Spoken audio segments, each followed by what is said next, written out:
So my fellas, don't forget to leave feedback and enjoy the story. The guy covered in blood was holding a stick, which he was trying to fight off the demon beast. Everyone around was screaming. And the hero's name was Yi Chun, and he was level 0. The monster looked at him. 0 damage had passed through him. The guy couldn't handle it. He survived by collecting trash. The young man was breathing heavily. Blood was running down his face. People like him with a level 0 were considered a burden in society. The wolf opened its mouth and screamed. People like this man were considered someone absolutely useless. Yatsen grabbed a wooden shield and began to cover himself with it. Splinters and debris flew in all directions. The wolf grabbed the guy's shoulder. Everyone could tell him that he lived like trash. His eyes began to glow blue. He screamed and raised the stake that remained in his hands. He decided that he would never die like trash. After the blow, the system reported that the hero had dealt fatal damage to the wolf spirit, and it was equal to 1 the vastness of G City. A man stood at the gate of Class Abyss. A silhouette of a running man appeared in the portal. The hero jumped out of the portal with a box in his hands. A giant monster was chasing him. Yechin worked as a senior garbage man of the Abyss. The hunter began to fight the creature and shouted that the guy was too slow. Yechin fell to his knees. His job was to collect and sort the garbage left over from fighting monsters. Every day, he picked up a crystal.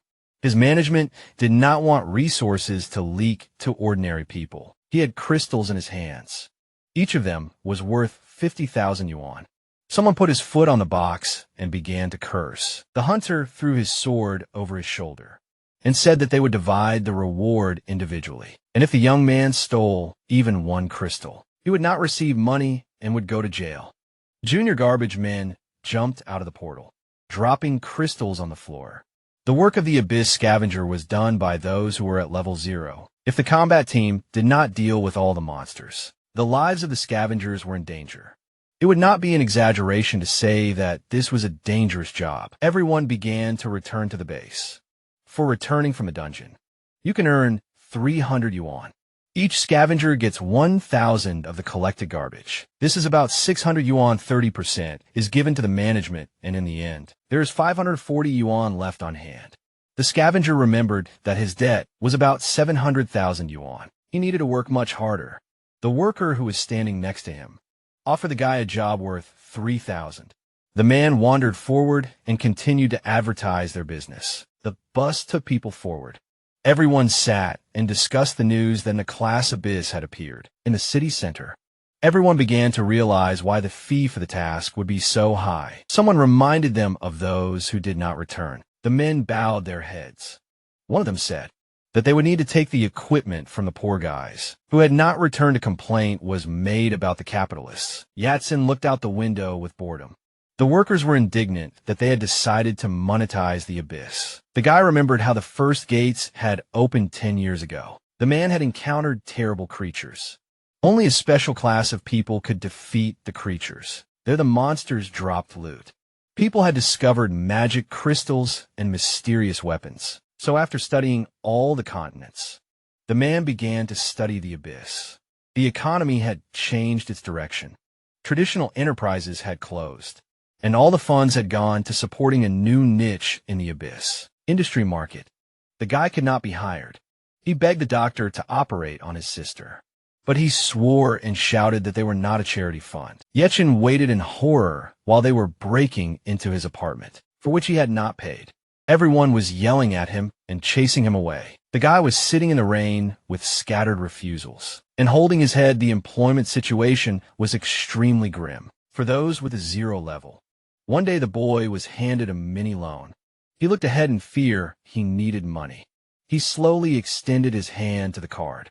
He was offered to leave his organs as collateral. Now the garbage man only sighed. He looked at the man in front of him. He heard that someone took out a loan for 1 million and lost it all on the stock market. And if he did not repay the debt, he would lose a kidney. The hero pulled his cap over his face. The man was telling him that the guy was also paying for his sister's treatment. The bus passed by the gate. The worker said that the hero would die faster than collecting the entire amount. The hunters met the garbage man near the rocky area. Everyone wandered towards the portal. Climbing the rocks, Yi-chun looked ahead in surprise. He tightened the straps of his backpack. This time he would try to earn money and return alive. He entered the portal that led to the underground city. The city's shopping center with B-class. The young man looked back. This was his first time in an abyss of this class. The warriors slowly moved forward. The wolf spirits rushed at them. The commander took out a shield and called Lachin. The creatures ran straight at them. But one of the hunters said that it was just a bunch of wolves. Fireballs appeared in his hands. Lachin screamed and released flames forward. An explosion was heard. The monsters were scared and began to hide in dark corners. Tank stepped forward and gave the order to remain vigilant. One of his partners approached him and asked where their destination was. The big guy raised his sword up and said that they would have to go to the 5th floor. The girl noticed that the 1st floor had become much higher and wider. The smart guy adjusted his glasses and said that this is how the abyss works. From the outside, it looks normal to the outside world, but inside the structure changes. The scavengers followed the group of killers. They were ordered to find the bodies of the dead. Lao Chan sat down contentedly and began to adjust his laces. Yi-chun looked ahead in fear. His foot touched a sitting hunter and the scavenger fell to the ground. The kid turned around in fear and began to apologize. The white-haired man grabbed him and lifted him off the floor. The commander looked at them and told them not to get distracted because they had things to do. The guy looked angrily at the hero. He threw him to the ground and told him not to approach him. Because he was trash, Ye-chin reached for his cap and thought discontentedly about the impudent guy. The others frowned at him. The hunter declared that they had a dream team. Everyone slowly moved forward. The scavengers were outcasts and a burden. That's what they called everyone who was at level 0. The hero adjusted his cap. No one knew one detail about him. He walked along the slime. The system showed that he lacked 1 point to go to the 1st level. The scavengers turned into the corridor and met a wolf. There the hero was covered in sweat. Seeing that the guy from the combat group had chickened out. The wolf's eyes were glowing blue and emitting smoke. The guy slowly turned around. Next to him lay a wooden shield and a level 1 stick. The creature opened its mouth and screamed. It had a critical level of health. Yi-chun gritted his teeth and rushed to the side. He ordered to put all doubts aside. Dodging, he grabbed the shield and stick. They were his chance. The youth rose to his feet and began to watch the movements of the creature. He jumped forward. The wolf immediately turned to him. The man swung both the shield and the stick in the air. The heavy shaft hit the beast's head. The game looked at the boy with displeasure. Having received as much as 0 damage, Yi-chun recoiled. Lao Chun and the scavengers were indignant. Behind him, they were shouting. Doesn't he know that only a combat group can deal with monsters? The monster attack the hero managed to block with a shield. He knew everything. The system opened his characteristics. The backpack flew off his shoulders. The young man ran away with such frail equipment. He would not be able to break through the defense of even the weakest monsters. The guy turned back. He knew that he had one advantage. He pushed off the vines with his foot. He knew perfectly well what position he was in. The wolf grabbed him a moment after the scavenger jumped. He raised his stick again and shouted he was going to use more force. Meanwhile, Lu Chun stood among the corpses and laughed at how the 0 guys were running from monsters. The commander looked at the crystals with satisfaction. He said that by killing a monster, you can earn a couple of luck points. Only if this monster is not a demon beast. Everyone looked at the characteristics window. Having killed 1 monster, the captain said that they would take the most expensive items for themselves and give the rest to the scavengers. He ordered to tell them to clean everything up. The assassin pointed ahead and said that 1 monster still survived. The screams of the scavengers began to spread throughout the empty shopping center. Lachlan led the squad forward and declared that the purple equipment would belong to him. The screams and roars continued to bounce off the walls. The wolf had already grabbed the scavenger's shoulder. The guy rolled his eyes and clenched his teeth. He swung his stick and screamed that he would never die. Like trash, he stabbed the stick into the creature's head. Blood spurted. The wolf screamed. The system reported that fatal damage had been inflicted. The damage inflicted became equal to 1. The creature fell to the ground without a spirit. Yi-chan was breathing heavily. Blood oozed from the wound. Steam poured out his mouth. He clenched his fists and screamed. Arching his back, someone came from behind, and he turned around. Lu-chun walked slowly, keeping his hands in his pockets. He sarcastically remarked that a lone horse could defeat a low-level wolf. He grabbed the boy by the collar and asked angrily, "Does he really think he is a hero yet?" Jean only smiled. While the hunters shouted that they were not here to drag his corpse, the battle group had many career paths. He presented the symbols. Once you reach the first level, you can join the battle group and even get specialty. But to achieve this, you need to think about how to gain experience points. Zeros cannot defeat the demon beast because it is the same as going to certain death. The hero remembered how he gained his experience. He waited day after day. The percentage grew. He killed the demon wolf and got another experience point. Yi-chan looked at the hunter's face and said that this is the only way to gain experience points. A smile spread across his face. He said that these are ideal conditions. He received a system notification about moving to the next level. Lao-chun was illuminated by light. He screamed in disbelief. The youth's body was covered in blue fire. He got the first level. Chun looked over his head in shock. He had received the specialization of a level 1 scavenger. The maximum. Lao-chun stared at him. His cheeks suddenly swelled. Snot jumped out. The man laughed at the specialization he received, the maximum level of which is 1. He hit the guy on the shoulder and began to shout that he could not hold back his laughter. His gaze suddenly became serious. He said that the scavenger's friends had already left, and therefore he would have to clean up everything here alone. The hunter turned around and wandered away, intending to tell everyone the story he had seen.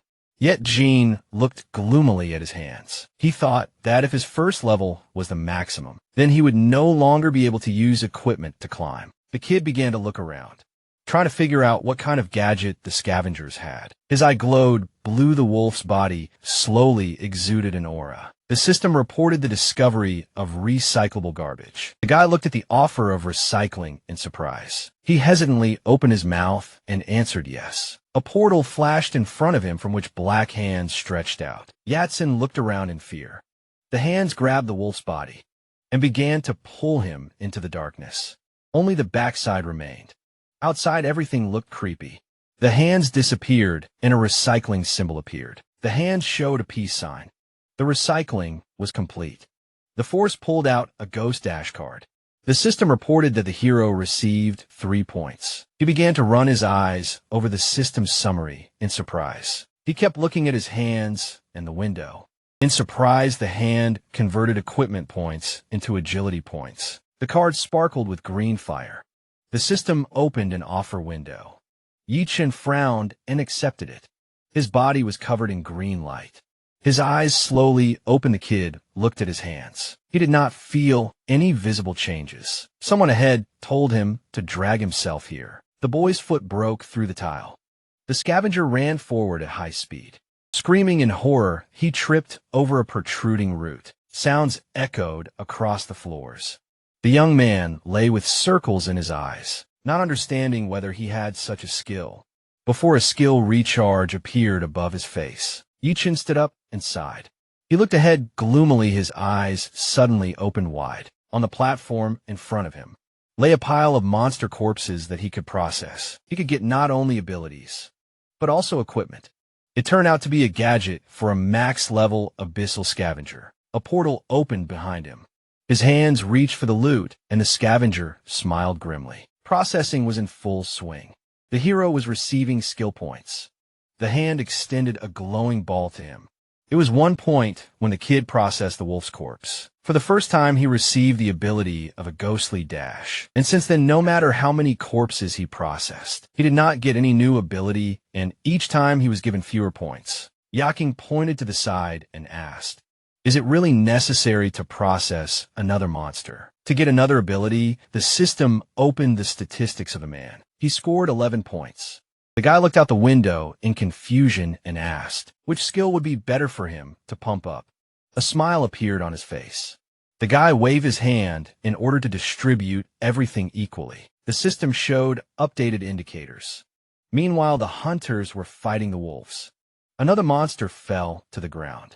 The captain looked at the magician and asked, "Is it really possible that the guy received the activity of a garbage man?" He did not know that it was possible. Glasses smiled proudly and said that 3 hidden jobs were added every year. But the rankings of the most valuable vacancies never changed. Most of the so-called hidden jobs were just for fun. Luchun looked ahead and said that, given that the maximum level of a hero is 1, he is barely stronger than 0, and essentially nothing has changed. The captain led everyone forward, deciding that it was not worth wasting time talking about Yichun. Ahead there was a hole in the wall.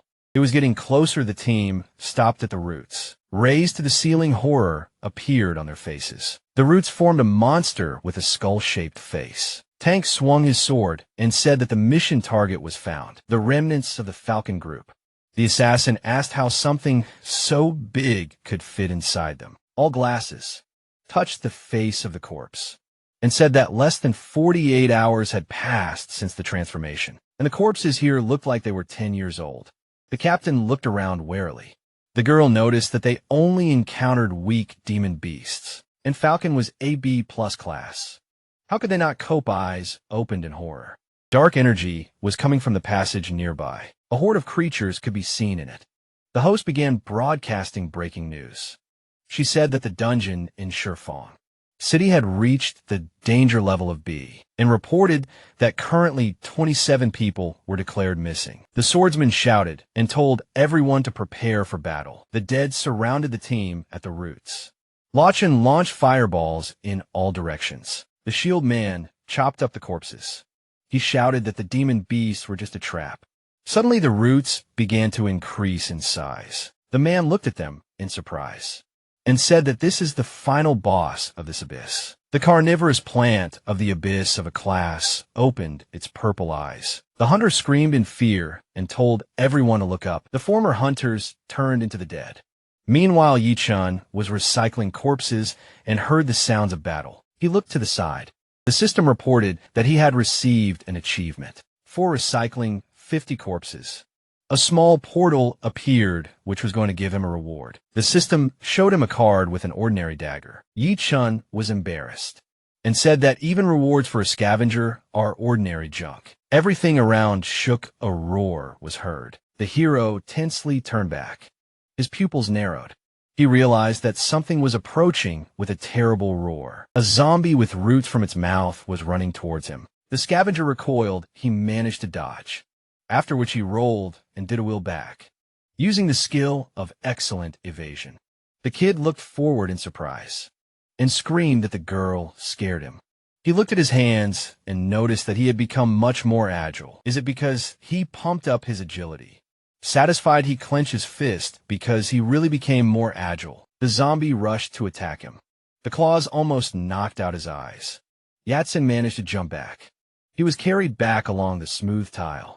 He froze and realized that he had become not only more agile, but also stronger. His leg broke the tile and was covered in light. The garbage man made a ghostly dash and raised his fist to strike. With a blow, he sent the dead man flying. Realizing that this time there would definitely be more damage, the girl trembled. The system reported that a strength skill was used, which broke the creature's defense. Yaking wiped his face and said that this version of him is simply incomparable. He carefully looked ahead.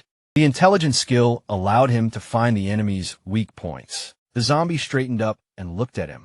He was high level, and his weak points were fire and neck. He screamed. His hand turned into claws, and he rushed to attack again. Yaking managed to dodge the blow. He fell to the ground, and the enemy jumped. The scavenger rolled between the legs of the dead man and appeared behind his back. His hand was covered in green light. The guy thought about his neck using the card. A dagger appeared in his hand, which he cut the monster with. The dead man staggered and fell forward. Purple blood flowed from his wound and bubbled. Yaking hung like a dark shadow over the zombie he killed. The purple blood on his hand began to exude an aura. The system activated counteraction to poison. The blood became hard and split into pieces. The young man looked at the dagger with satisfaction and was glad that he killed someone. For the first time, the system offered him to recycle the zombie. The light illuminated the gloomy center. The zombie's body was successfully recycled. The hero received the skill of resistance to poison and a card. He turned it over in his hands in surprise. Now he could drink poisons like water. The characteristics window opened and the spoiled poison card appeared. Yichin carefully took it out and read that with resistance to poisons, all poisonings are converted into beneficial effects. He brought the bottle to his mouth and began to drink. The body was covered in green healing light. The healing effect will last 10 minutes. The scavenger continued to distribute points and decided that he would invest them all in intelligence. The system showed updated indicators. More zombies appear behind. Yaking turned around solemnly asking, did he really miss the monster again? He frowned and was surprised. Too many people were heading towards him. His lips closed past insults sounded in his head. The creature screamed and ran to attack. Purple eyes stared at the dagger. Unfortunately for them, the hero decided to show everyone. A portal opened behind him. Hand appeared from them, and the young man screamed. Meanwhile, the former falcon ran to attack. The captain managed to block the attacks with his shield. He was shaking all over with fear and constantly swore that the corpses were too strong. A huge carnivorous plant towered over them, and the order to retreat sounded. Everyone ran away, fighting off enemies along the way. The girl managed to be pierced by the transformed assassin. The smart guy was torn apart by the roots penetrating him. The captain and Lushing were left alone. The shield man lingered at the stairs to cut down the fastest. The white-haired man twisted his mouth and thought that he had only come here for money and equipment. It would be stupid to die here. The commander was covered in a purple aura. He looked back, cursed, and reminded his subordinate that they were on the same team. Lachin aimed purple stripes at him and shouted that the commander would have to detain them. He ran down the escalator and left the boss alone. He stretched out his hand covered in blood towards him. The man smiled nervously. He understood that he would lose nothing if he ran away, because he had already collected a couple of items. He was already thinking about what excuse he needed to come up with for the fact that their team had died. The screams of zombies echoed throughout the trading floor. Lachin crashed and fell. Yechin was standing in front of him. The white-haired man covered his mouth with his hand in shock. The garbage man looked at him solemnly and asked if he really betrayed his captain. To escape, a black portal opened behind the guy. Hands began to crawl out of it. The man did not understand. Was it really the hero who did this? Laucham looked back, hearing the screams. He realized that he could not leave the garbage man here, because he would definitely tell everything.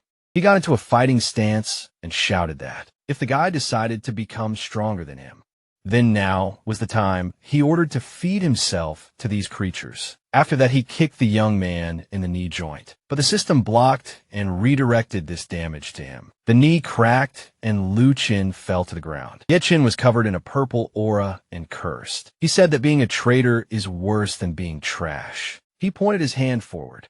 Black limbs appeared from the portal. They grabbed the hunter by his broken legs and pulled him into an unknown abyss. His body was covered in purple light. The system reported the start of the recycling process. His arms crossed.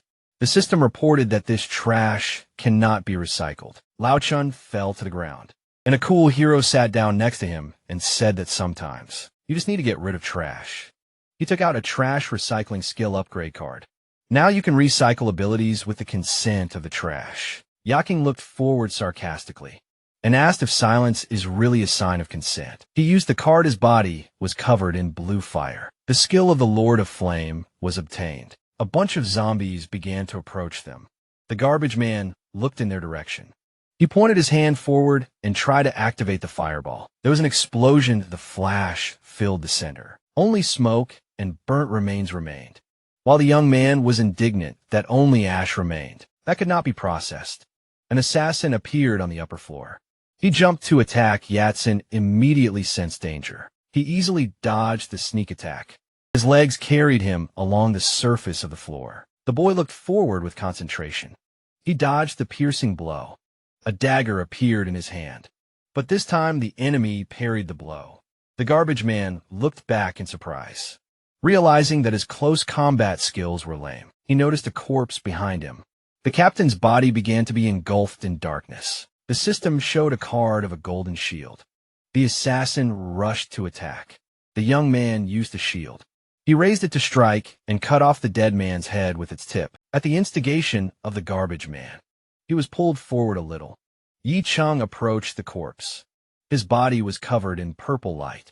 He apologized and said that he would also have to be recycled. After recycling, the system showed a dagger mastery card. After using it, the guy confidently looked forward. Ready for anything, he noticed that being a scavenger is not so bad. Now he is already running towards the crowd of surviving zombies. His face is completely serious. The head is cut off one by one. If the hero does not deliver their bodies, the mission will be considered a failure, and he will not receive a reward. The scavenger cut off the arm of one of the zombies. The system reported that the recycling was successful. The enemies collapsed one after another. The guy knew these rules of the game. Yi Chun walked majestically, arranging a meat grinder around.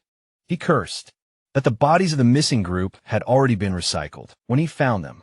Now only a carnivorous plant remained in front of the hero. He pointed his hand at it. Limbs appeared from the portal. Meanwhile, in the Abyss Supervisory Committee in the interrogation room, Lu Chun sat and trembled with fear.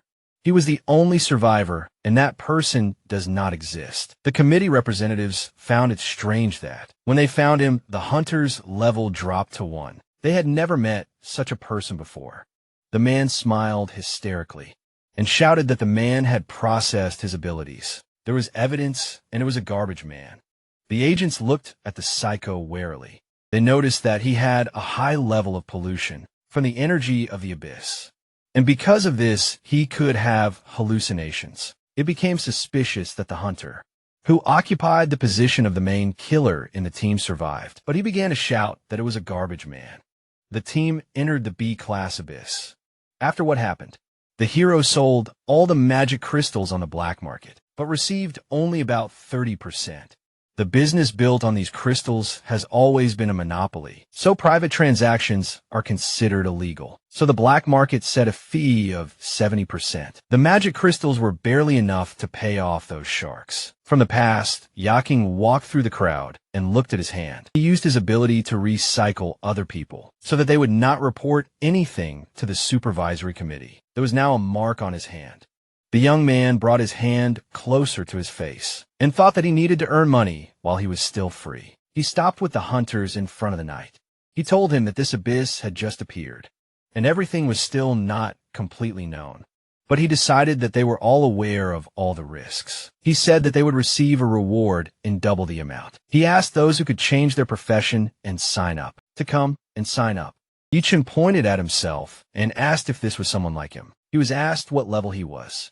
The young man took off his hood, showed the mark, and told everything he was a first-level garbage man. A commotion began around, filled with laughter. The hero glanced at the crowd and thought that if everyone thought he was weak, it would confuse them and he could sneak in somewhere at the end, to be on hand in that case.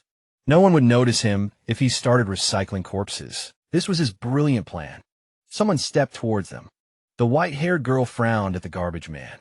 She was the daughter of the famous Liu family. She had just awakened to the profession chosen by God. She ordered to take him because then they would have enough people. Xingran frowned, hearing the insults addressed to the young man. She said that they were all here for the sake of numbers. The knight looked at her lovingly and fawned, saying that they were only here to protect her. So the last word was hers. The girl looked intently at the delighted garbage man. Yaking frowned, trying to remember where he had seen this huntress before. He remembered her all scared 2 years ago. Her sword was broken. She saw how the hero fought. He finished off the wounded monster, receiving a point of fatal blow. The monster and the maiden fell in front of the garbage man. She then looked at him in surprise and asked how he managed to kill the enemy. Was he really a garbage man? Yechin did not hear then and began to rejoice at his first kill. He turned around. The huntress heard that his method can raise your level, but she had never met anyone who would use this method. Xingran was surprised and asked if he really gets experience points this way. But why the guy frowned and replied that he does it for money. The white-haired girl approached him while he was picking up crystals and said that it was too risky.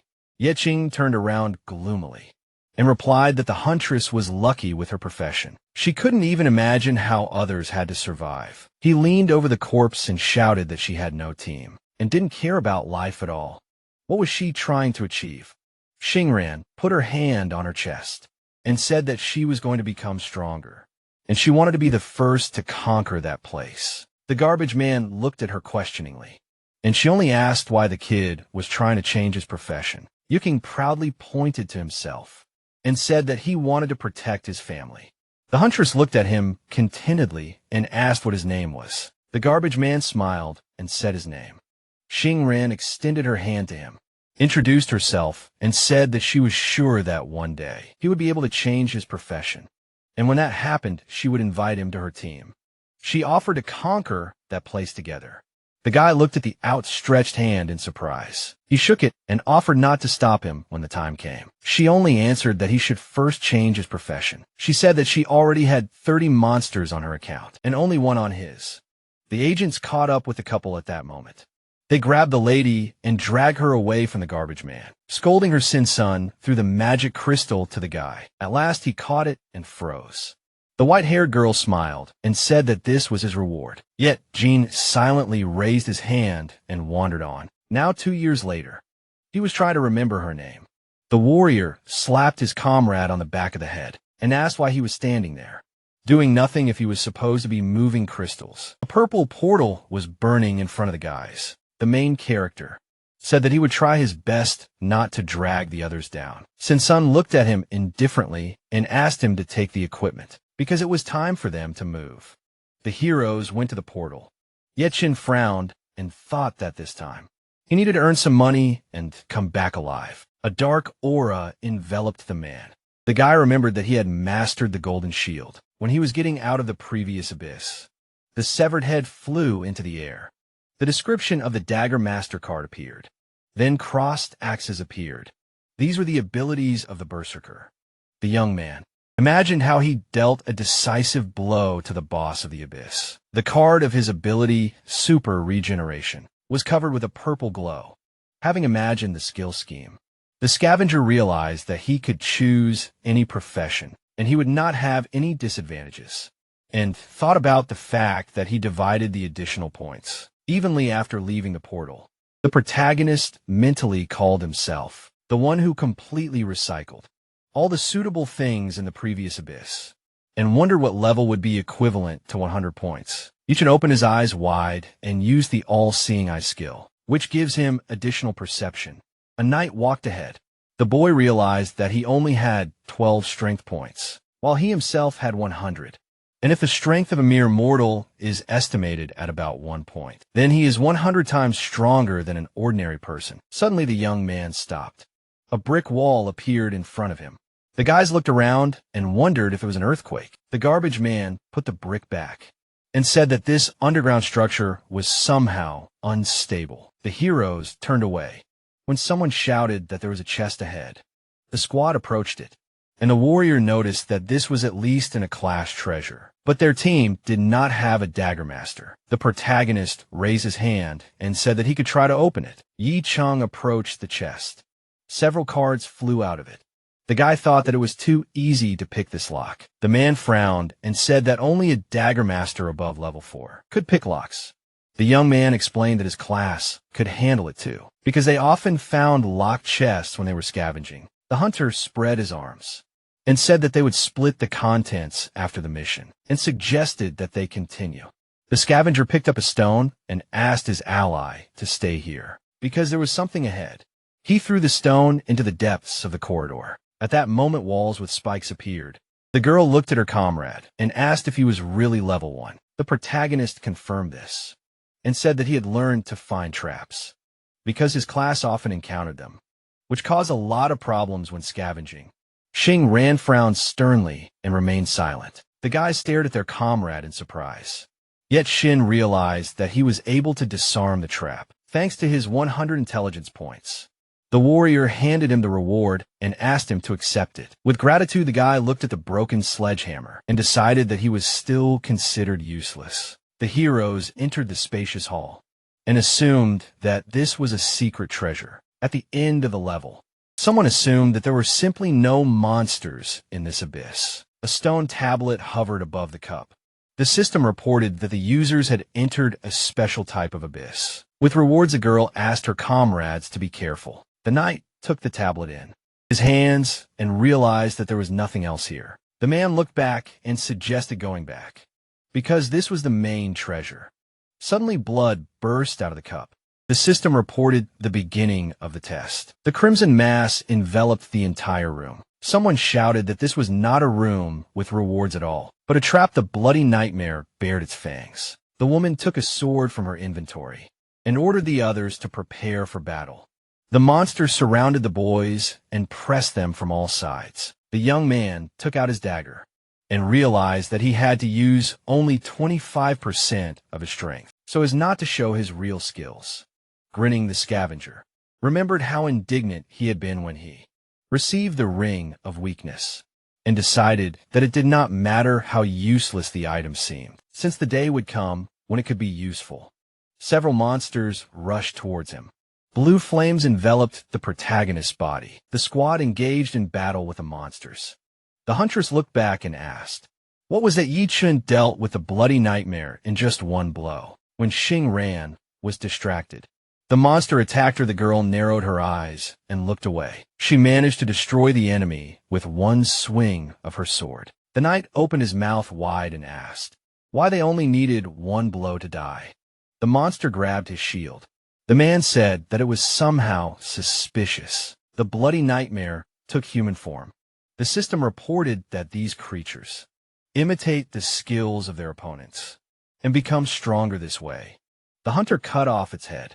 The girl smiled widely and praised him. The headless monster swung his sword. The knight's eyes widened in shock. The monster cut off his right arm. The man fell to the ground and screamed in pain. The mage asked if these creatures were immortal. The bloody nightmare approached the enemy and raised the sword above his head.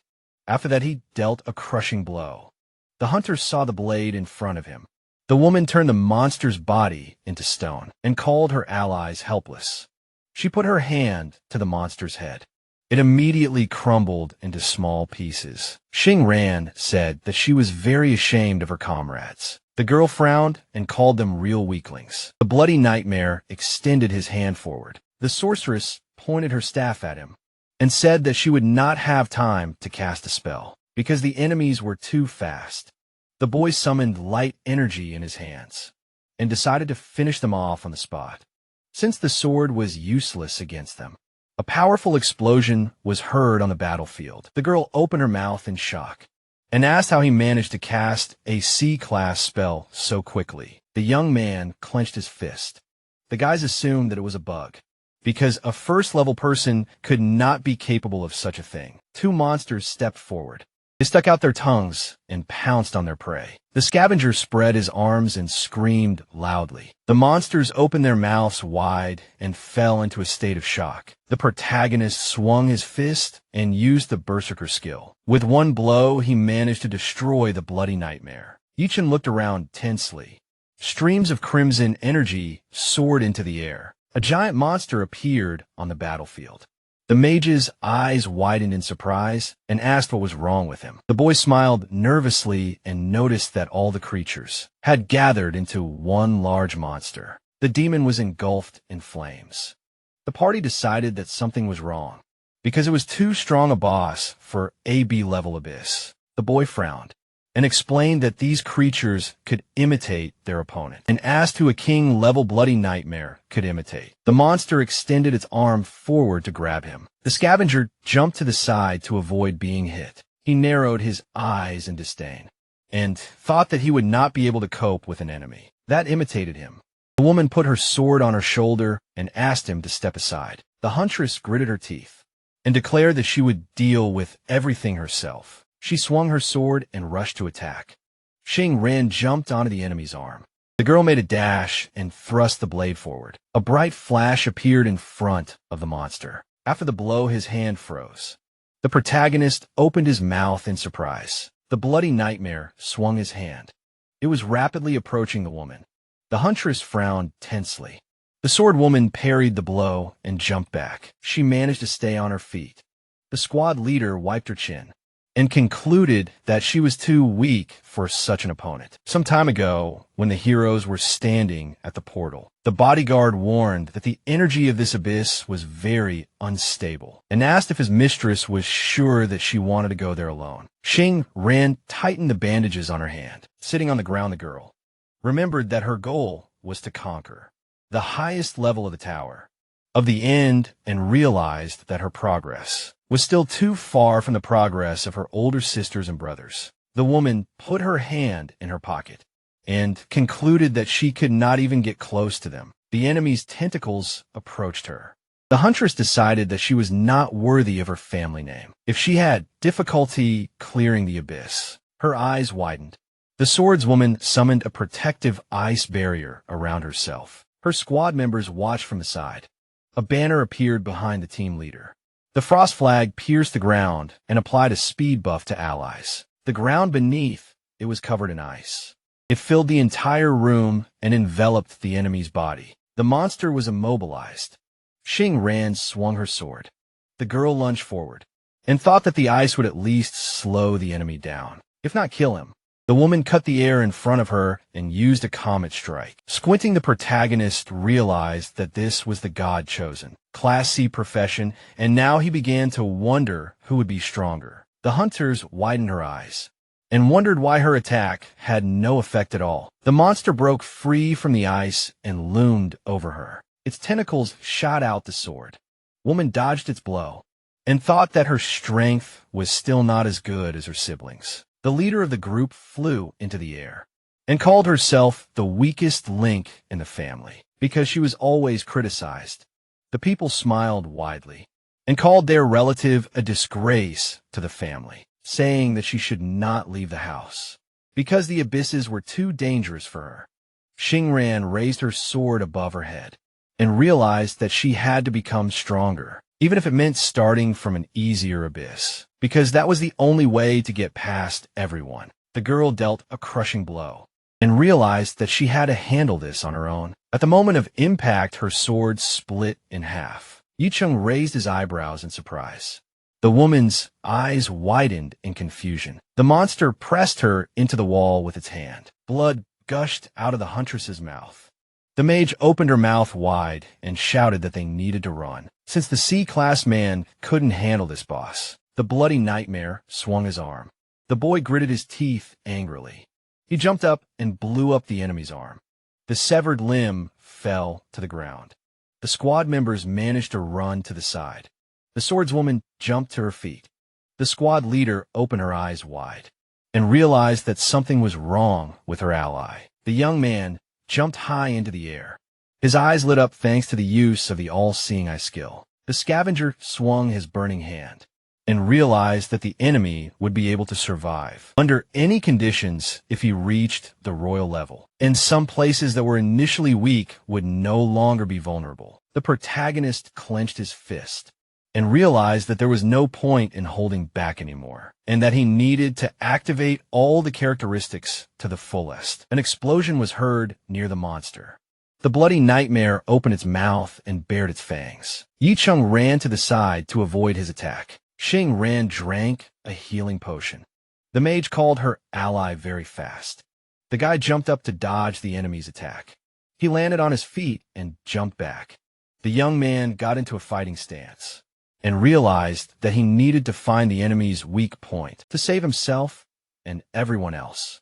Several explosions were heard in front of the monster. The scavenger frowned and thought about how all his limbs were growing back, as if he had no weak points, and as if someone was remotely controlling him. Suddenly, the protagonist's eyes widened in amazement. Turning around, he reminded that before the test began, an image of a blood test appeared, which indicated that the stone tablet had some relation to the enemy, and asked to kick it. Here, it was lying on the ground in front of the squad. The knight kicked it furiously. The tablet flew into the air. The system reported that the intelligence test had been passed, and that the user could now decipher the ancient writings to remove the blood curse. When Yicheng thought that this was the solution to the situation, the bloody nightmare punched the tablet. The monster grabbed it and threw it into its mouth. Its body was covered in a light aura. The system reported that the boss had entered invincible mode. The girl approached her comrade and asked why the enemy froze. The guy narrowed his eyes and replied that the monster had entered invincible mode. The woman turned to him and asked if they had never met before. Surprised, the young man asked if she didn't recognize him and told him that they had met in the abyss 2 years ago, when he received his first experience point in his life. The hunter's eyes widened in amazement and remembered how her ally dealt with the beast. The swordswoman raised her hand and called her by name. The scavenger winced and corrected her. The squad leader smiled and said that she didn't know that. He had already changed his profession.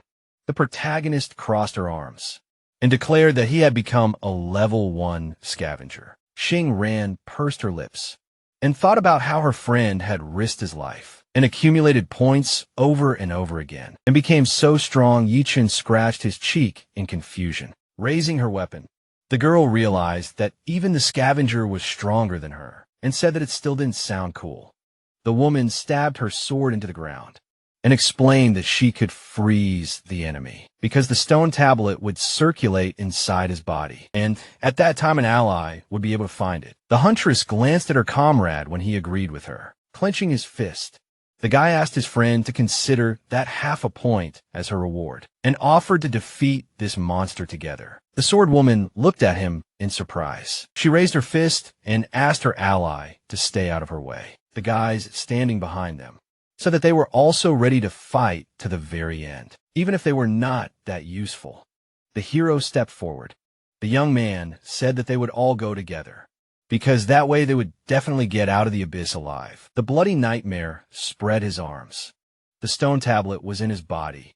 The garbage man narrowed his eyes and explained that they had 30 seconds before the enemy went into invincible mode.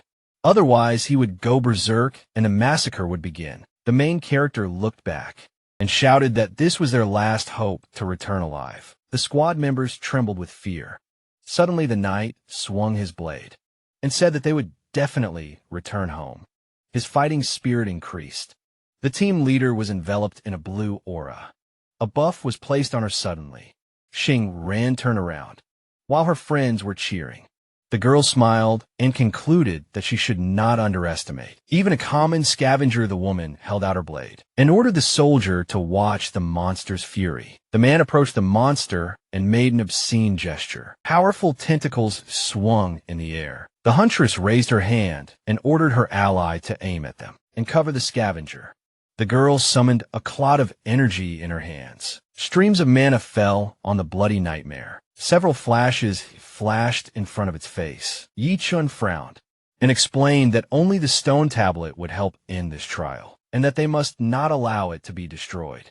The swordwoman looked away and asked what they should do. Then, the boy raised his hand and said that he could get the tablet himself. The squad leader opened her mouth in shock and asked if he really wanted to dive into his stomach. The stone tablet was floating in the red liquid. The young man extended his hand forward and answered affirmatively. Xingran's brows furrowed tensely. The girl jumped aside and asked her comrade to make a ladder for them to climb up. The archer pulled the bowstring. A fiery arrow flew up. An explosion sounded above the monster's head. The woman summoned a frost flag next to her and said that she would freeze the enemy's lower body. The debris of the ceiling fell on the monster. The garbage man declared that he could handle it himself. The guys ran forward. The bloody nightmare furiously opened its mouth. The protagonist dodged the tentacles flying at him. He broke forward and thought that his regenerative ability could heal minor wounds. The scratch on his hand immediately healed. The banner sank into the ground. Ice covered the monster's legs. Yetching jumped into the air.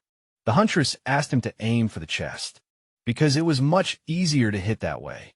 The boy gritted his teeth and replied that he was not fast enough. His purple eyes lit up. The boy drank the potion. The system reported that his speed had increased greatly. The slow potion card lit up.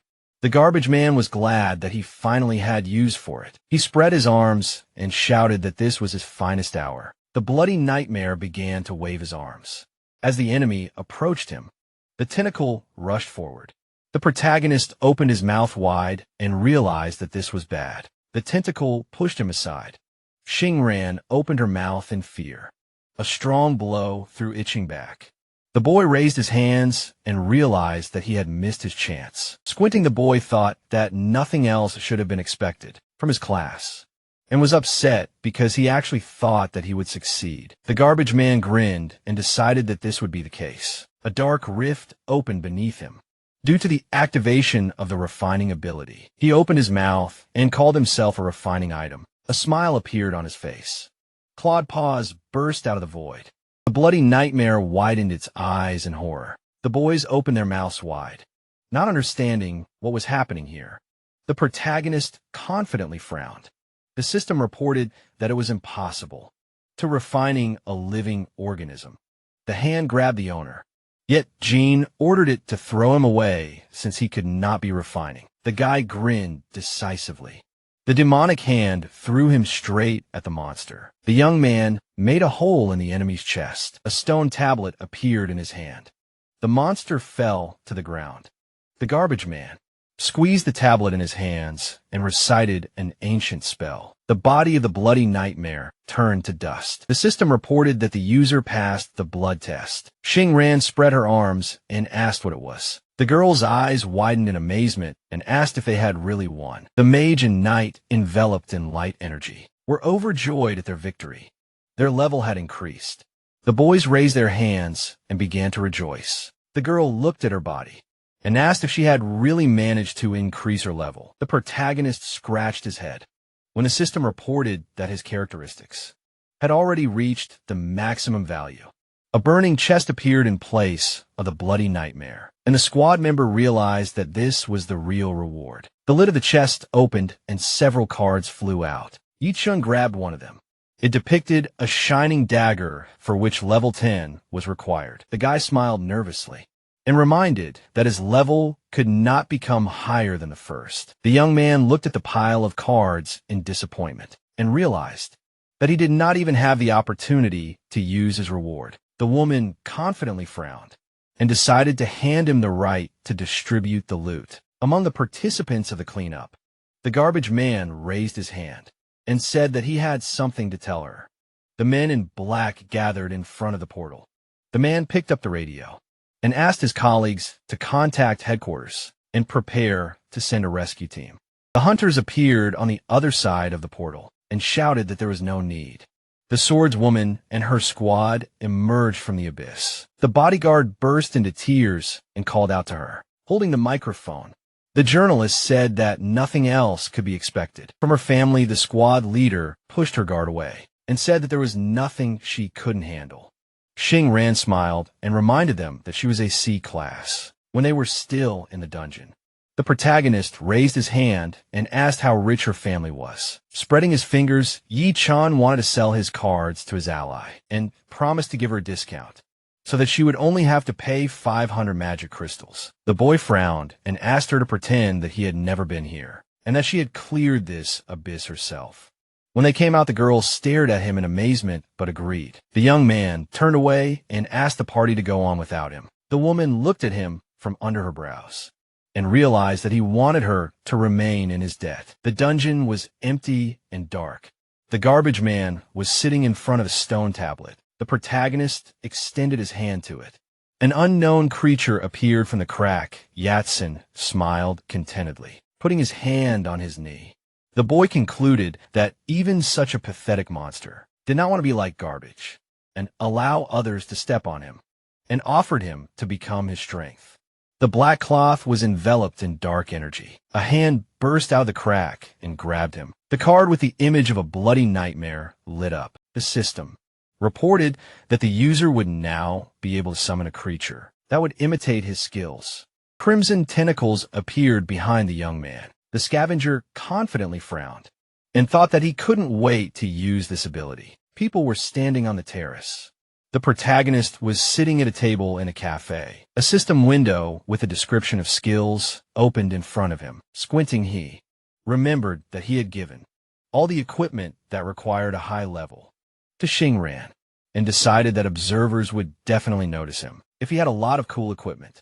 Yichun looked down and realized that representatives of his class were so insignificant that no one would notice if he started selling items secretly. The guy leaned back in his chair and concluded that no one would buy anything from him. The young man accidentally touched the recycling icon with his hand. The hammer card immediately lit up. The system reported that the user received 1 standard point. The scavenger raised his eyebrows in surprise and wondered how this could happen. The system explained that recycling is the separation of items into materials, and standard points can be used to upgrade, repair, and create new items. The protagonist stared at the status window in confusion and wondered if unnecessary equipment can also be recycled. The tutorial asked him to complete the repair of a common dagger. Picking it up, Ichin wondered if he should follow these prompts and remembered that he almost threw away the weapon after killing the boss because it had 0 durability left. Clicking on something on the screen, the guy decided that he still needed 4 points to repair the dagger and concluded that he needed to recycle 4 more weapons. The blade of the knife began to shine. The young man noticed that it was not only repaired, but also slightly improved in terms of durability and damage, which means that even a trash weapon can become useful after repairing. The scavenger grinned and wanted to improve the quality of his equipment. The system congratulated him on completing the training. The magic potion recipe card glowed.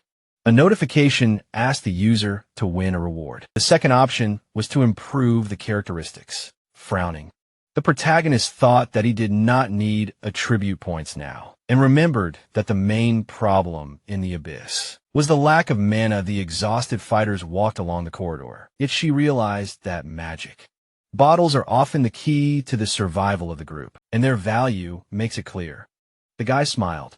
The system reported that the user learned to restore items. The young man awkwardly scratched his cheek when the notification suggested that 6 points in any container are needed to create a magic potion. The scavenger put his hand to his chin and wondered what the container was for.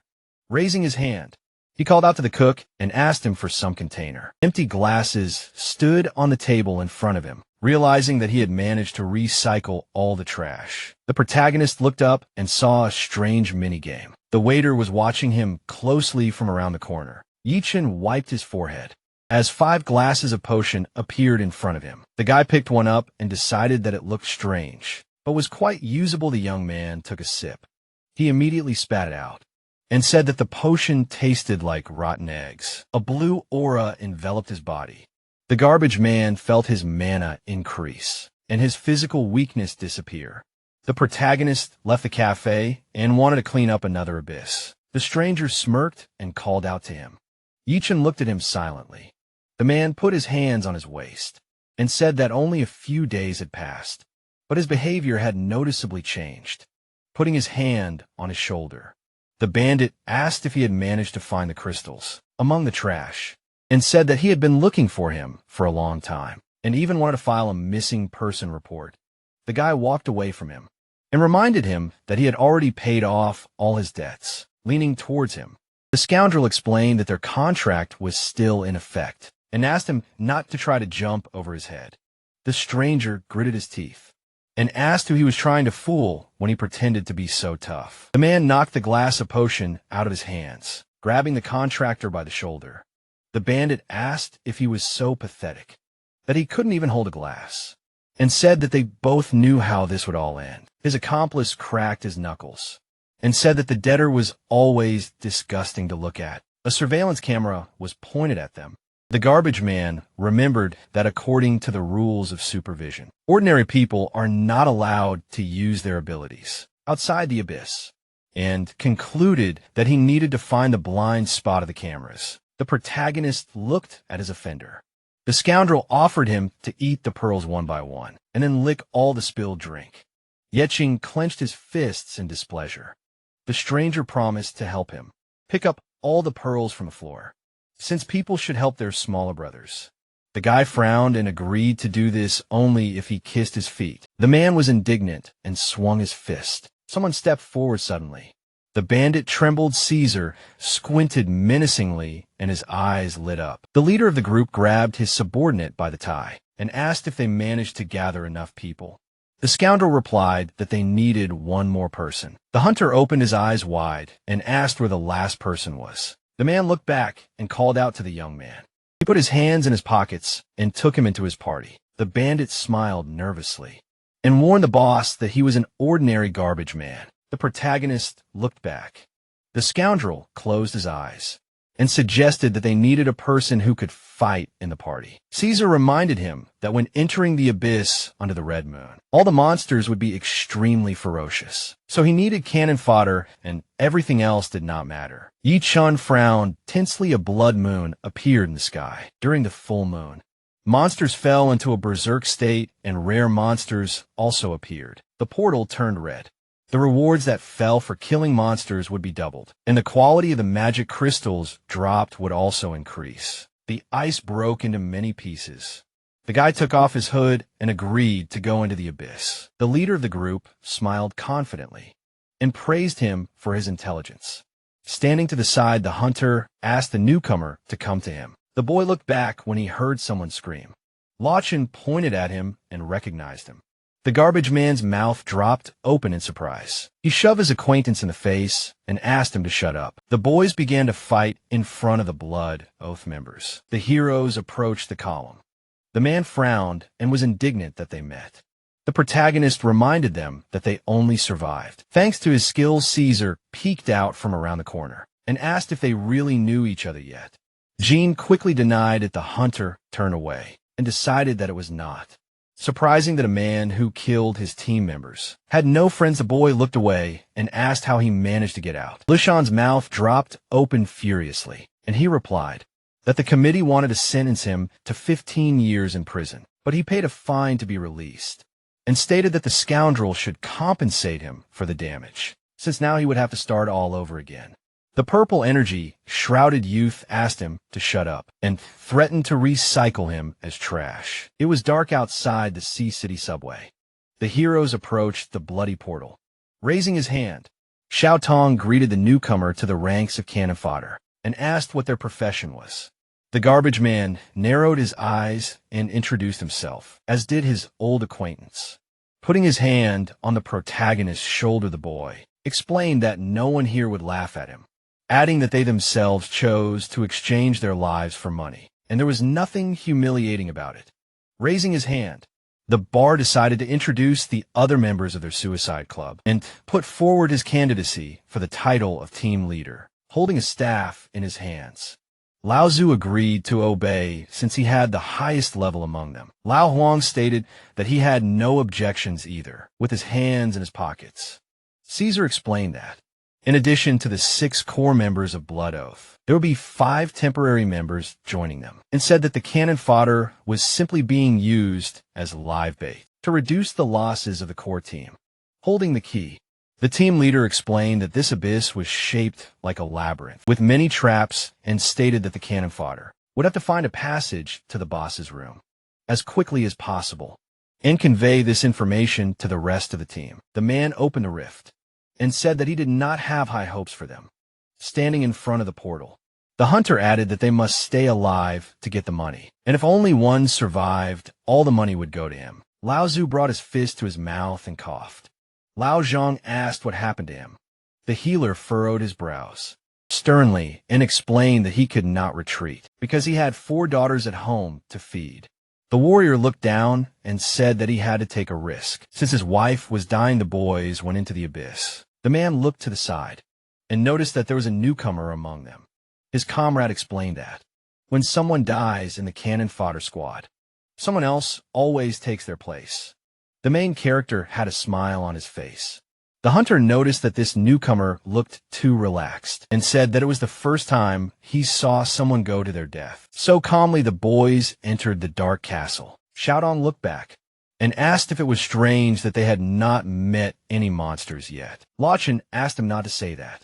Lausa looked up and noticed that it had suddenly become very cold. His friend confirmed that the air temperature had actually dropped. Grabbing his shoulders, the boy said that he knew he should have dressed warmer, and suggested that they move on. Suddenly, he stepped on a pressure plate. A giant blade fell from the ceiling. Yichin pushed his comrade aside. The bard looked back and saw the guillotine fall to the ground. The leader of the group scratched his head and asked what happened. The boy wondered how he managed to survive until this day. The hunter closed his eyes and called himself a lucky guy. He ran forward and suggested that the others just keep going. Suddenly, white cocoons fell from the ceiling. The boys stepped back when they crashed to the ground. The healer approached the cocoon and asked if it was alive. Suddenly, sharp spikes tore the cocoon. Spiders burst out of their shelters and bared their fangs furiously. The system warned that these creatures spit poison. Shotong threw up his hands and shouted that he hated spiders. The mage released several fireballs forward. The flaming projectiles slammed into the demons. The boys opened their mouths wide and shouted that these were elite monsters. The warrior declared that he would deal with them. The man rushed forward and swung his sword several times. The monster approached the young man. The spider bit his leg. The scavenger tore the enemy into pieces with one kick. The hunter looked back and asked how someone who just collected garbage could be so arrogant. A dark aura enveloped the beast corpse. The system detected raw materials for processing. The protagonist's eyes lit up when he confirmed the processing. The card with the image of a poisonous fong sparkled. The description said that this skill imposes a poisoning effect on weapons. Ichin sternly knitted his eyebrows and realized that he could receive not only skill cards for processing corpses, but also arcana that strengthen equipment. Lao Zhang looked back and ordered the newcomer not to stand still and help them, or even retreat holding the burning dagger in his hand. The boy replied that he was on his way and decided to try using quenching poison on the weapon. The boy lowered the knife and the demon chased after Shuado. The boy put on his respirator and remembered that there was one problem. Even with his high level, he somersaulted forward. When the monster tried to attack him, the bard looked back and thought that his profession did not require any combat skills. The hunter, engulfed in flames, decided that he knew what to do in such a dangerous situation. The leader of the group brought the microphone to his mouth and began to sing a song. The garbage man looked at him in amazement and wondered what was going on. The monster opened its mouth wide. The system warned that it had only become stronger. Xiaodong began to cry and realized that he sang the wrong song. Sharp pincers approached him. A huge spider jumped into the air to attack its prey. The protagonist cut it into pieces with his blade. The demon's red eyes lit up.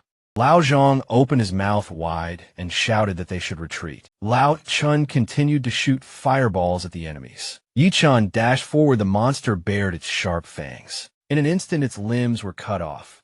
The dead monsters fell to the ground one after another. The boy landed behind his comrades. The guys looked at each other and asked if this person really did it. The heroes began to praise Shotong. The young man looked down and concluded that the effect of the quenching poison itself is imperceptible, but it increases during the battle. Closing his eyes, the boy wondered if he really killed those spiders and thought that he just wanted to buff his allies. The scavenger looked at the crowd of demons and realized that they were intelligent.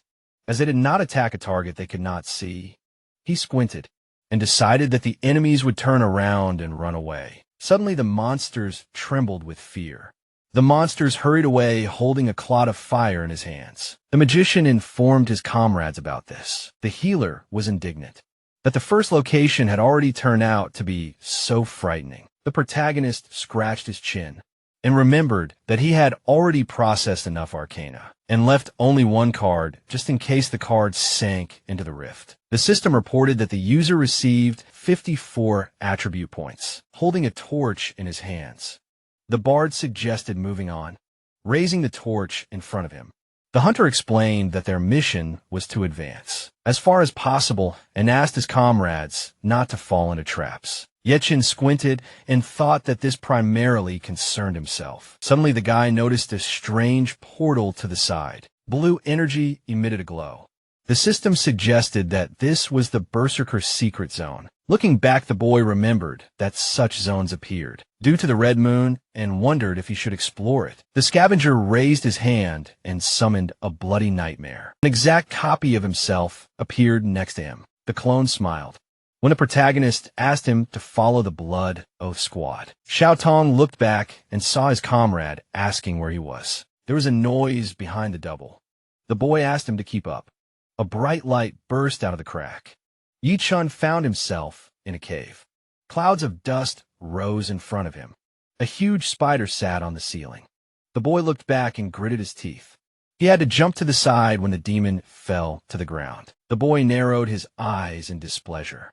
The beast opened its mouth wide and bared its fangs. Its sharp claw pierced the ground in front of its opponent. The scavenger struck several times. However, there was not a scratch on the claw.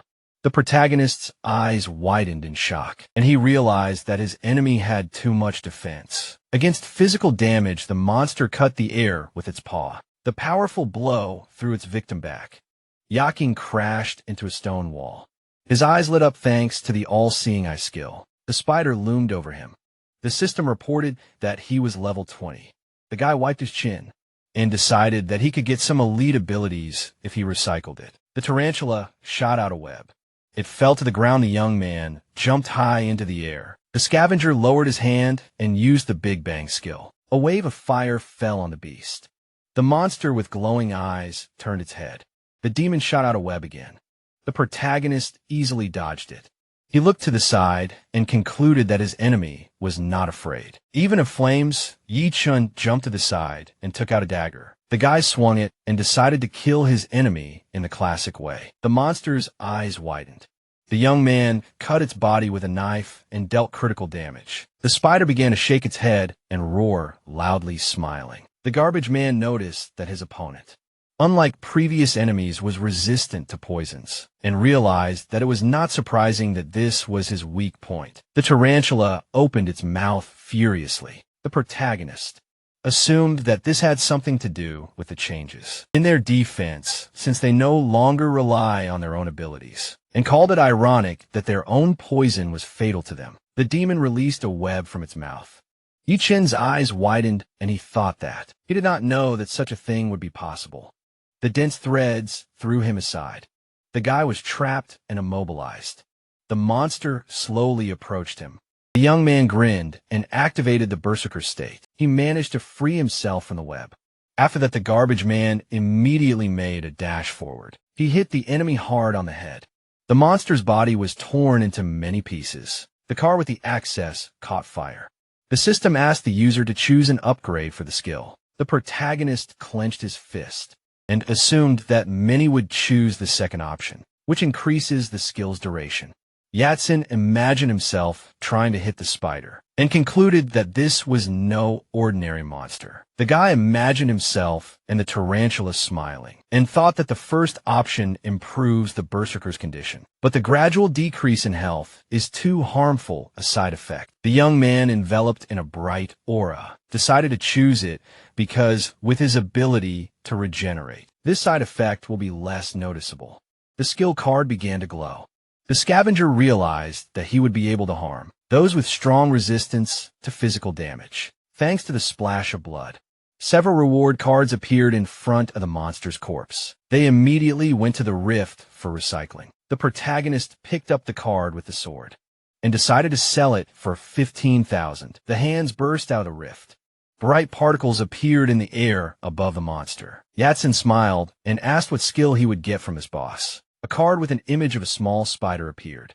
The guy widened his eyes and realized that he would be able to not only summon tarantulas as pets, but also level them up. There were many huge crystals in the cave. Xiaotong raised his eyebrows in surprise and asked, who knew that they would stumble upon a mine in the abyss? Lazu took the crystal in his hand and suggested that it was due to the influence of the red moon, because finding even one magic crystal in the mine was a great success. The healer took out a staff from under his cloak. He stuck Fury's eye into the crystals. The system prompted that this artifact marks everything within a radius of 60 meters, allowing others to see this place on the map. Lachlan grabbed his ally by the collar and asked why they had to mark this place for the blood oath, when they could take it all for themselves and live in gold for the rest of their lives. The man reminded them that they would have killed them immediately if they had found this place themselves.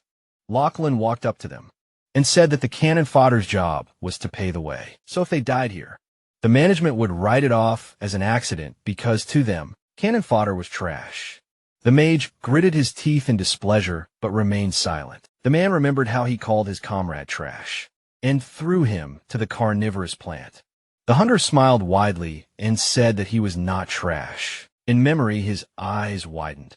Dark energy enveloped his body, and hands grabbed him. Lao Chen gritted his teeth and realized that the trash man was to blame for everything. The mage looked at the crystals and decided that it didn't matter that his level was low again, as long as he had the opportunity to earn money. The man took the crystal and thought that he could get good equipment to cover his zero skills and join the main force of the group.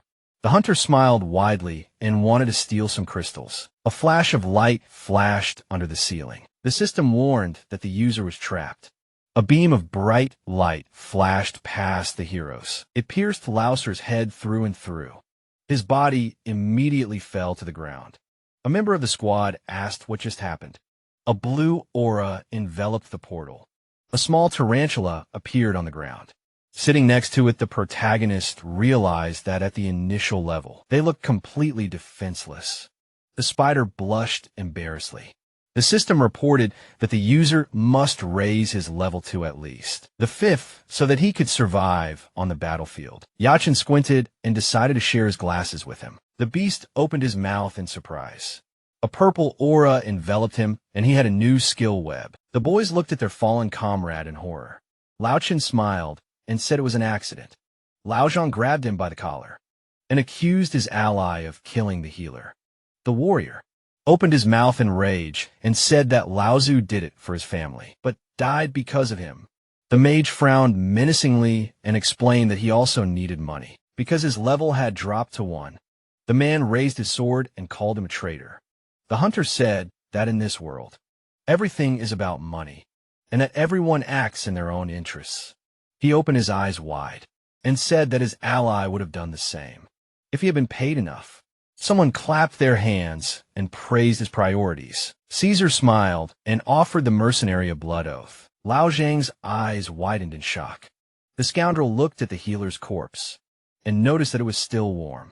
Putting his hand to his head, the leader of the group explained that death was a common occurrence here, because beggars were willing to risk even their lives for a chance to earn some money, and said that it was not at all shameful. The man put his hand on his comrade's shoulder and explained that these crystals, which only appeared during the red moon, could be used to buy cities, and one piece would be enough to not work for the rest of your days. The hunter closed his eyes and said that he forgot to tell him the price for taking 1 crystal. Caesar smiled slightly and explained that the price was a human life. The berserker clutched his sword. The soldiers pointed their weapons at the cannon fodder. The scoundrel threw a bucket forward and ordered everyone to put 1 crystal in it. The warrior opened his mouth wide and reminded them that any of them could be a trap, and asked if the bandits really wanted to get rid of them in such a sophisticated way. The leader of the group scratched his chin and asked if he didn't have to pay for his wife's treatment. The man leaned over to his subordinate and asked if he hadn't said that he would do anything to save her. The hunter narrowed his eyes slightly and asked him to remember that wanting to make more money was not something shameful. Lozhong gritted his teeth in fear. The warrior slowly approached the crystals. The member of the group extended a trembling hand towards them. Suddenly the fighter closed his eyes and said that he could not do it. The man burst into tears and admitted that he had lost all his money and had come to pay off his debts. Caesar frowned and called him pathetic. Lao Jun looked at him and realized that he could not compete with him. Even on his best days, the mage smiled and reminded him that he had been invited to join the main ranks of the Blood Oath. The leader of the group asked if he had said anything like that. The henchman put his hand to his mouth and confirmed it. The man called his subordinate to him, and the wizard fell to his knees and declared that he was ready to give his life for him. The hunter kicked him in the face. The squad member fell to the ground. Caesar asked if he really thought there was a place for such trash in the elite squad. Lochin gritted his teeth. The leader of the group called him a pathetic traitor and promised to give his death some value. The clone of the protagonist looked back. The man shouted that he would turn his subordinates into walking corpses so that they would collect all these crystals for him. Yet Jean turned the bloody nightmare into a clot of energy. Xiao Tong frowned menacingly. The guy put his hand on his shoulder and asked him not to do something stupid. The young man stepped forward and said he would handle it himself. He put his hands in his pockets and asked how dangerous it could be to collect these crystals. The scoundrel clenched his fist and asked why the newcomer had only just appeared. The scavenger grabbed a crystal sticking out of the rock. The protagonist pulled it out with ease. The sorcerer turned away the squad members hid behind the rocks and asked him to warn them before doing so. Otherwise, they would all die. Caesar frowned in displeasure. His henchman asked if the newcomer had managed to outweed death, or if the trap only worked once. Yechi narrowed his eyes and thought that his luck should be enough for nothing to happen to him, even if it was a deadly trap. The guy pulled another crystal out of the rock. The leader of the group opened his mouth in surprise and shouted that it was his luck, not the trap. Not working, the sorcerer turned his head and asked how a first-level person could have such a high luck value. The man stated that in that case, there was only one reasonable explanation, that the trap was broken. The scoundrel took the crystal and assumed that this was true. The party member took the crystal and said that nothing happened to it. A red beam immediately pierced his head. The man collapsed to the ground. The hunter smirked, realizing that the newbie had the highest luck of all the others. And remember that in the abyss, the attributes that were most often increased were those related to strength. The youth frowned sternly. Caesar asked if anyone would really waste their attribute points to develop something as useless as luck. With a confident frown, the leader of the group explained that the original plan was to turn them all into corpses, and stated that now he only needed one corpse with a high luck value. Caesar ordered not to let the opponents escape, and the necromancer was going to carry it out. Lao Zhang resignedly declared that they were finished, because their opponents were the guys from the Blood Oath, and they could not cope with them. To which Lao Zhang replied that there was still time to escape. He was thrown into a shutter.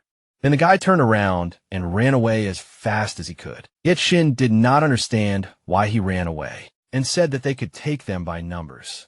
To which Lao Zhang said that now they were missing one. To this, his interlocutor confidently and boldly replied that they had enough of all. The necromancer perked up and asked his ally if he heard sound. He asked again what exactly. The first looked up spider like monsters were flying at them, when a notification said that the hero had summoned spider demons. Screams of horror were heard, and someone's voice said that there were monsters here. Xiao Tong cursed, and noted with annoyance that now they had to fight not only bandits, but also monsters, to which Yi Chan carelessly replied that the monsters were on their side, since he had picked up a couple on the way. Then his interlocutor asked if he was a Spider-Man. The hero's eyes lit up with a lilac light. He looked at the level 20 necromancer. Then he turned his gaze to the level 17 berserker 2. Level 18 hunters also came to his attention. A level 19 paladin brought up the rear. The protagonist concluded that he was not sure about the difference between their levels, and his spiders and his intuition told him that there would be no problems. But he doubted a hint came that it was impossible to determine the level and profession of enemies of similar strength when Caesar noticed that the hero could subjugate the monsters of the abyss, and it seemed that he had learned something while collecting trash here and there. Yet Jean, taking into account the hint, reasoned that this meant that the enemy's level was not much lower, and maybe even higher than his own. Caesar said that if the monster's level was not higher than 10, then they could not even be mentioned, and ordered them to deal with the monsters first, then the trash, and warned them not to touch the crystals. Yi Chun glanced sideways at his comrades and said that plans had changed, and if Lao Zhang wanted to live, he should follow Lao Zhang's example. He swallowed nervously and thought that the hero was a complete idiot if he decided to sacrifice himself to delay them, and even insisted on it. The guy turned around and ran away. Yi Chun turned to Shou Tong, suggesting that he had his own reasons for going into the abyss, and that if he wanted to live, he would also have to run. The boy took a step towards the exit and said that he would never forget him, And turning around, he also ran as fast as he could. While he was running, a notification came that his luck was at level 1. Xiao Tong cursed, loudly stopping in front of a pile of stones. Lao Zhang asked him what happened, this time calling him an idiot. He apologized for the fact that since they entered the abyss, nothing but bad luck had rained down on them. He himself did not know why. The paladin rushed to attack. The monster's eyes widened. The warrior struck, he frowned, and shouted furiously that he would knock out the opponents with one hammer. Something white appeared from the spider's mouth. It spat out a web at the paladin. The man immediately grabbed his face, trying to tear off the adhesive mask. His eyes widened in surprise. Yi Chen rushed to attack. He shouted indignantly, covering himself with his shield, that the guy was too low a level to attack him, asking if he had completely lost his mind. Yi Chen's blade was very close to the enemy's face, but the guy unexpectedly flew to the side, and the paladin asked how he liked his shield even in flight. The garbage man thought that his spiders were level 10, and they were enough to equalize the forces, but not to win because he was dealing with a blood oath, and yet he managed to land smoothly behind the enemy. Wounding him, he screamed that he felt pain in his leg when blood flowed down his pants. Yi Chen rushed to attack. The paladin fell to his knees, and arrows flew at his opponent. The garbage man noticed them. He dodged at the last moment, letting the swift rays pass over him. One of the hunters asked another if the enemy had dodged. He replied that it was impossible, and most likely his interlocutor simply missed, and suggested that he try again. The guy pulled the bowstring. He released an arrow, which immediately burst into flames. The garbage man swung his dagger. The protagonist cut the arrow into several pieces. The hunter noted this out loud in horror. Yechian caused a big bang, and flames flared up from his hands. The hunters froze, watching the fire flaring up. They did not have time to counter it. They concluded that the enemy was a tough nut to crack. When the protagonist seemed to summon his fire, the berserker struck the spider. Calling it a monster, it fell dead, surprising the bard. The berserker looked at his victim with satisfaction. Then, swinging his sword, he turned to Shotong, who frantically asked him not to get excited, and offered to discuss everything. Lao Wang was furious. The man appeared in front of Berserker's weapon, covering his ally with his body, shouting for him to get out of the way. He turned to the guy and angrily shouted that because of him, they could not escape. The man concluded that if he wanted to live, he needed to know how to fight.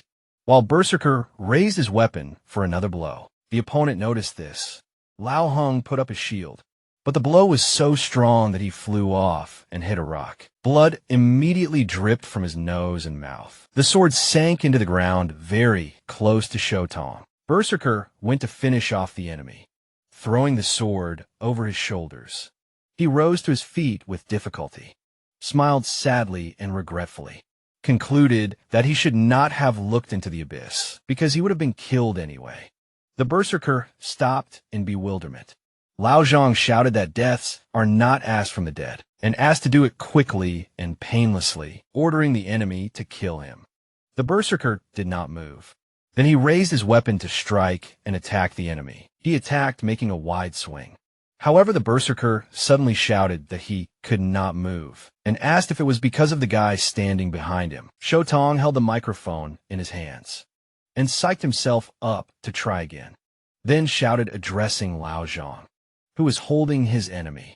Urging him to strike, he replied that the guy was holding him too, to which Xiao Tong fell into a stupor. Yichen looked in their direction in surprise, unable to understand what they were doing there. At this time, the necromancer turned to him that even if he had some hidden ability, his strength would sooner or later run out, and he would not be able to fight forever. Yajin thought that summoning magic really spent a lot of energy, and he had summoned a clone a little earlier, so the mana was almost used up, and the summoning of spiders also continues to spend mana. The scavenger threw a glass of drink in his hands, and with gusto began to consume it. And the necromancer asked in bewilderment what it was. And then he said that he did not care because mana cannot be restored, after which his eyes flashed full of strength. After that, he spreading his arms to the sides, shouted that the necromancer is a very powerful S-class profession, and a corpse controlled by someone like him can fight forever, and sent his wards to the enemy. Yi Chun indiscreetly, loudly drank the potion from the straw and asked himself again, did the necromancer really have control over corpses? He felt that his mana was fully restored. The protagonist said that all the dead should rest in peace, and his energy, which enveloped him in a lilac haze, released clawed hands. They dragged the dead away with them. The necromancer asked in shock what it was and where his corpses went, and from the purple haze a silhouette appeared. Yetchin attacked him. The necromancer fell not far from Caesar, who was holding the monster with his hand. He said that the protagonist had interesting abilities. Now, it was clear what he had hooked him with. At the drink stand, Yi Chun said that it would be great if they all earned a little money and went home. But the rivals give crystals in exchange for human lives, and the fact that they recruit people as cannon fodder is immoral. The guy sternly looked at the enemy. Caesar frowned and asked if the guy really thought that if he had potential, he would no longer be cannon fodder, and concluded that he was dreaming, because they were all his property, and reminded him of how this world works, saying that the stronger one has the power. The guy heard in response a request not to kill him, because he was just a laborer. Xiao Tong stood in confusion, and Berserker froze in front of him. Caesar said that judging by the current situation, their opponents here, he called them cannon fodder, will not get out of here, to which Xiao Tong responded with doubt. Lao Huang shouted for Caesar not to listen, raise his sword and kill him. Xiao Tong shouted that he can only boost others, and he himself is not capable of killing a monster, much less a person. Caesar continued by saying that one of their sides would be destroyed, to which Yi Chun responded with a laugh, that he did not understand what he was talking about. The garbage man leaned over slightly, continuing that everyone had the right to enter the abyss and come out alive. That was all he knew, and his entire body was enveloped in a purple haze. Caesar prepared to attack, calling his opponent naive. Then he attacked, yet Shin flew to the side. He thought that it was a strong blow, and that he had never met a stronger person. His eyes widened in horror. Caesar was flying straight at him. Yetchin dodged, and his opponent's fist slammed into the ground. Caesar declared that his fist was invincible. Jotong asked what he was waiting for. Berserker hit him, and the guy fell to the ground. Blood flowed from his eye. Berserker swung for another blow, but Lao Zhang attacked him from behind, grabbing him by the waist and shouting at his ally to do something. Berserker dealt him a blow that cut his stomach. Lao Wang repeated his request to do something, asking with his last breath. Xiao Tong asked if he volunteered to be the leader. Because he had strength, he remembered his words, that this group of cannon fodder needed a leader, like a level 3 bard, and added that he would be perfect for this role. The guy said that he just thought that he wouldn't have to kill monsters with his own hands if he were the leader. The team leader put his hands on the ground and continued that he wouldn't have to face such things, and no one would know that he wasn't really capable of such things, that he wasn't strong at all. The guy stammered that he was just a noob and asked for mercy. Xiaodong bowed his head to Berserker. A memory appeared in his head. How? One of his previous team members asked if he couldn't do any damage, so he could probably boost others, to which the other replied that the guy couldn't choose the right target for the boost, called him shameless, and kicked him out of the team. Then he repeated his words again, calling the guy a noob. Xiao Tong was sitting on the steps near the fountain when Caesar approached him. He asked what the guy did for a living. The guy replied that he was a level 3 bard. Caesar invited him to come with him. Yi Chun flew to the side and hit a rock. Caesar made a powerful blow and explained that this martial arts technique, which inflicts continuous physical damage to the place of impact, if the enemy tries to use magic, the wound will only worsen and he will die faster. He made another attack, commenting that this explosion is an indicator of martial skills that can cripple even the strongest mage. Yet Shin regretfully thought that everything was happening too fast, and he ran as fast as he could, and Caesar rushed after him, asking if he really hoped to dodge. The scavenger wondered if the enemy lost blood when using their skill, and concluded that it would not hurt now. And then it dawned on him. He called out to Shotong, And then he was hit. He fell not far from his ally's feet. And lying down he said that it was useless to hope that others would be merciful to you. Because you were weak, he dreamed of this like no one else. Blood flowed from the corner of his mouth. He continued that he himself was disappointed in his weakness. He remembered himself in the fight with the green monster, when he was weak and could do little, but did not give up, because you do not need to be afraid of your weakness. And at these words, Jotong's eyes widened. The monster then grabbed Yi Chun with its tentacle. The scavenger said that you need to be afraid of your cowardice, and also be afraid of losing heart. Xiao Tong repeated his words, beginning to understand their meaning. Yet Shin and the monster's tentacles screamed that he was not afraid, and all the time received notifications that he did not cause any damage. As suddenly gathering his strength, he dealt a critical blow, and he realized that he had succeeded. The monster was defeated. When Yet Shin gathered his will into a fist and took the first step, he already knew that he had been preparing to become a king all his life with these words. He wiped the blood from his face, and he continued that even when he was a weak garbage man, he did not give up. Meanwhile, the berserker was shocked by what he heard, and Xiao Tong asked again about the words about the king. Then he raised his sword and decided that if he did not become stronger, he would die and compared to ridicule. It was better to simply disguise himself and avoid fights. He decided that he wanted to become stronger and be strong in spirit. The berserker asked what kind of nonsense, and added that his third level could not compare with the 17th, which meant that he could not win. But he was even interested in watching this, so he decided to just stand still. Xiao Tong threw his sword aside. The berserker was taken aback. The guy took out a microphone, having called upon poetry and lyrics. Berserker still stood there petrified. Caesar could not understand what was happening, and whether it was serious, and yet he noted with satisfaction that he had found the best booster in the world. The notification showed that the damage he inflicted increased by 15%, as well as defense, speed, and resistance. The guy called upon Bloody Nightmare. The creature cheerfully plopped down on the ground and attacked Berserker from behind. He noticed this at the last moment, and there was nothing he could do about the monster strangling him. He screamed for it to leave him alone. Xiao Tong looked dumbfounded, first at Berserker, then at Yi Chun. He perfectly dodged the blows of Caesar, who wanted him to die. His next blow missed the target. Yi Chun thought that thanks to strong magic, he had fast regeneration, and Berserker's state is a splash of blood. The scavenger took out his weapon and struck the enemy. Caesar didn't understand what was wrong with his armor, and why his opponent had wounded him with an ordinary dagger. Yet Jean seemed to answer this question in his mind, thinking that Blood Splash didn't care about his armor, but his opponent's martial arts still made him sweat. Finally, he decided that he needed to end this fight as soon as possible, and rushed to attack. Caesar was interested and easily dodged the blow. He shouted, parrying another blow, that he had 20 years of practice and could not lose to. Some garbage man. Caesar struck back, shouting if his opponent could feel the difference in strength. The damage was serious, to which Caesar said that those who had pumped up their martial arts skill could change their profession to the king of destruction, or street fighter. Yechin did not fall and quickly assumed a fighting stance. The opponent's hands clashed. Yechin was heavy, and Caesar shouted that he hated weakness, so he focused all his attention on strength.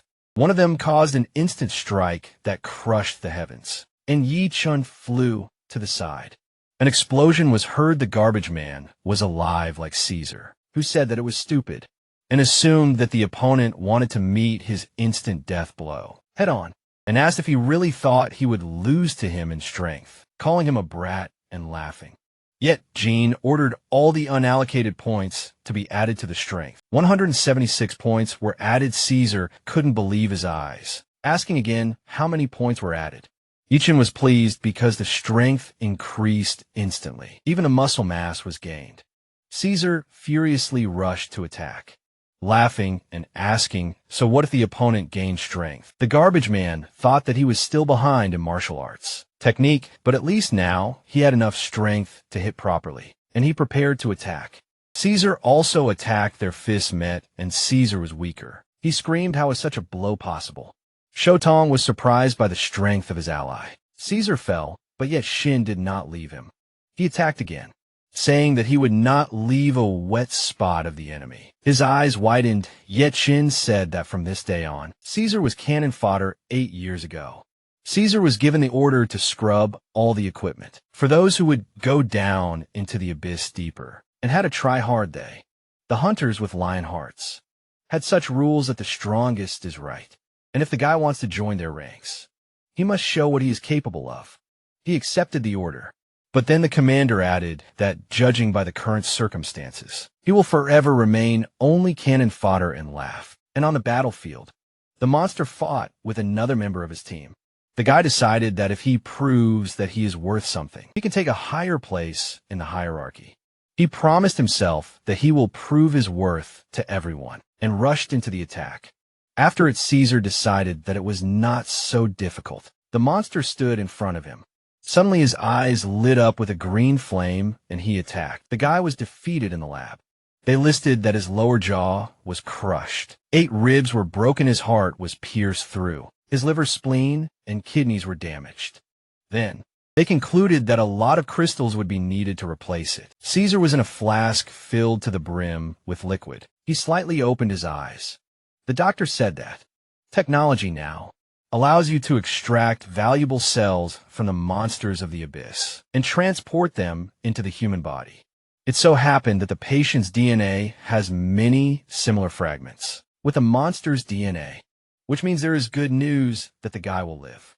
But the bad news is that now he will be a hybrid of a monster and a man. He said this and burst into wild laughter. He looked at the emblem with the image of a lion and said that Caesar proved that he is worthy of joining the lion's heart. As a full member, the gang leader waved his hand, sitting on his throne, saying that the guy should put this on and become his extra hand. Or Dog Caesar looked at the emblem thrown to him with interest and asked where the rest of the previous expedition members were. However, the leader's eyes flashed red when he said that those useless rats were dead. The guy's skin immediately became covered in sweat. When he thought about how this world would swallow people whole, he squeezed the enemy's face with force, thinking that if he couldn't show his importance, then he was nothing more than trash. At that moment, the system reported the use of invincibility, which meant that defense damage and speed were greatly increased, and waves of power immediately began to emanate from Caesar. The protagonist froze, amazed at such power. The enemy's hand reached for his chest.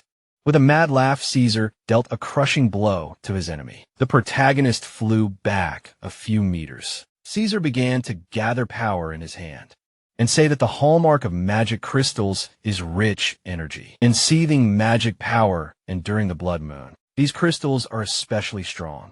His face darkened with anger when he said that, thanks to the transplanted organs of the monster. He can also feed on the power of magic crystals. The guy ran his fingers over his sharp teeth, explaining that he can briefly become stronger than the boss of the abyss. The system reported a hint that Rodrigo, Caesar, was detected as the boss. At this moment, the human monster clenched his hand into a fist, preparing for battle. Yatsen wiped the blood from his face, telling Zotong that the system recognized their opponent as the boss, and then asked what happened to his body, to which his partner immediately worriedly clarified whether he was okay or the protagonist. At this moment, Caesar shouted for the protagonist to surrender. He kicked the floor, and it immediately broke. Yatsen turned to the bard. Caesar began to throw stones, shouting about letting go of his human body and becoming an unkillable monster. The protagonist barely dodged the stone that was flying at him. The opponent soared into the air in an attack, shouting that he accepted the price of his strength. Yi-chan turned around to face the opponent with concern. At this moment, Caesar attacked him from behind. Desperately screaming, Shou Tong watched the scene. Trembling with fear, he looked at the formidable figure of the opponent and thought that they were undoubtedly no match. 4 high-level players, especially Yi-ching, who hid his strength, was already much more powerful than his companions. But even him, Caesar can take out with one blow. At that moment, the enemy looked up with pleasure, and the bard thought that although he was exhausted, he still had an invincible strength left, which was his monstrous essence.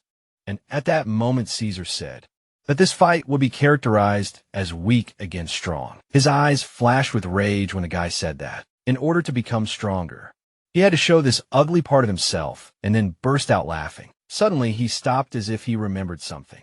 The bard frowned, looking at the enemy, and then declared his ugliness, to which the enemy said that one way or another, he failed the mission entrusted to him. So he was the last piece of cannon fodder to see it. Caesar attacked Shotong, shouting that he would give the guy a heroic death. However, he put his hand forward and asked the enemy to wait, since he was going to die anyway. He wanted to say something. Caesar stopped and stared at the guy in surprise, saying that he was already talking too much, then put his heavy hand on his shoulder. He grabbed the bar by the neck and asked him about his last wish. He narrowed one eye and said that he wanted to leave the port. At that moment, the bloody liquid began to spread across the ground. However, Zhu Tong looked somewhere ahead and declared that he was not the last of the cannon fodder. At that moment, the liquid behind Caesar began to take some form. The protagonist emerged from it, saying that thanks to the bard, he bought a little time, and the state of powerlessness was canceled by this potion. He showed a drop on his finger and said that you can't see the enemy's weaknesses with the naked eye. So he relied on the bloody nightmare to get secret information through direct contact with his body. Caesar narrowed his eyes and asked if he killed the guy's clone, since he was interested in when the protagonist managed to do it. The protagonist looked at his opponent indifferently and explained that he accepted the price of this power. And although the berserker skills greatly increased his strength in a short period of time, the price of being forced to use this power that exceeded physical limits was 30 seconds of exhaustion. His eyebrows knitted together as he said that Caesar, with a body that erased the boundaries between man and monster, stretched out his greedy hands in the abyss itself. So the abyss naturally wanted him to pay for it. Caesar burst out laughing and shouted that he should stop joking around, since this was his power and the abyss had nothing to do with it. Suddenly a realization pierced his body comma, and he froze. Caesar screamed, and waves of power began to flow through his body. But he felt his knees exhaling an aura. The protagonist took a few steps towards him. At this moment, the light in Caesar's eyes seemed to go out. Screaming in unison, he stepped forward to attack Yichun. However, he did not stand still and then attacked back. Caesar's movements seemed to slow down when he missed the blow. The boy did not give up in such protagonist, and he thought that the changes in his opponent's body increased speed. They clashed again in a blow. Yichun gritted his teeth, having long thought that if only he had a weapon, it would be easier at this moment. Shatong called. Yichun, the protagonist's eyes widened in surprise. The bard threw him a dagger. At the last moment, the protagonist caught the weapon. Caesar rushed at the protagonist. The blow of the young man's blade was parried by the monster's hand, but he managed to leave a wound on his back. The enemy flew forward by inertia. Gritting his teeth, the villain asked if every blow of the scavenger was critical, yet Shin reminded that he was still beyond his strength, and he had only added a few points to his agility. The monster's face twisted in anger, and he rushed at the boy, growling that he had angered him. He would not live because he was a higher being. The fighter dodged back from his blow. Activating magic, the hero snorted at the way the enemy called himself, attacking the villain with fire in the face. The young man declared that in his eyes, he was nothing more than a monster. The enemy's face began to smoke, and he screamed. The next moment, the monster's eyes lit up. His appearance completely lost its humanity, and an incoherent roar was heard. Frowning, the garbage man realized that the monster had taken possession of the villain, and he could no longer be saved since he had completely mutated. Looking straight into the widened eyes of the enemy, the guy clarified whether he heard the call of the abyss. Grinning in fear, the monster demanded that the enemy perish. He had proven his worth, and he must be released, to the surprise of the other hunters. Caesar ran away, shouting that he was not cannon fodder and should not die. Xiao Tong ran up to his comrade, noting that the villain had simply gone crazy, and this was their chance. The protagonist narrowed his eyes. The villain was trying to absorb the bloody nightmare. The young man turned to the leader, and he saw that his body was trying to do the same, and noted that something seemed to be on him. At that moment, the system sent a challenge to the scavenger to defeat the mutated enemy without killing him. And he did not understand how this was even possible. Looking gloomily ahead, the guy reasoned that the man and would not leave here alive. Even the members of his own team would not let him go easily. If they saw Caesar now, but if he accepted the challenge, he would receive a rare reward. At least he would try falling liquid. In front of the dumbfounded hunter, Yechin asked him to remember his words to distract his attention. 5 seconds would be enough. Without looking at his comrade, the hero added that it was possible not to kill the enemy. Without looking at his interlocutor, the young man explained that the monsters belonged to the abyss and could not leave it. The monster destroyed the wall, while the garbage man continued that the abyss accepted such with open arms. The monster moved into the darkness of the tunnel. When the guy added that, it was about those who abandoned their humanity. Such are the rules of the abyss. He heard that monsters entered a berserk state during the blood moon, but it brought madness with it. The demon moved forward when he heard Lachin's voice muttering that. Damn, it smelled fried if he survived. It meant he had great luck this time. It was his turn to grab her by the tail. The guy opened the chest, and golden light gushed out from inside. The hunter looked at the contents with delight, because now he was rich and free. Pumped up skills and a new life were waiting for him. But the young man did not notice how Caesar came up to him from behind while he was laughing, being sure that he would change his fate sometime later in the bar. Xiao Tong dropped his head on the table, begging the protagonist to become his boss. From now on, he would always be with him. Looking at the hunter in confusion, the young man objected that he could not be that cool, to which he was told that the moment they heard his words, that he knew that he had been preparing to become a king all his life. He realized that he would follow him anywhere. Wincing, the garbage man admitted that he was just pretending to be cool. At that moment, looking at it now, he was talking complete nonsense. Clenching his fists, the hunter assured him that this was not nonsense. Only after listening to Yi Chun, he realized that he was worth something.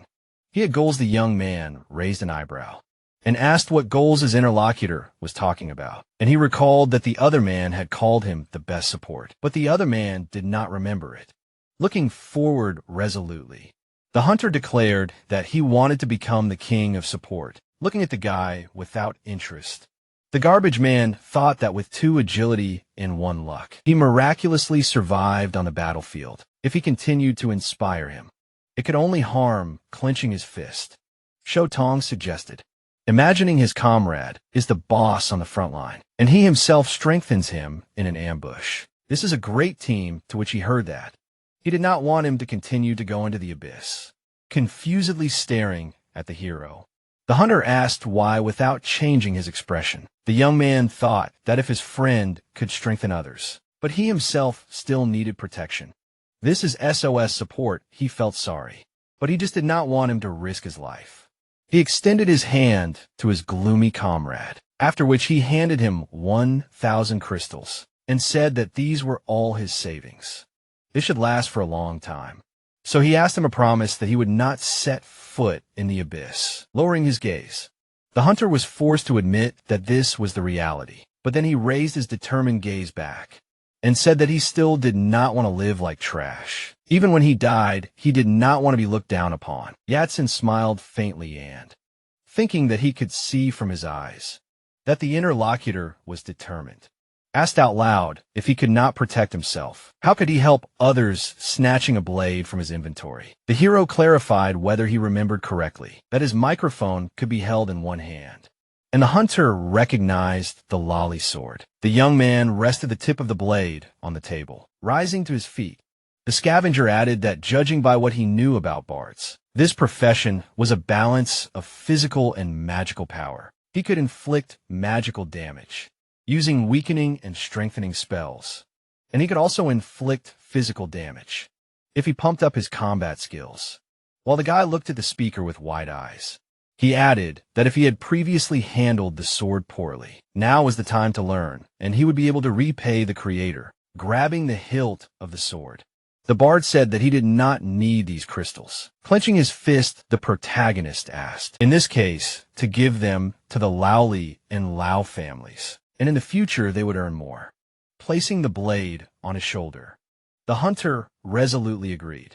3 unknown people approached the portal to the abyss. The girl holding the paper said that after the Blood Moon incident, a small S-rank unit was dispatched to clear the abyss of all demons. The corpses of the Blood Oath commander were found in it, and the leader, Caesar, was heavily infected, and now they wanted to neutralize him. The man listened to the report gloomily, and when the subordinate added that in addition, the bodies of several outsiders were found, including one of his acquaintances. He specified which one after handing the papers to the boss. The secretary replied that it was about Shin Yen, who they had recently proclaimed as the team killer in another abyss invasion incident. The man looked at the papers, while the girl continued that when the body was found, he was wearing top-notch equipment, and she assumed that he had a battle with the mutated Caesar. But he lost. It must be an accidentally surfaced factor. Looking up, the boss asked what that meant, to which the subordinate explained that he was the only one, and he immediately understood what was being said. The boss clutched the papers, and the third person present asked if their plan had failed, to which he replied that Caesar was a useless dog who could not prove his suitability at this time. In the state hospital miracle picnic inside, life went on as usual. Patients and doctors walked calmly along the corridor. A man in hospital pajamas sat on the floor and asked for forgiveness, and his father too. Picking up the key, he added that he had no choice. The key was activated. A portal opened on the facade of the building covering 3 floors. People on the street began to panic as the energy of the abyss fell on the streets. No one understood what was happening. Some guy was the first to notice what scared him. Another portal opened on the hospital grounds, and those watching began to shout to call the police. A monster appeared from the burning ruins. While the protagonist asked his sister to listen to him and not to look back, the children ran as fast as they could. But due to the monster's attack, their hands were unclasped. The boy was thrown onto the concrete, and his little sister was swallowed by the monster's mouth. At that moment, Yicheng woke up, jumping up and down on his bed. It took him a while to realize it. He was breathing heavily, then he fell back on his bed, grumbling that he had that dream again. Glancing at his phone, the young man remembered what date it was. After a while, the protagonist reached a flower shop. John greeted the regular customer with a happy smile, and when he asked for a bouquet, she asked if he was going to see his little sister. The garbage man confirmed this with a slightly embarrassed smile, adding that he had met someone and was late. The girl said that she was very glad that Xiao had a brother like him, and then she noticed that he had gotten a haircut, and noted that it suited him. With a confused look, the guy admitted that he was just passing by, and then Uncle June came with his scissors. Picking up the bouquets, the hero continued to help carry them out, to which the saleswoman thanked him. When the young people went out into the street, several police cars rushed past them with a surprised look. The flower girl was surprised that so many patrol cars were rushing to the hospital. The young man's eyes widened when he realized her words, after which he instantly took off into the air, with long leaps between the houses. The garbage man rushed after the police. He saw the portal as he was approaching, looking at it in fear. The guy couldn't understand why the gates of the abyss appeared here. He landed right in front of the police, trying to chase the stranger away with gestures. The duty officer said that civilians had been ordered to evacuate, and the passage was blocked.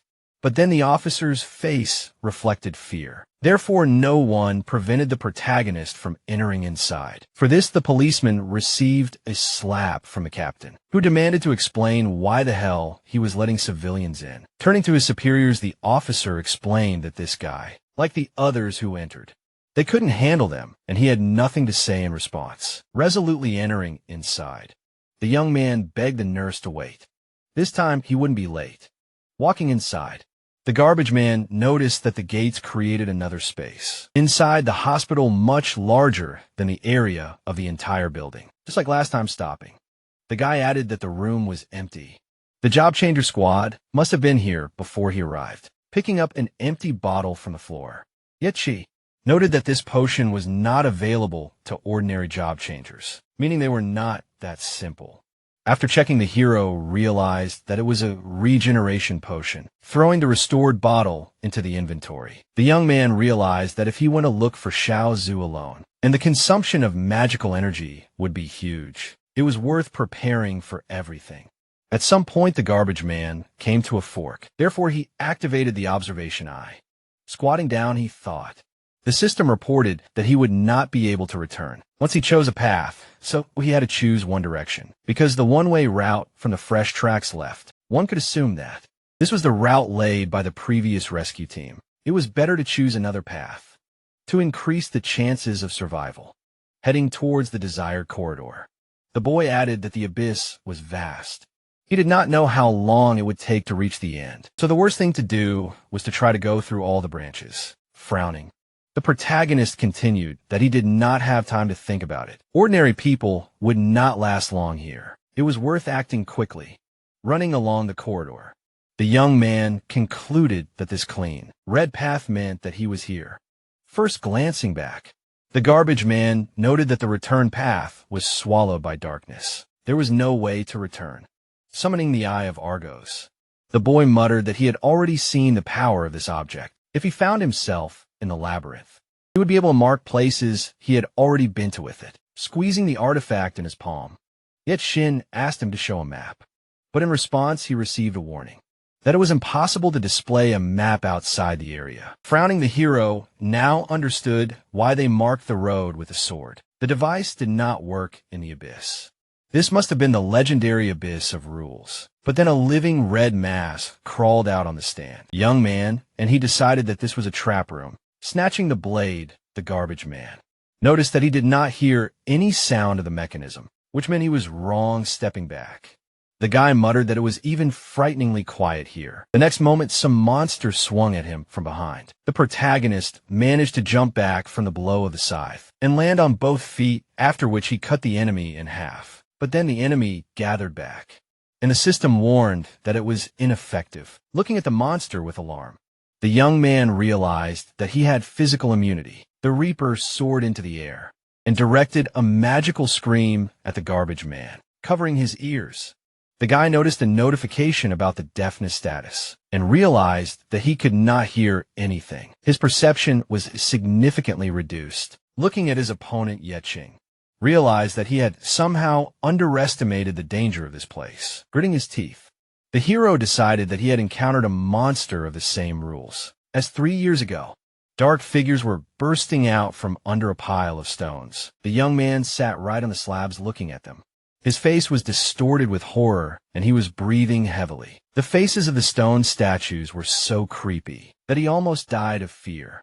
Starting to collect the scattered crystals, the scavenger decided that it was just a pile of strange statues. The guy did not notice who the sculptures were approaching him, worrying that nothing he had obtained should be wasted. When a main character turned around abruptly, he saw that the faces had changed. Taking a couple of steps back, the young man could not understand whether this was an illusion. They had just been a pile of stones. Then the garbage man's partner came up to him and told him not to turn around, and if he did look at them, not to blink, because they were demonic crying statues. And he admitted that the name alone made him feel uneasy. Noticing that they weren't listening to him, the man barked again at him, not to turn around and look at the monsters. That's when the guy learned that the demons in the abyss followed a certain logic in their actions. The higher the demon's level, the more logical they were. The demonic crying statues in front of him were S-class creatures, but they usually didn't attack, but acted like this as soon as he made eye contact with them. Their bodies would petrify into statues and focus on their prey, looking tensely at the enemies. The partner added that if you looked away, they would pounce on you with super speed, and that was the only way to kill you. So Yichin asked what they should do next.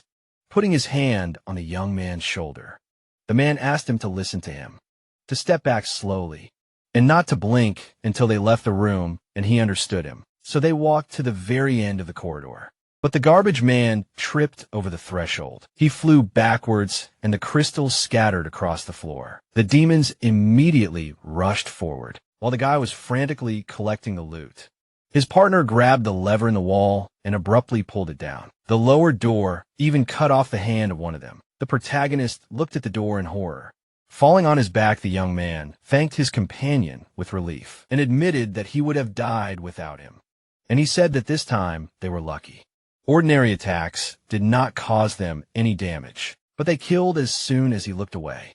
Such a paradox, smiling nervously. The man explained that, although their profession did not give experience in battles, but in such matters they are great.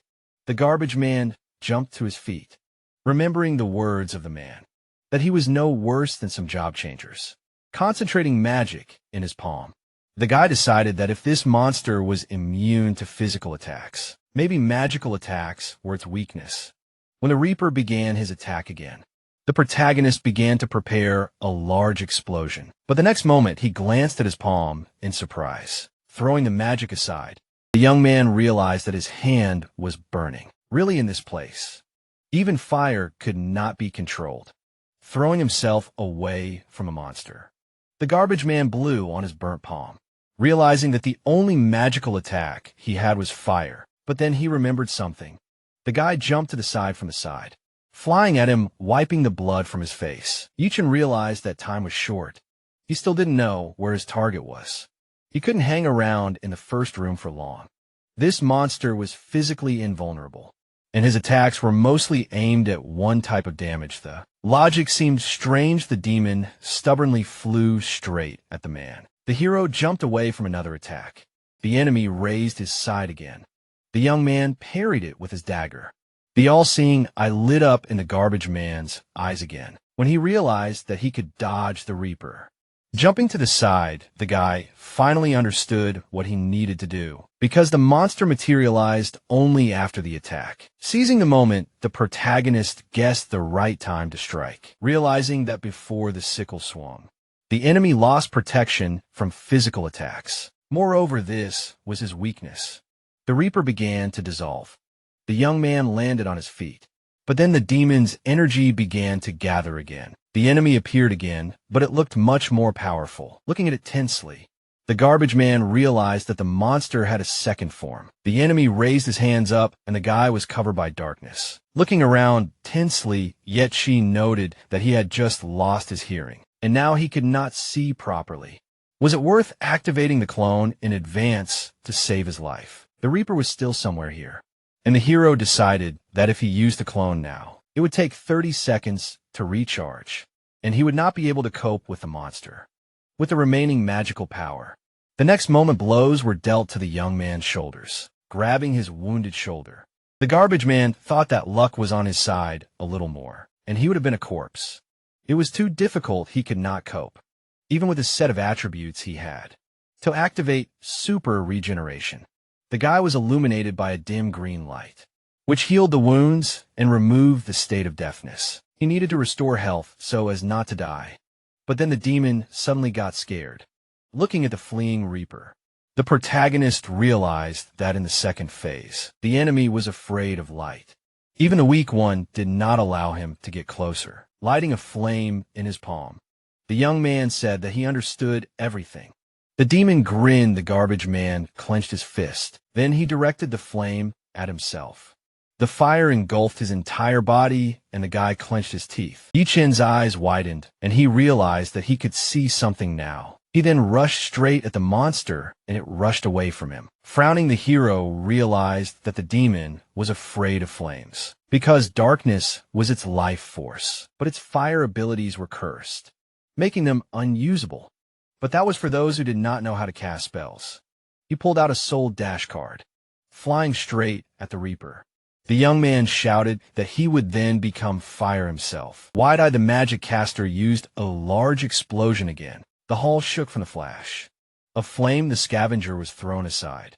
The monster was burning, and the system reported the guy's victory, and warned that less than 10% of his health remained. The protagonist looked at his hand, and when a message appeared that his hand was badly burned, and he would not be able to hold a weapon or cast spells, he laughed that the price of victory was high, and he would have to wait until his health was restored. But then he looked at the dying enemy in confusion, ordering his spell not to burn the monster completely. He wanted to disassemble it for materials. Then the abyss itself took the remains into its hands, despite the young man's attempt to stop it. But as a reward, the scavenger received an artifact that summoned the Soul Reaper. Looking at the card, the caster was glad that he finally received at least something useful, but noted that for the first time, he saw an artifact card that was tied to a soul.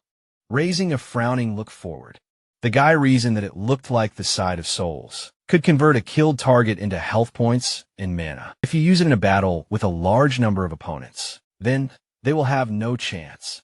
But if the enemy is not killed immediately, he will receive the same amount of damage in response or even die. It was necessary to use it wisely. The darkness dissipated and the passage was unblocked. The super regeneration time expired and he had to activate it again. Clenching his fists, the protagonist said that he was going for his sister. At this time, the creepy monster was excitedly dissecting the bodies of people who came his way. He threw his hand straight into the trash can. Xiaozhu looked out from her hiding place. Then she threw the bottle to the side.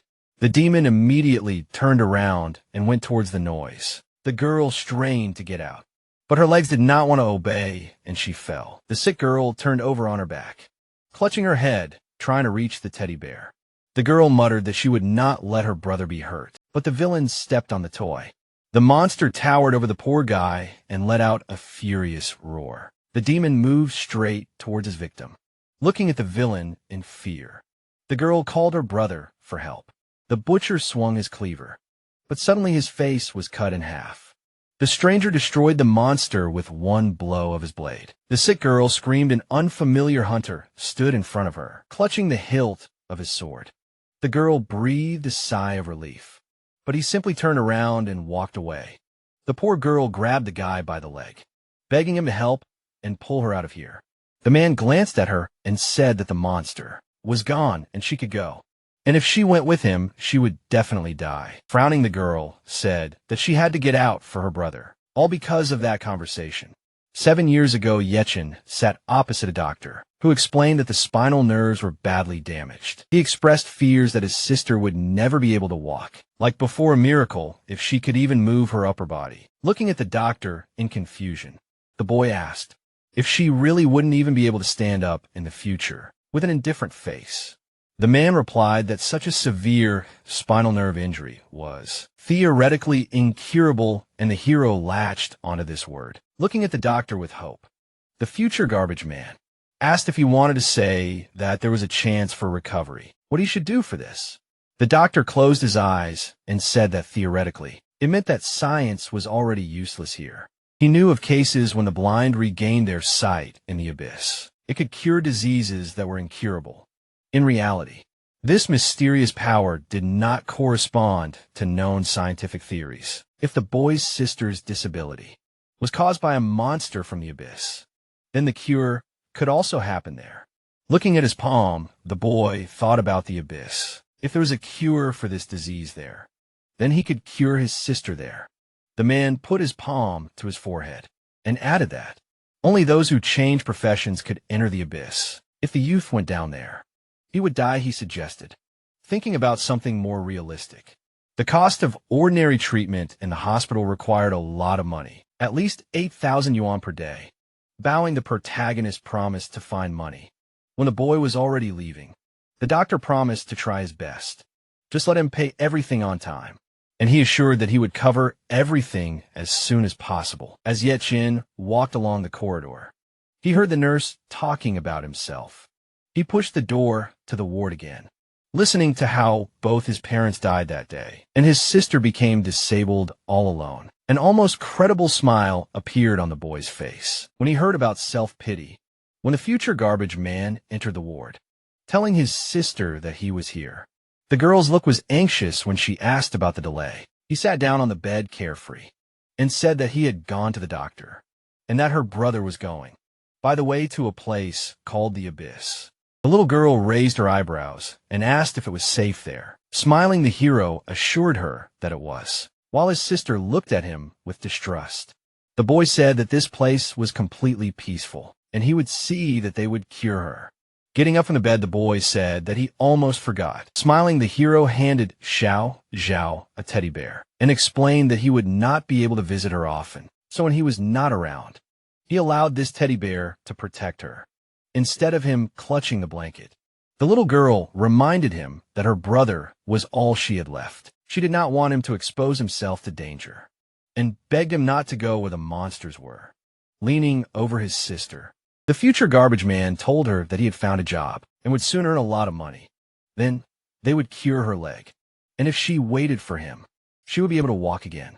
Raising her eyebrows, the girl objected that if he had to sacrifice herself for money, she would prefer to sit in a wheelchair for the rest of her life. She begged her brother not to go to such dangerous places. They crossed their little fingers, promising never to risk their lives.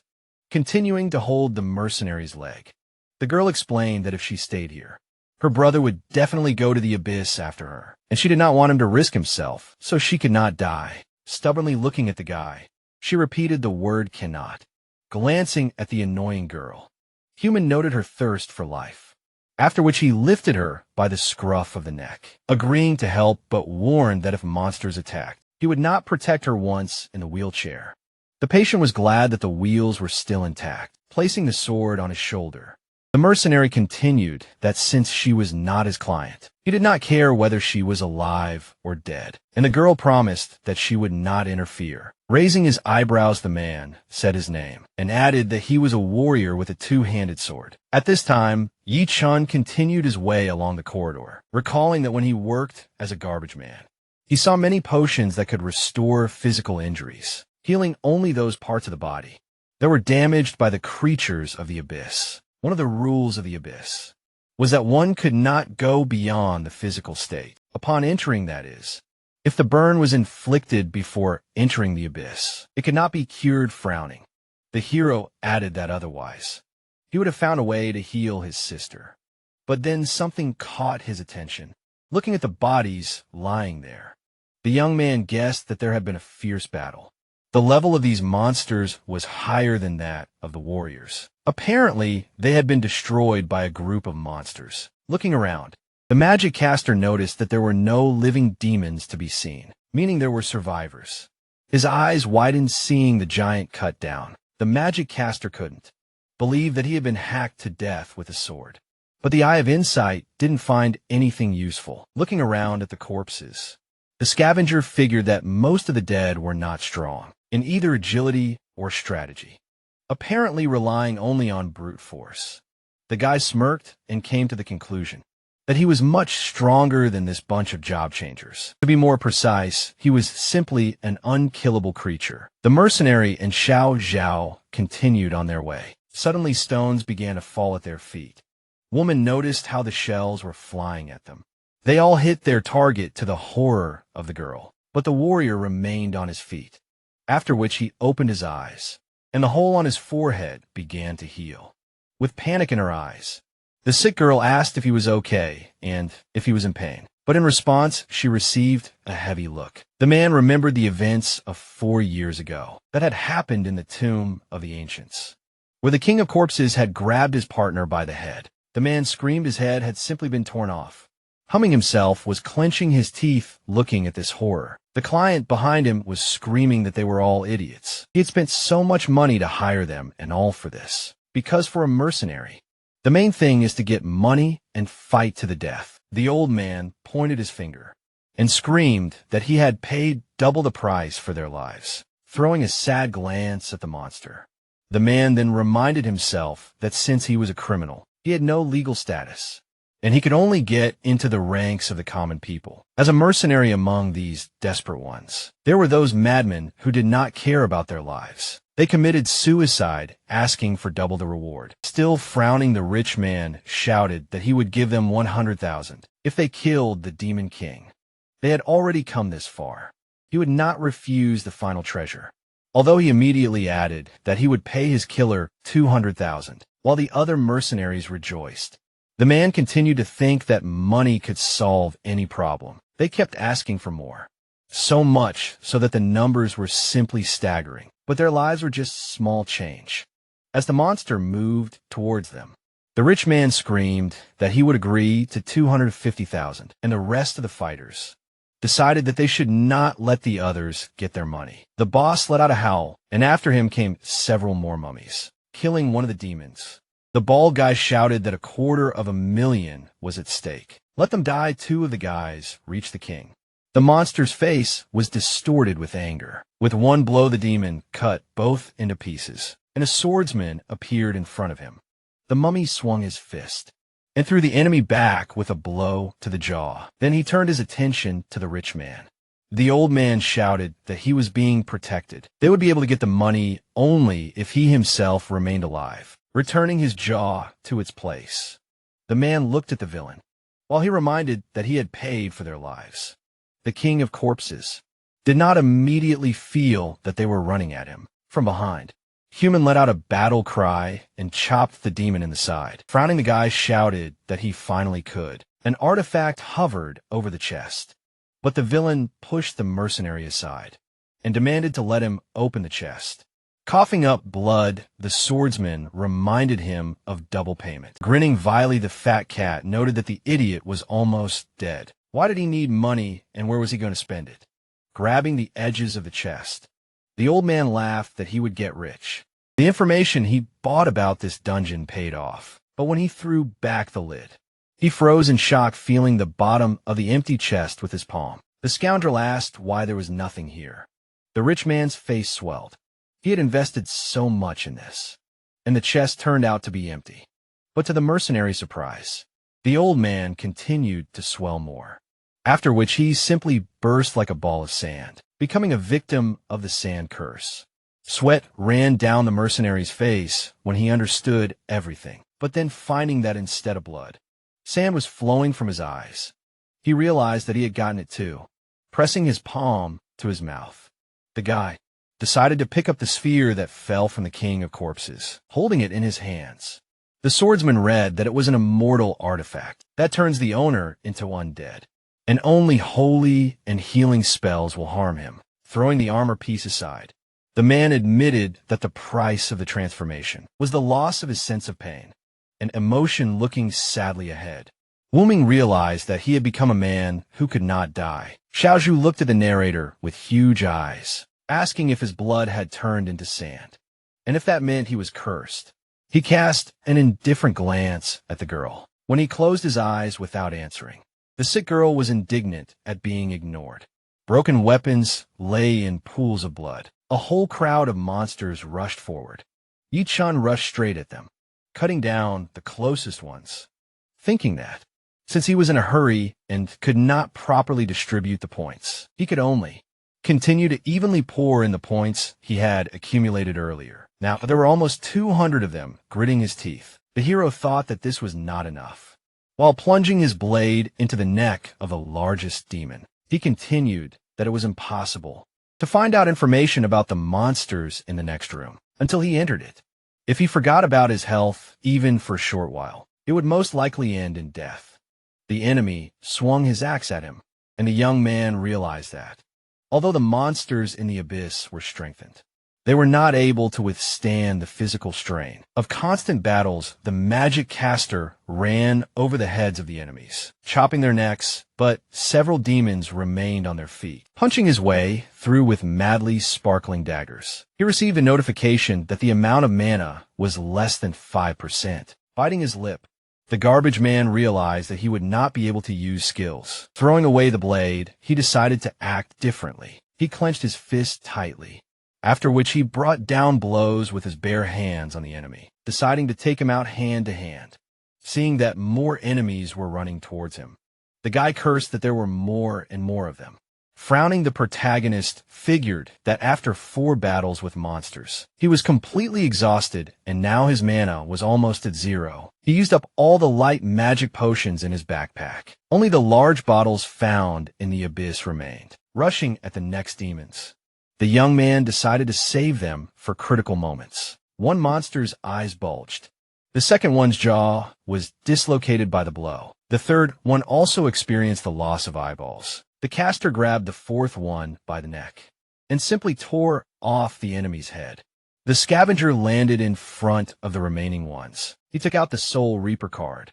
As the summoned creature rushed at the monsters, the guy figured that this sickle was not the best weapon due to its side effects, But perhaps the reaping of despair could cause a recovery effect. Swinging the scythe, the reaper flew through the ranks of monsters. Yi-Chin confidently looked ahead when the health and mana recovery effect was activated. Closing his eyes, the hero muttered that this way he saved potions and reduced the frequency of using super regeneration. But then something crunched under the young man's feet. Someone's glasses were found under his sneaker.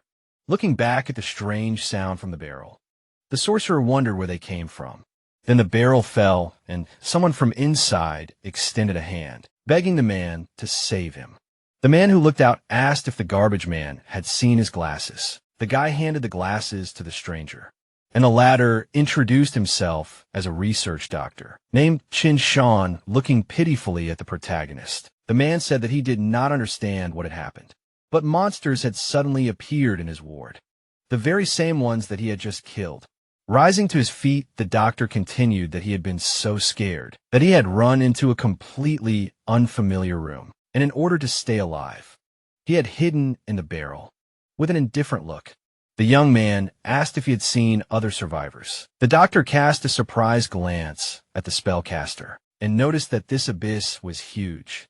Few people could survive, not to mention the disabled and crippled people from the hospital. The garbage man grabbed the man by the lapels and demanded to explain what he meant by the words disabled and crippled. He was a doctor who was supposed to save people. How dare he say such things? But he began to justify himself, saying that he was just a doctor, not a career changer, and could not do anything. With these monsters on the verge of life and death, it was necessary to pay attention to self-defense. Squinting, the researcher hinted that if he was strong in battle, why would he hide in a barrel? And clarified whether the guy had come to save him. Frowning, the doctor added that if Yi-Chun was sent to save him, then he should stop talking nonsense.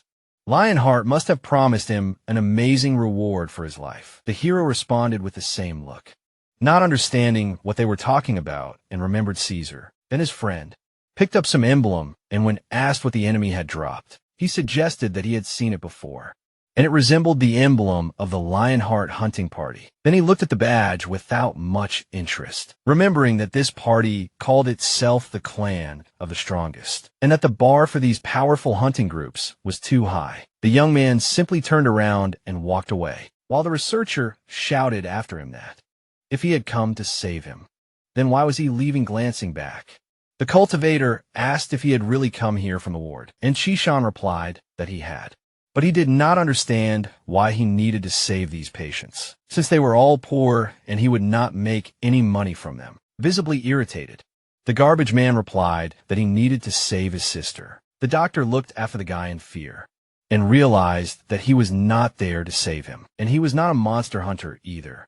Without changing his expression, the protagonist confirmed that he was right, and that he was simply recycling garbage. Throwing a warning glance at the researcher, the young man added that he did not hoard it. The cultivator headed for the portal, and the doctor ran after him. Stopping behind, the man warned that this place was a labyrinth. If he went there, he would definitely stumble upon a branch and get lost, holding out his palm to the garbage man. The researcher offered to show him the way, find his sister together, and then he would lead them both out. Having overtaken the silent guy, the doctor decided that the silence was a sign of consent, and said that he had come from this very portal, and he was the first to disappear inside. Yi-Chin entered after him, trying to maintain a friendly expression on his face. The man asked what hunting guild his companion was from. The hero glanced sideways at the man and replied that he was not from any guild, and that he was not a member of any. The doctor nervously adjusted his glasses and was surprised that the young man was doing it alone, spreading his arms out to the sides. The researcher continued that anyone who had at least a little strength would be recruited by hunting groups.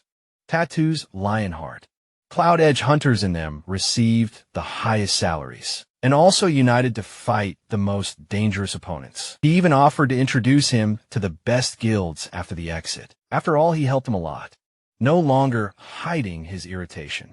The cultivator said that his sister's name was Xiao Zhao, and if he wanted to leave, he'd better shut up and stomp.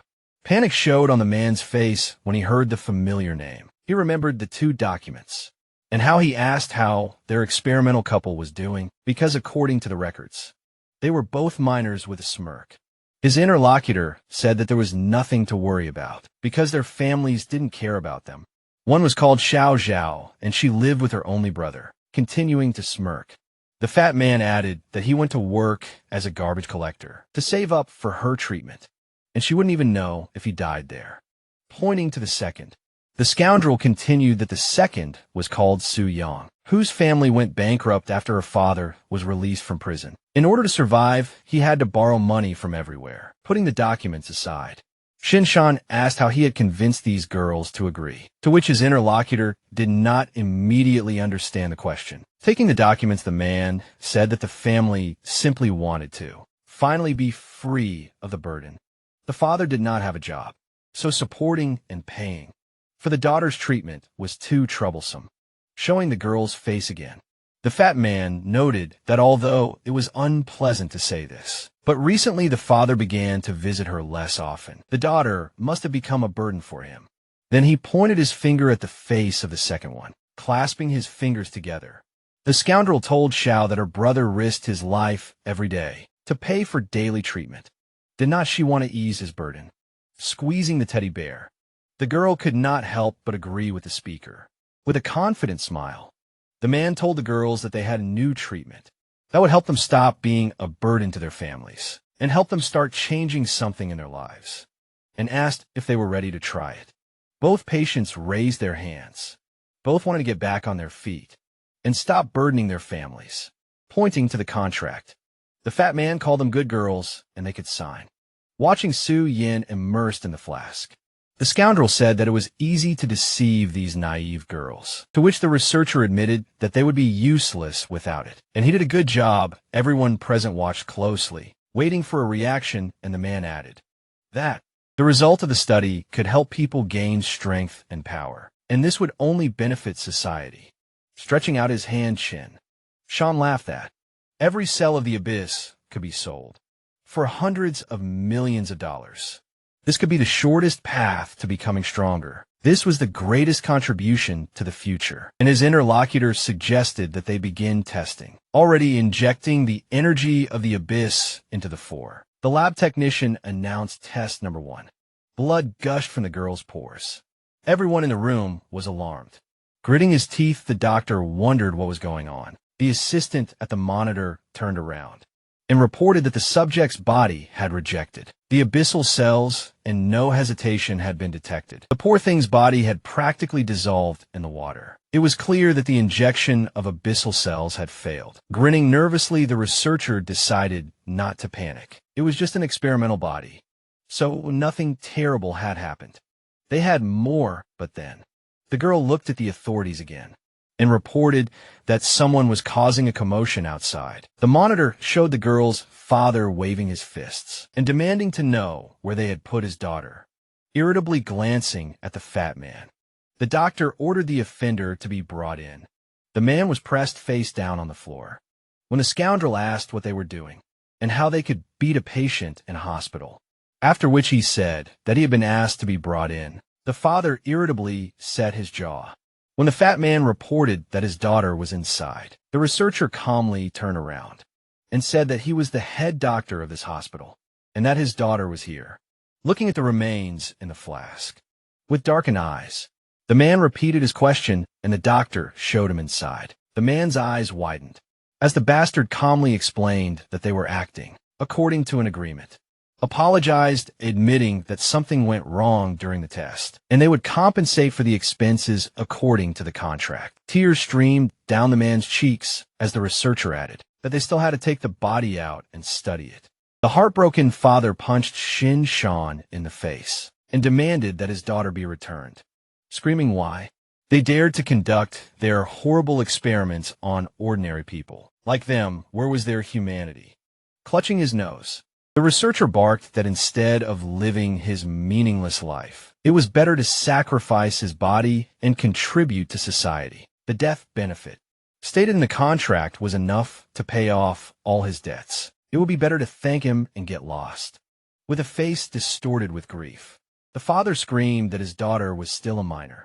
What the hell was the difference between saving and killing? He didn't need the money, he needed his daughter.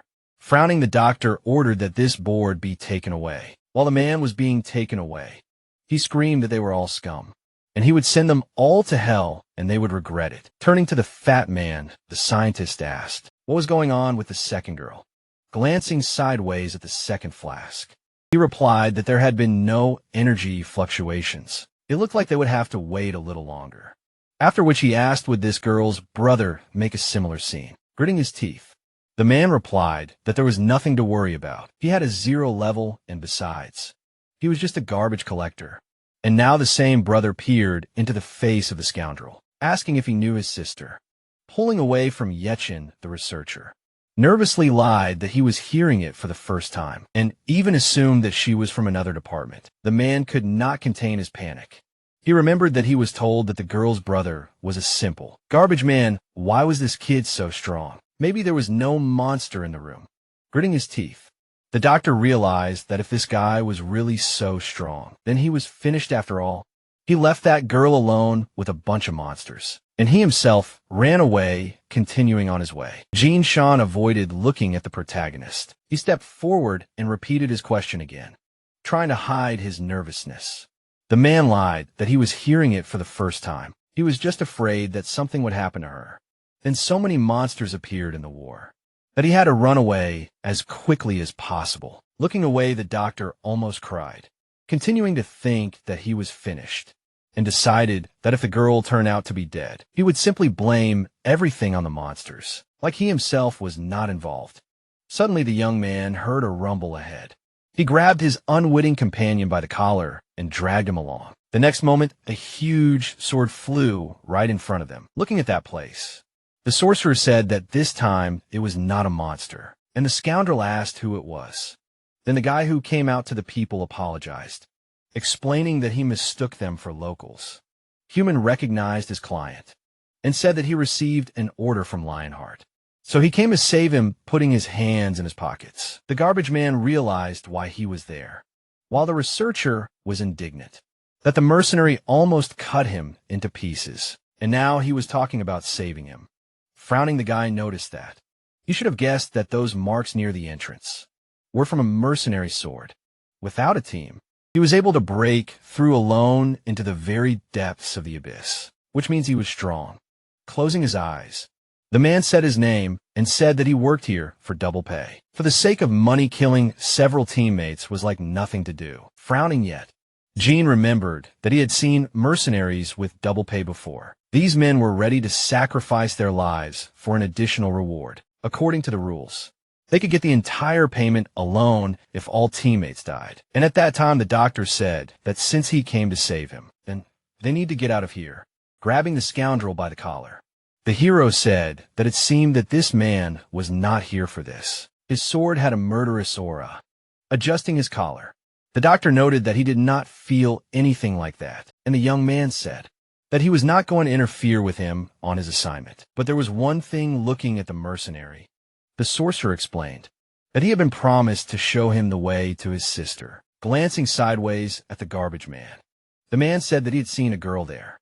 The guy's eyes widened, and he asked where he had seen her, while the villain behind him finally said goodbye to life. The Sandman threw a teddy bear to the protagonist. Looking at the familiar toy in horror, the young man demanded to know where he had found it. Closing her eyes, woman replied that she had been very cute. It was just a pity that she had not survived. The sorcerer froze, unable to believe these words. Behind him, the villain rejoiced at the death of the failed experiment, because now he would live.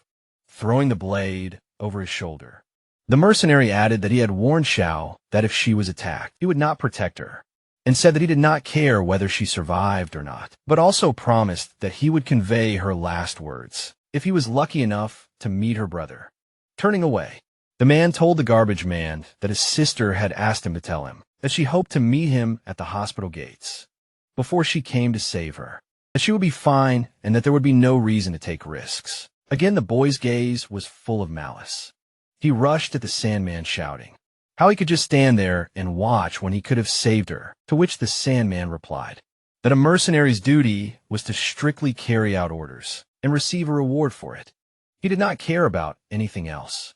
Raising his weapon, the man said that because of his curse, those around him were constantly dying. So he was always alone parrying the blow of Yi Chen's blade. The cursed one added that even after his words, the girl decided to come with him. In some way, it was her own fault. Rushing at his opponent again, the hero demanded to know where his sister was. The boy's blades crossed, and the mercenary demanded to leave Mr. Song with him, and he would tell. And the young man clarified what would happen if he refused. The researcher, nervously watching the fight, said that he agreed with the mercenary's option, lunching with his sword again. The Sandman said that he felt no sympathy for those who stood in his way, even if they were teammates with whom he had spent a lot of time. He was ready to send them to hell without hesitation. But then, the sorcerer managed to knock the weapon out of the man's hands. Swinging his fist, the garbage man roared that the enemy no longer had a sword. What was he capable of now? But the mercenary simply caught the guy's hand.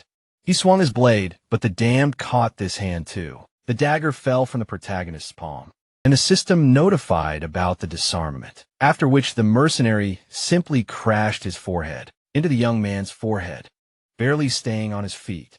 The sorcerer admitted that he thought that the sword was the enemy's main weapon, but he turned out to be pretty good in hand-to-hand combat. Looking at the scavenger indifferently, the Sandman explained that even if the mercenary had little information about the monster, he had to be able to use his body in battle, a skill that could only be mastered after countless battles, and that was not all his strength.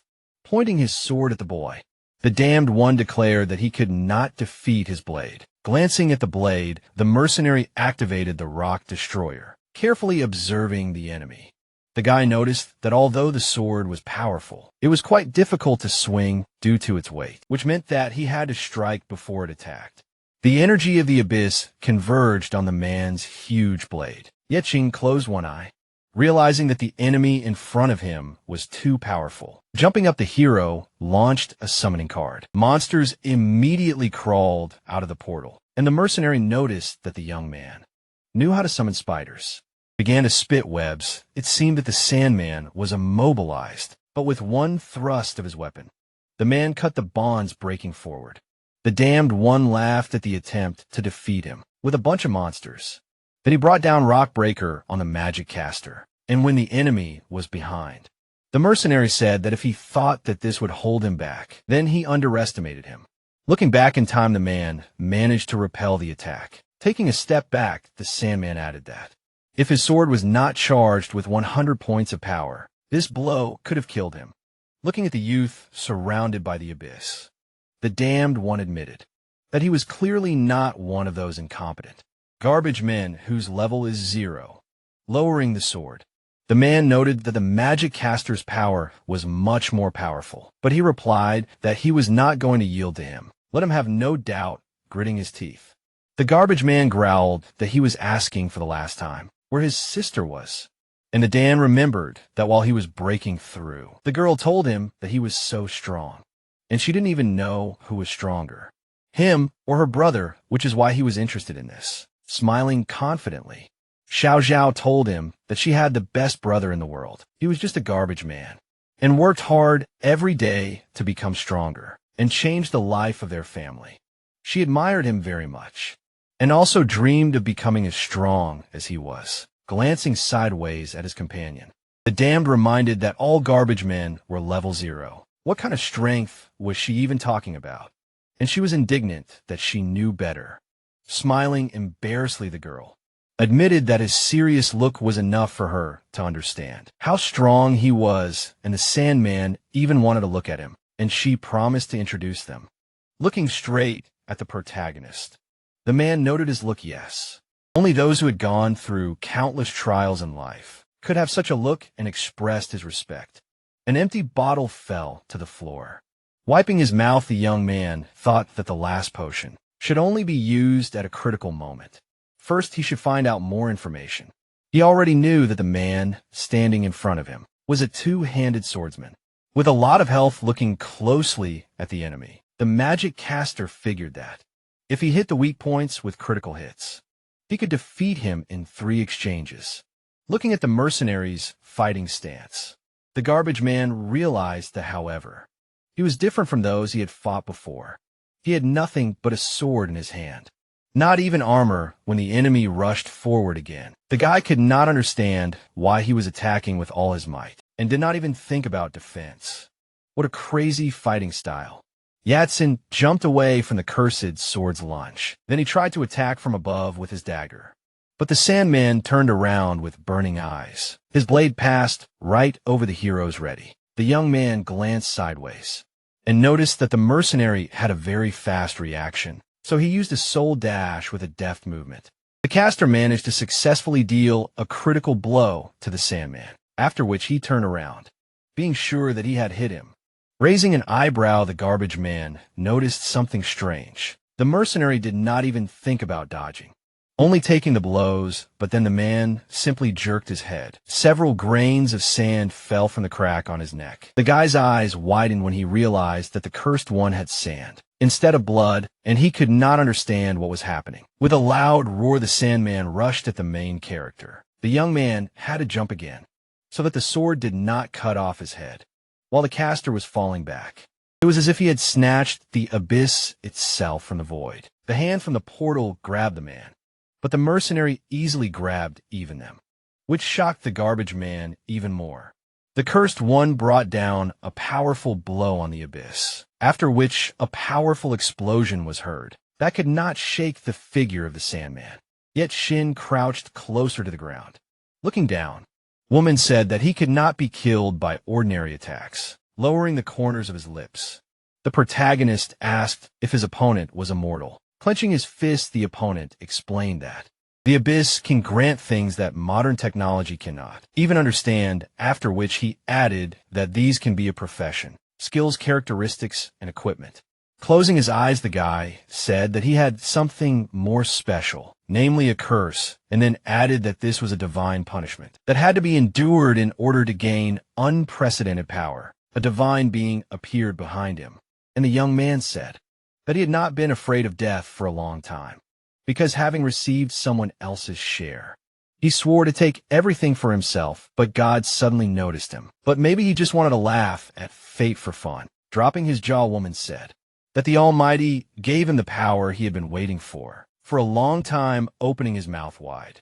The guy noted that he was not told that they would take away the most valuable thing. With bulging eyes, the protagonist asked if his opponent had become a monster. Shinshan opened his mouth in alarm and said that this meant that the rumor that ordinary people in the abyss can become monsters is true, after which he added that the undead have an extremely powerful feature until their energy is exhausted, and they can continue to resurrect. Suddenly, someone's hand began to break through from under the floor. The mercenary climbed out of the ground and said that the moment before his death, he reached out and touched eternity and was reborn alive. The guy threw his sword over his shoulder, and no one understood if this man was a loner, because he would definitely kill all his teammates, although there was no evidence. But all his teammates were dying, and it was not hard to guess, when suddenly someone admitted that he would never go on a mission with him, because he did not want to die at his hands. Small fragments flew off the legs of the young man, and he explained that he learned the price of eternal life. Clenching his fist, Human said that he was dead, but still alive. At the same second, the mercenary closed his eyes. The guy jumped on his opponent, when suddenly a notification appeared. That death wish can be activated when the health value is below 30%, and the damage received is reduced, and the damage dealt is increased by 100%. Gritting his teeth, the garbage man thought that the combination of the skill and the curse is just a scam. A skill card with skulls appeared. The mercenary struck Yi Chun. Suddenly, the blurry silhouette split in half. The protagonist dodged the attack with a jump. The opponent tightly grasped the hilt of the sword with his fingers. Frowning, the protagonist clarified whether immortality really meant that his opponent was unkillable. The guy lowered the corners of his lips saying that there was no doubt that he would win this fight. Suddenly, the young man struck a crushing blow. A card with the Soul Priest artifact appeared. The spirit in a black robe swung an axe. Raising his head, Wimming asked his opponent again. A moment later, the young man struck from above. The dark creature attacked the enemy on the shoulder. Looking back, the mercenary noted that this was not a physical weapon, but a purely technical effect. The scavenger closed his eyes and explained that if someone died from the skill, then the reaping of despair would be triggered, and HP and MP would slowly recover. Then added that since his enemy's body was dead, the skill would be triggered every time he was hit. The protagonist said that the reason why the undead could live forever was because of their magical power.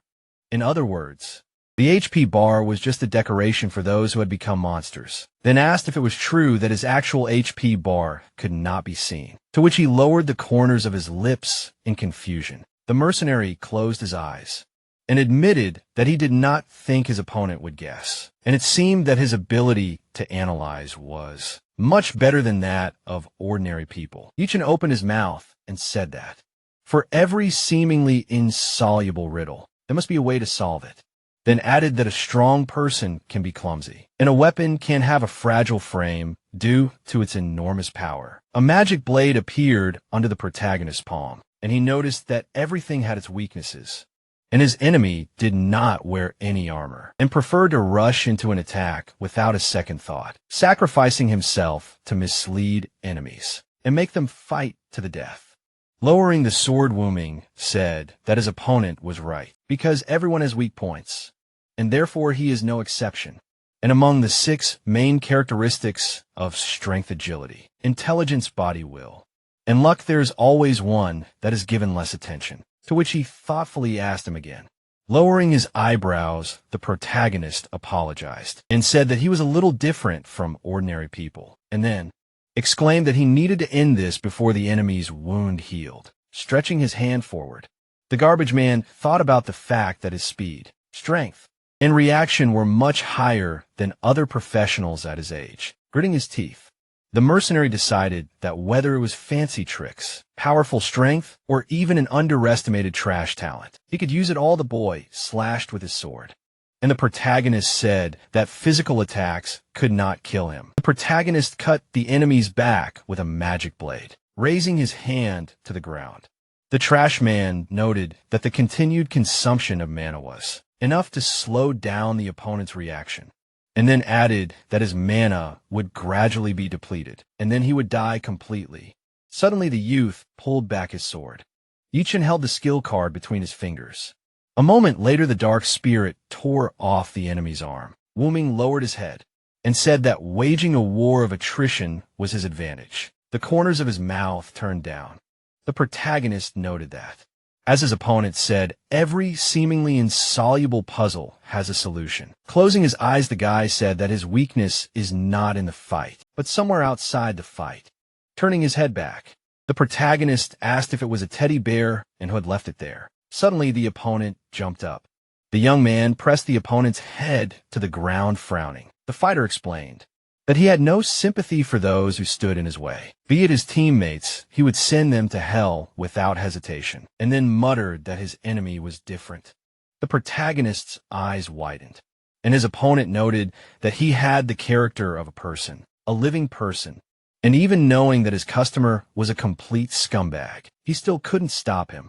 Closing his eyes, Wimming asked who the garbage man would choose if he had to choose between the life of a child and Shinshan. The protagonist's eyes widened, and he asked him again, and clarified whether this meant that his sister was alive. Letting go of the enemy's face, the mercenary asked if he had said that she was dead, and then added that the bear was just proof that he knew her location. Turning away from the enemy, the guy noted that in the end, this girl was not as easy to kill as the garbage man, and laughed. Lowering his chin, the protagonist asked what his opponent was talking about. A few hours ago, large columns appeared.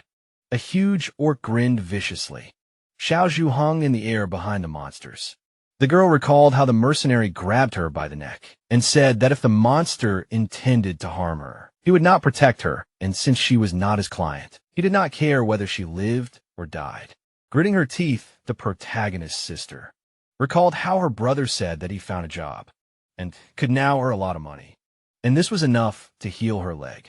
So if she waited for him a little longer, she would be able to get up. Xiaozhu closed her eyes with tears, thinking that she didn't want to always be a hindrance and a burden to her brother. Repeated this and mentally said that she asked God to bless her, at least for a moment, because she also wanted to become stronger. Suddenly her face was enveloped in a bright, magical aura. The orc bared his teeth viciously. A silhouette with round ears appeared in his eyes. The plush bear opened its mouth wide, and the system reported that the transformer profession had awakened. The beast swung its paw warming, flew past the monsters. The mercenary lowered the corners of his lips. Suddenly the guy turned his head back. The bear's eyes were shining brightly, and the youth muttered that ordinary people who successfully underwent the induction of the abyss cells were more likely to awaken their professions, and did not understand whether this girl could be one of the victims that poor father spoke of.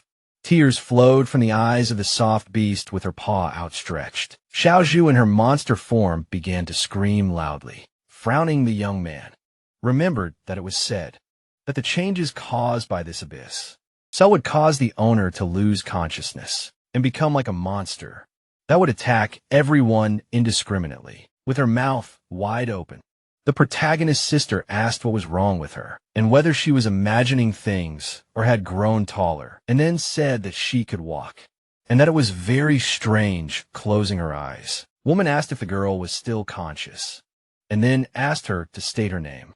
The teddy bear stated its name, to which the mercenary threw his sword over his shoulder and noted that it seemed true approaching the mirror. The girl exclaimed that she had become a toy animal, to which the guy said that he did not know whether to congratulate her or not, putting her paws to her face.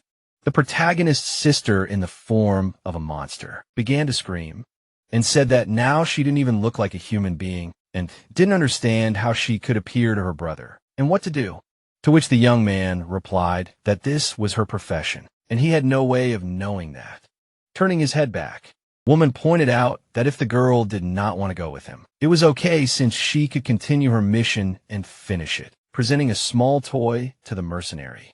Xiaohua asked him to give it to Yichun and tell her that she would need some time to gather her spirits and prepare to meet him. Since she could not recover from this shock so quickly, the guy stretched his hand forward. Closing his eyes, the young man said that if he met him, he would hand it over personally. Kneeling down, the mercenary noted that if they continued to fight, his position would be disadvantageous, although he wanted to see the enemy's strength. But they had no reason to fight. Qinshan widened his eyes and asked if Xiao Zhao was alive, and if this was true, lowering his head. The guy said that in fact, this doctor behind the protagonist was to blame for everything. Closing his eyes, the young man explained that the appearance of this abyss was more or less his merit. A road near a residential building appeared. Sitting on the bed, the man stated that there was no other choice, holding the key out in front of him. The man explained that if this key was used to open any door, the energy of the abyss would permeate the entire area, eventually turning it into a solid abyss. The father gritted his teeth and noted that, given the researcher's past, a rescue team would definitely come for him, and he himself wanted to be sure that this man would stay there forever, after which he added that he would not only trample all the results of his experiments, but also make him pay for what happened to his daughter. Lowering his eyebrows, the mercenary asked if the other man knew the price he would have to pay, to which the other man replied that he did not care about the money in this matter. With an anxious smile, Xi and Shan asked if they were talking about Xin Yuan, and said that he offered him compensation and had already sent it to her father. After which he added that the girl was incurable anyway, and he had to spend money for no reason to support her existence. Yi Xian lowered his head and asked the doctor what he had to say. About Xiaozhu, the researcher spread his fingers and exclaimed that she was just a coincidence, and that he really couldn't help her. Then stated that even if she was an experiment subject, it was her own wish, but he could compensate for everything. Qinshan began to explain what this meant, when suddenly, the protagonist gritted his teeth and repeated his words. A moment later, the protagonist asked the man again and punched him in the face. The garbage man stood over the body of the beaten doctor. Raising his eyebrows, the researcher asked, "Who would need a disabled person who couldn't even walk?" The doctor explained that if he used her, it would bring more benefit to society. And she sacrificed herself for the sake of scientific research and contributed, then asked if his sister should feel flattered, to which the protagonist's eyes widened in anger. Suddenly, a magical hand grabbed Ching Shan's body, gritting his teeth. The protagonist noted that his sister had been through so much that he would never understand. Looking down, the doctor muttered that he didn't mean that. At the same time, a limb made of dark energy crushed the researcher to the floor. The garbage man took a step forward towards the doctor's body, grabbing his clothes. The boy declared that even hell would not need such useless trash. At the same time, the youth looked back. Throwing the man back, Yi Chun shouted that this was for woman. The mercenary clenched his fist. The boy smirked and asked if this meant that they had reached an agreement. Frowning, the protagonist explained that he simply wanted to make sure that his sister was safe as soon as possible and that he didn't care about the rest. The young man put his hand on the researcher's face and said that a mercenary's duty was to carry out an order, and that the girl's father wished for the doctor to die here, to which he exclaimed that no matter what his order was, he could pay him double, and asked him to tell him how much the old man had promised him. Frowning, the boy noted that he only had one life, so he did not understand how he was going to give him double the price, to which the old man asked again with alarm. Looking away, the young man shouted that next time, he and the garbage man would have a great battle. The protagonist began to enter the magic portal, and loud screams were heard behind him. Xiao Zhao appeared from behind the wall in the form of a monster. The teddy bear widened her eyes and called out to her brother. Raising his head, the protagonist said that it was him, and apologized for coming very late. Opening her mouth, the girl, in the form of a beast, noted that she should be the one apologizing, and then said that her brother always risks his life for her, spreading his arms out to the sides. The garbage man said that it was nothing, because the monsters were gone, so she was safe now, standing in front of her brother. Xiao Zhao apologized and said that the monsters were still here. The sister began to cry and said that she was now a monster, raising her paws to her face. The girl, in the form of a teddy bear, said that she relied on him for everything, but she wanted to become like her brother. And even if she could not be such a hero, she would at least get up from her wheelchair and stop burdening him, and then apologize for turning into this. Raising his eyebrows, Yi Chun sighed, heavily grinning. The protagonist noted that many are much more similar to humans, but inside they are worse than monsters, and then added that the girl turned into a monster, but inside she is still sweet and good. Frowning, the teddy bear said that it looked like this. Gritting his teeth, the protagonist said that his job was to fight monsters, and asked him to believe that he could easily distinguish them by their appearance suddenly. The garbage man closed his eyes.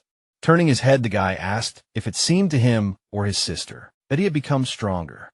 The young man asked if it was her doing, to which she scratched her head and exclaimed that it was not her. Opening her mouth wide, Xiao Zhao exclaimed that she had no control over it because she had only transformed then, to which her brother asked if it was all at once, and that her level was probably not low.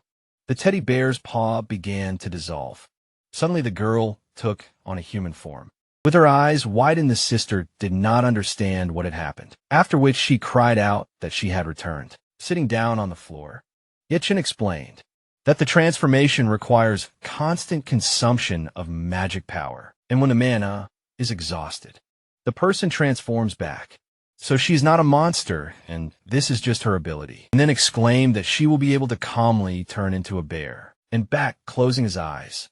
The protagonist congratulated his sister on the fact that she now also gained abilities, to which she clarified whether this was true, and whether she had now become like her brother. Looking away, the protagonist noted that this was not the case, because he would never allow her to be in danger.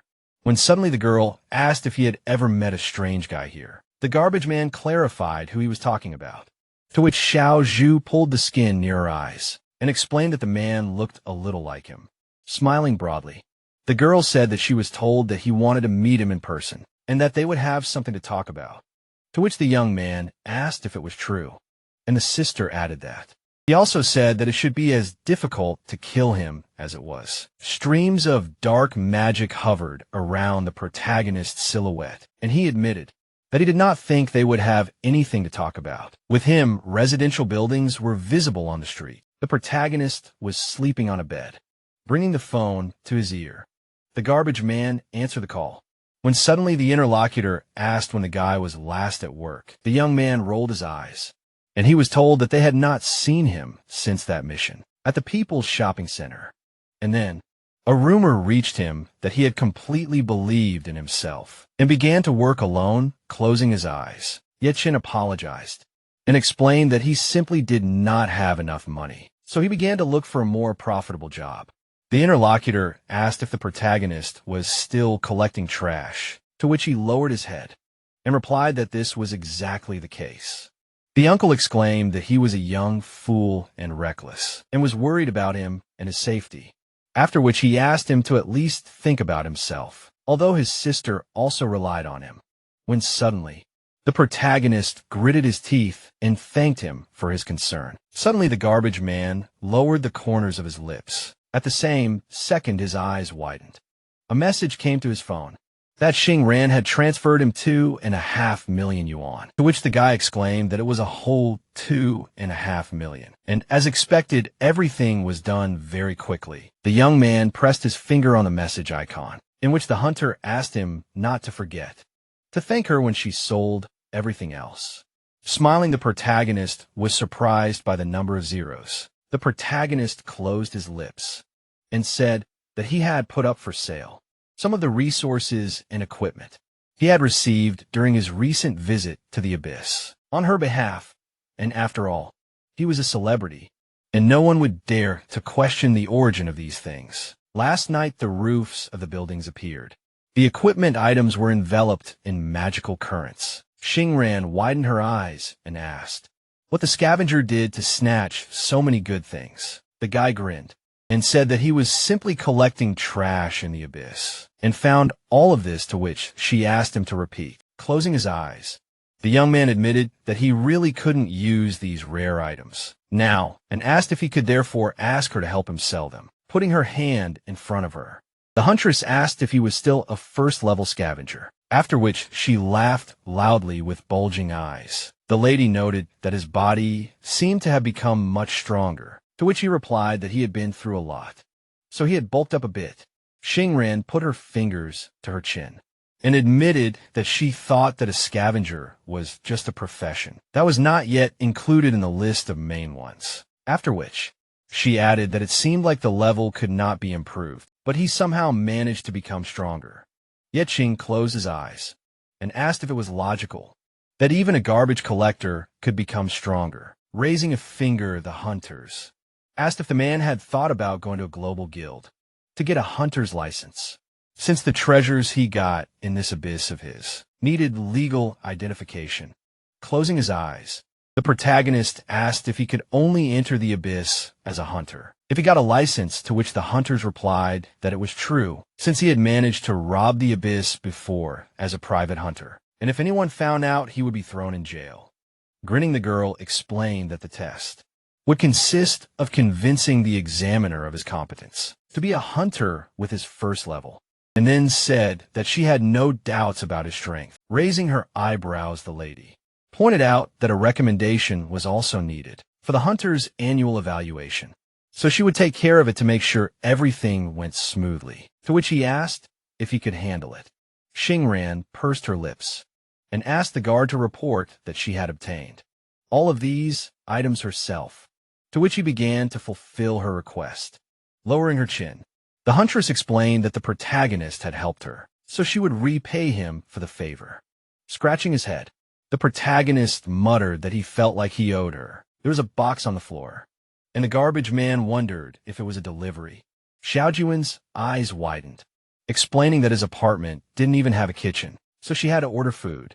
The brother noted that the sister had gotten up early, to which she closed her eyes and exclaimed that today was her first day out of the hospital, and she didn't want to spend it in bed, holding chopsticks in his hands. Yetchin asked how her legs were, to which she said that something had changed in her body since yesterday, and now she could walk a little. Getting up from her wheelchair, the girl showed that she could do it like this, spitting out the food from her mouth. The protagonist asked how she managed to do it in one night. Closing her eyes, the girl said that she was afraid that if she turned into a bear again, she would destroy his apartment. So she concentrated all her magic on her legs, to which the protagonist explained that she did not need to rush so much, because her brother was with her again, so she should not force herself. Smiling, Xiao Zhu replied that she knew this, and would simply practice gradually. But in fact, she hoped that she would soon be able to walk fully, and did not force herself. Holding a chocolate bar in his mouth, the garbage man said that it was impossible to get fat after one meal. The sister asked with her eyes wide open if her brother was leaving already, to which he replied that it was time for him to go. And she asked if they were going for a walk since it was a day off. The boy closed his eyes and said that her brother did not rest on weekends, and that he had work and nothing but work. The front door slammed in front of Xiao Xiao. The girl frowned and noted that this sounded ambiguous, so that the young man could have gone on a date, and she did not understand whether he had a girlfriend. The protagonist was standing on the balcony. People in professional clothes were visible, gritting his teeth. The protagonist wondered if all hunters look like this now. The garbage man lowered the corners of his lips, when suddenly he was asked if he came here for a license, in which hunting guild he had his eye on. Shotong and Yi Chen's eyes widened in surprise when they saw each other. The bard spread his arms wide and asked the protagonist what he had forgotten at the hunter testing site, and whether he had a license before. The protagonist answered with pursed lips that the hunter exam cost a lot of money, and that he had recently earned quite a bit of money that way, after which he asked if it was true that qualifications were needed to become an official hunter. As they walked down the stairs, Yechin asked how his friend had been doing lately, to which he replied that he had listened to his advice and had started practicing close combat, but that he currently had a license for auxiliary activities, and most hunting guilds thought that he still needed to gain experience and was not even allowed to join them. So he had to convince everyone that he was good at close combat. The bard clenched his teeth and exclaimed that, since the protagonist was applying for a license, he should only aim for the main position, to which he muttered that he was still thinking about it. The big guy was pushing people aside with his hands and shouting for everyone to get out of the way, holding a cigarette between his fingers. The guy in the suit asked if they should still be standing in line. As they walked forward, the thug shouted for everyone to make way for their boss, and asked if they even knew who he was, because if they delayed the boss's exam, it would be bad for everyone. The protagonist lowered the corners of his lips and thought about how he was seeing a god-chosen profession for the first time, and Xing Ran was a god-chosen knight who could use ice magic, in addition to the knight's abilities, create shields and heal at the same time. And his pumping speed was different from others, so he was assigned level S. Raising his hand, the garbage man remembered that in addition to his main profession, he combines the characteristics of others, and already strong abilities become even stronger. As if blessed by God, so such a profession is called God-chosen, and then said that he would go right after him. And his friend clarified what was so special about his profession, because he was just lucky. Leaning towards the table, the young man exclaimed that he should be quickly LED into the exam. The administrator lowered his eyebrows and asked what license they wanted to apply for. The fighter grinned and brazenly noted that it was the best one, after which he added that it was the almighty license. The armored warrior put his fingers to his chin and asked if this man was really applying for an almighty license, to which the other explained that he was God's chosen one, so it would be easy for him to get one. The big guy spread his arms out to the sides and asked why everyone was staring. Because these guys were nothing compared to their boss. Because he was the best, and the other confirmed his partner's words. The girl lowered her hands and asked if they were saying that their boss was the best. Opening his mouth, the guy admitted that he did not expect to see such beauties here and invited her to join them. The lady spread her fingers and exclaimed that she would never do that and advised him to go sleep it off. The young man clenched his teeth and shouted that it was better not to snap at him, because he was God's chosen one, and he was also great in bed. So she should not doubt the girl, immediately snapped her fingers. A moment later, the impudent man flew back from the explosion. The boss of the hunting party opened his mouth wide and shouted loudly. The subordinates ran up to the boss and asked if they were all newbies, since they had never even been to the abyss, and were doing such things.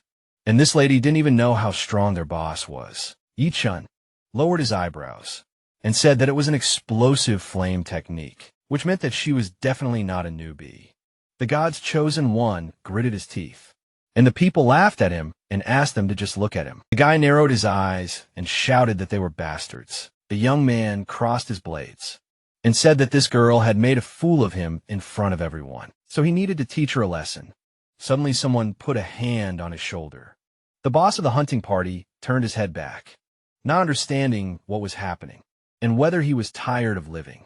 The protagonist's eyes sparkled brightly. The protagonist tilted his head to the side and said that there were cameras everywhere, so he could get into trouble for being reckless, to which he thought about what kind of nonsense this was, and that this person had a very terrifying aura, putting his hands in his pockets. The receptionist explained that using professional abilities was prohibited in public places. Yechin's eyes widened, and he said that everything was fine, and that it was just hot and stuffy, which was why everyone was angry.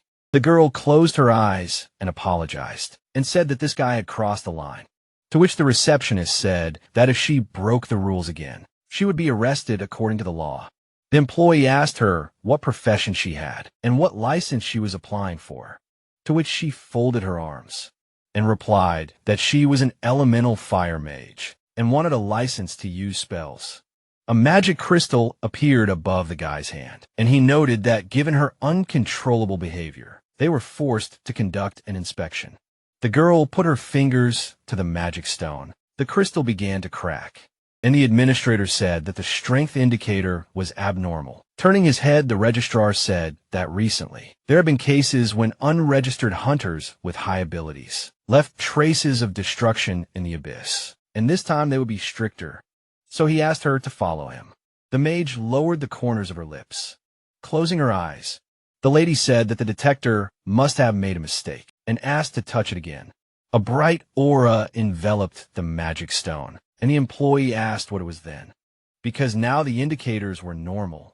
Smiling broadly, the girl exclaimed that everything worked. The protagonist's eyes widened, as he couldn't understand how she had changed so abruptly. And it was strange. Xiao Tong opened his mouth wide and noted that they were trying to track him down. The receptionist said that they were continuing and asked who was next, to which the protagonist raised his hand and replied that it was him. And his comrade asked if it was true that, with his strength, he wouldn't be able to pass the crystal test.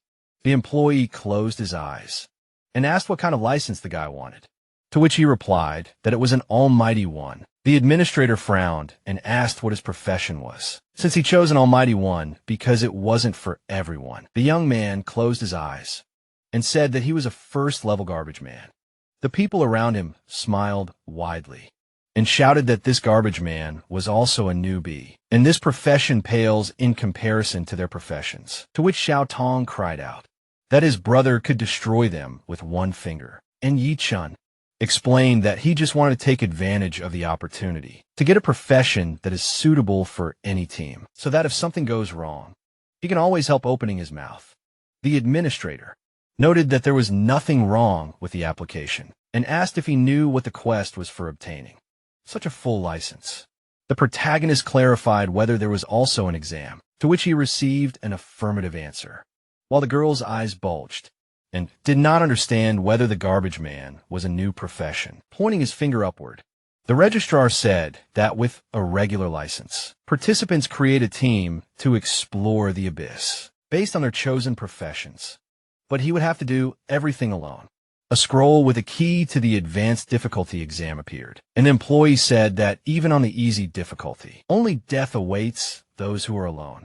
Approaching the stand, the protagonist asked if he would get a license, if he could clear it on his own, to which he was told that this difficulty level is used to evaluate senior hunters, so going there would be tantamount to suicide for him. Closing his eyes, The guy said that since the garbage man is so confident in himself, he is probably not weak. After which he asked to take the crystal in his hands. The young man grasped the magic stone with his fingers, and the administrator assumed that there was no power at all. The bald fighter put his hand on Shotong's shoulder and asked if his brother had come to disgrace himself, and the magician clarified whether he wanted to die without magic power, to which he shouted for everyone to shut up, with the corners of his lips lowered. The protagonist asked if there was anything else he needed to know about the exam, and the others did not understand whether he was completely stupid and whether he would really go. Raising his hand, the employee explained that they would not be held responsible for their lives, then added that they had a prop that would unlock the portal, so they could use the key to make an emergency exit. The protagonist said he wouldn't need it, when the bard suddenly ran up behind him and asked if his comrade was leaving already. A huge gate appeared, and the garbage man said that he would remain safe and sound. God's chosen one ran up to the guards and asked them to wait, then clarified why such scum could challenge the abyss. With his mouth wide open, the boss of the hunting party asked for a hard level key so that he could go into the same abyss as this man. Lowering his eyebrows, the administrator apologized and explained that they only had one hard level key that could strengthen the gates of the abyss. So if he wanted, he could try another time. Pointing his finger at the protagonist, the impudent man asked what would happen if he went with him, but not as a team. The registrar looked away and noted that if he did not plan to be on the team, then he would be a competitor. When the guard suddenly said that the rules did not allow this, but there was no prohibition either, putting his fingers to his chin. The employee coughed, putting his hand behind his back. The guy said that by competitor, he meant that only one of them was allowed to receive a token for defeating the boss, and only one would be able to successfully pass the assessment. A bright aura hovered around Yechin's silhouette, and the administrator said that they should not think that the difficulty would remain the same, because the more people, the more difficult the level of the abyss. Lowering his eyebrows, the registrar explained that this is why they only allow one person to enter a difficult level. Abyss, the licensed candidates stood next to each other, and the employee noted that even if their abyss was supervised by a world guild, updating the rules could lead to the emergence of uncontrollable factors. A powerful monster appeared, and the boy gave an example of how the structure of the abyss could undergo unpredictable changes, and monsters could receive special enhancements. Pointing his finger to the side, the young man clarified whether they still wanted to go together. After all that was said, with the corners of his lips lowered, the protagonist thought about how the so-called enhancements could greatly increase the health or strength of monsters, make them immune to certain attacks, or make them only defeatable with special mechanisms that he had seen before. Grinning God's chosen one said that he had the best equipment, and such a trashy abyss was no problem for him, when suddenly his subordinate exclaimed that the boss was right. Closing his lips, the protagonist decided that this was true, because only high-class equipment could have such characteristics. And it was obvious that theirs was clearly not simple, because even a beginner could increase his characteristics through equipment, and this was the advantage of hunters. The administrator closed his eyes and asked if they had decided, to which the scavenger replied that it didn't matter to him, because he just needed a hunting license, and whether he had company didn't matter to him.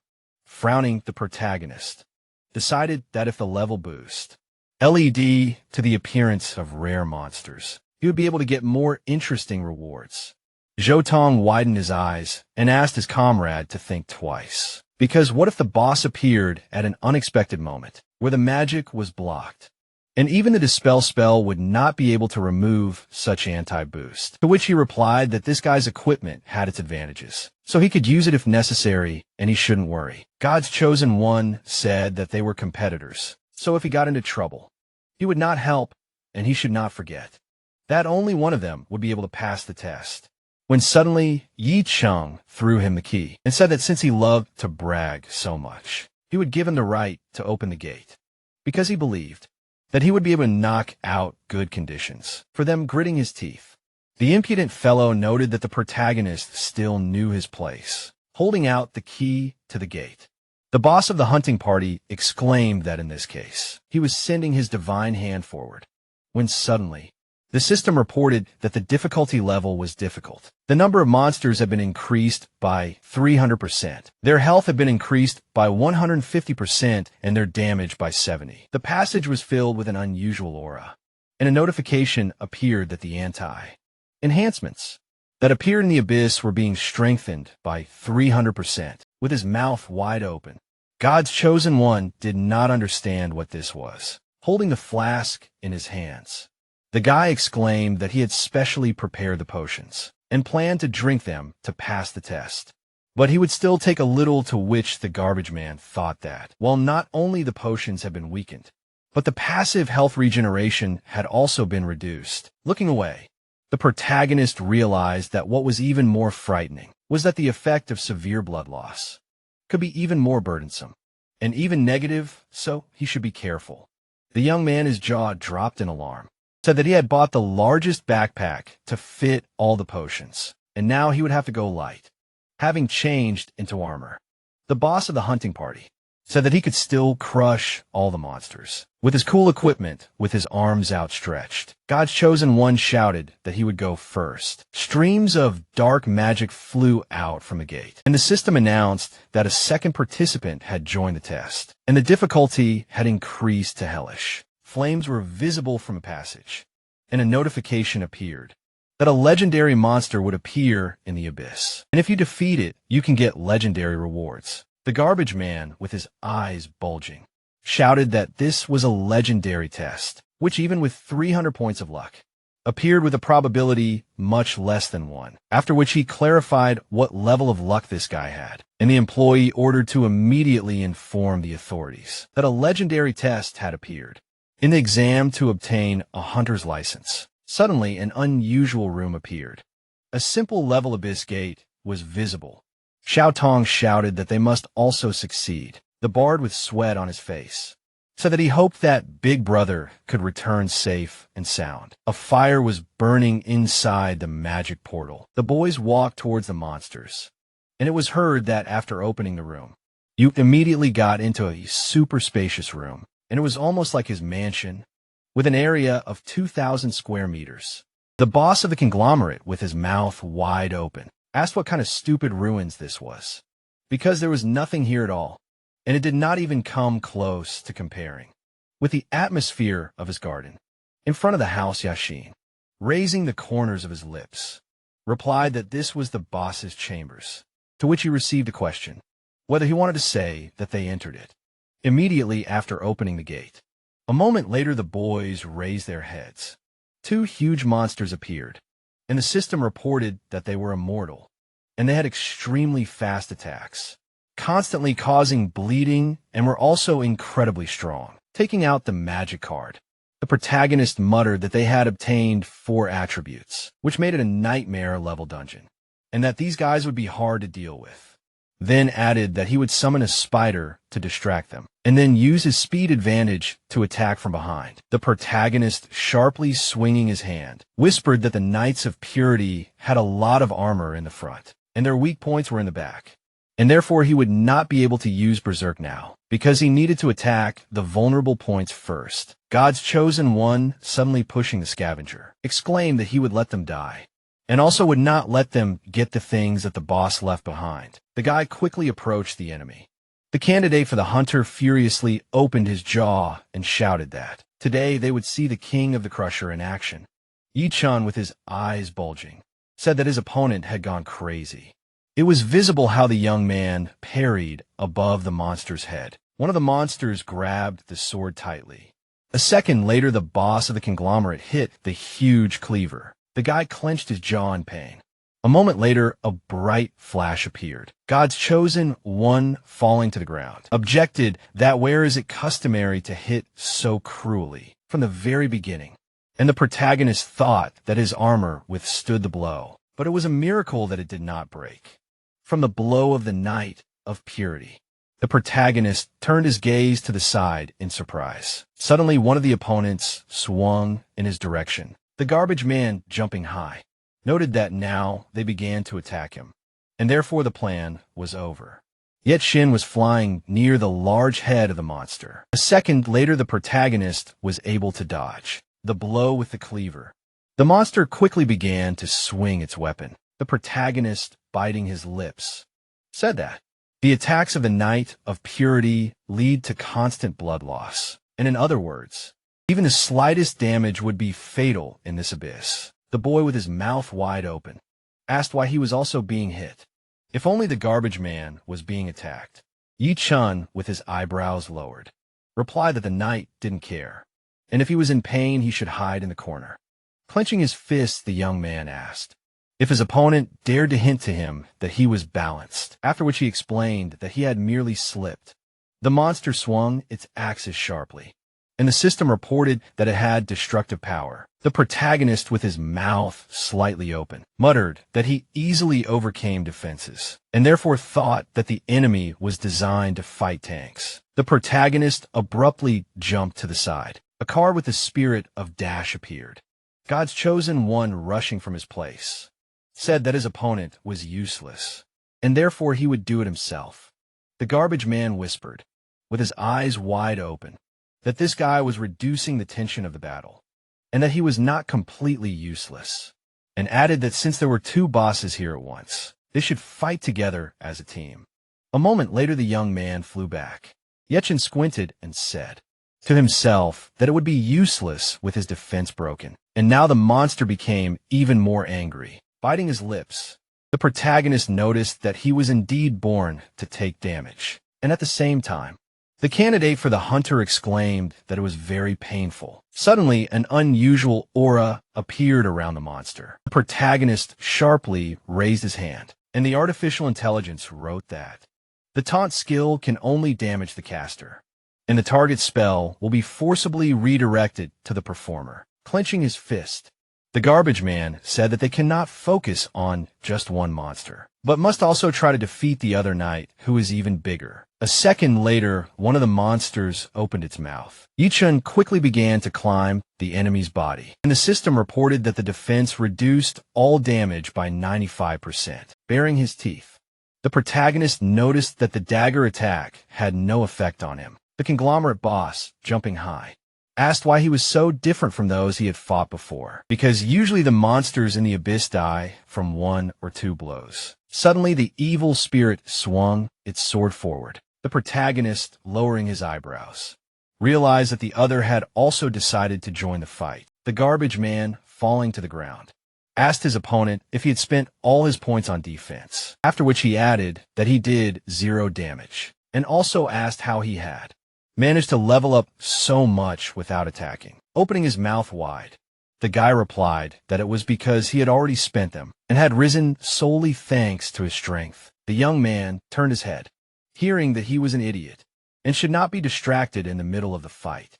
A moment later, the chosen one of God began to quickly run away from the monster. Suddenly, the candidate for the hunter tripped over a stone. The boss of the conglomerate abruptly hit his face on the floor. Yet, Gene, squinting, explained that his agile fighting style was at odds with the heavy armor, and therefore his movements would be limited, to which the boy objected why no one told him about this before, adding that he usually waits for others to finish, and he was told who he was.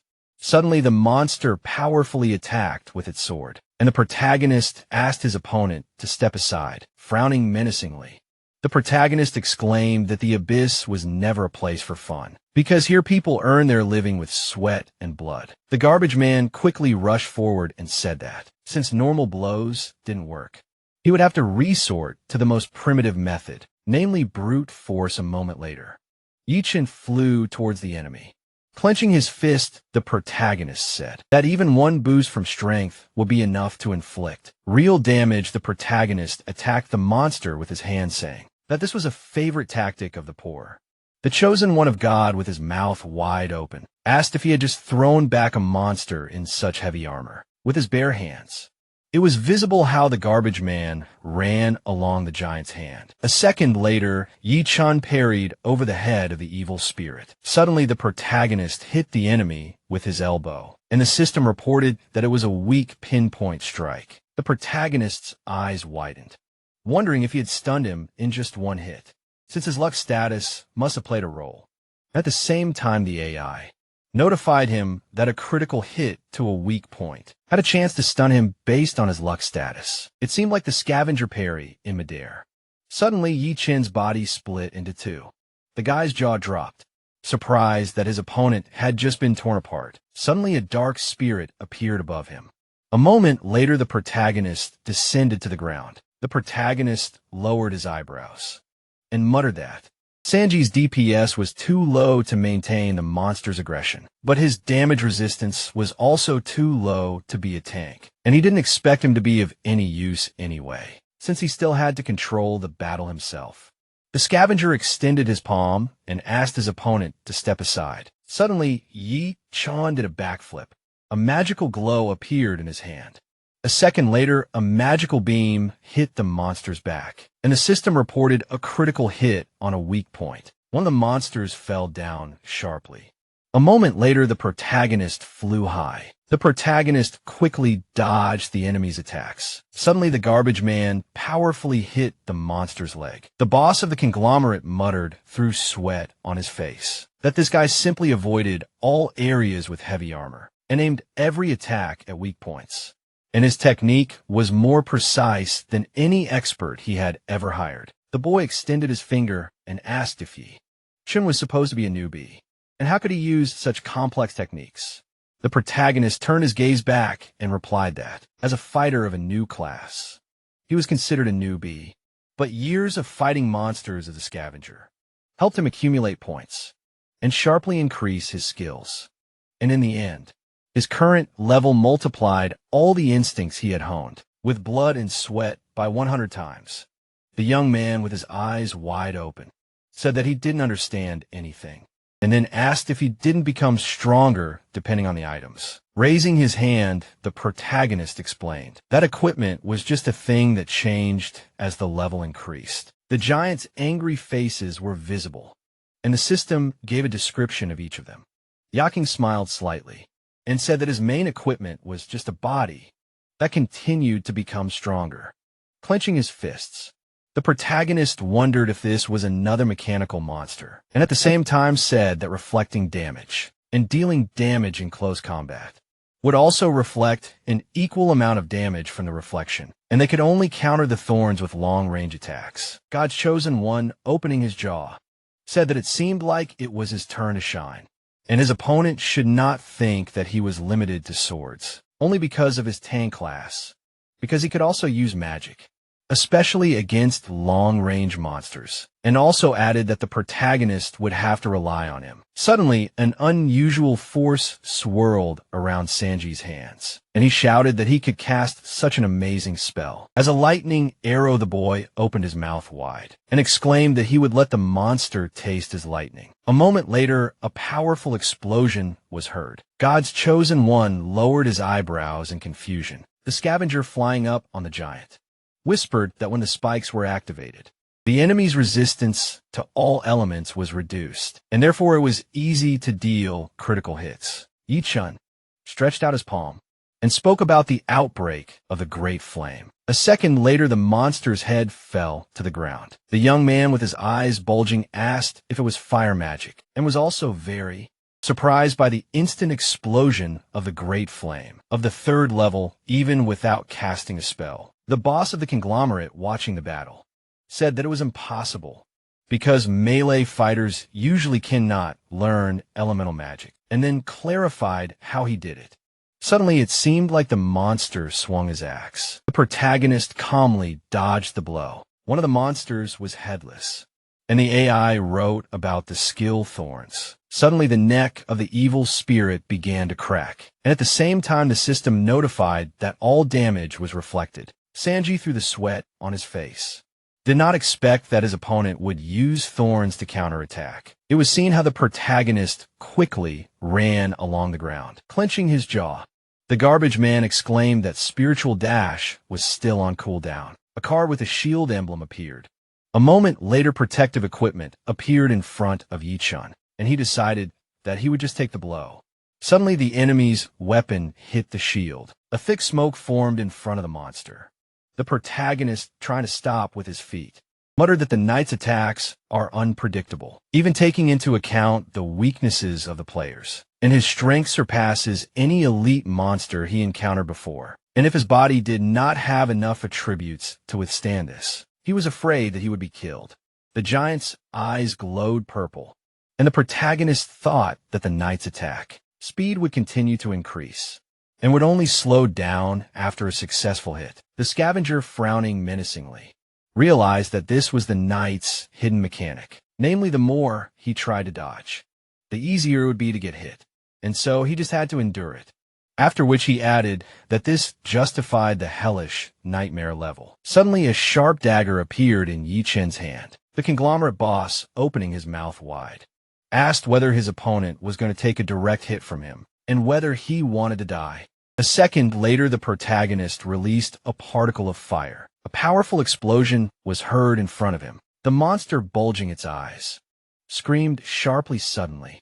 The protagonist jumped high, dodging the blow. The scavenger, squinting, answered negatively. Yi Chen's eyes lit up with an unusual color, and he realized that he needed to become faster than him. Magic paws circled around the protagonist. Opening his jaw, the chosen one of God asked if this was another skill. A dark force appeared behind the giant, and the system reported that living beings cannot be recycled. Suddenly, bright lightning struck the monster's pupils. A moment later, the evil spirit, opening his mouth, screamed loudly in pain. The silhouette of the protagonist was visible in the monster's eyes. The garbage man swung his dagger furiously, and at the same time, the artificial intelligence gave a description of the berserker mode, lowering his eyebrows.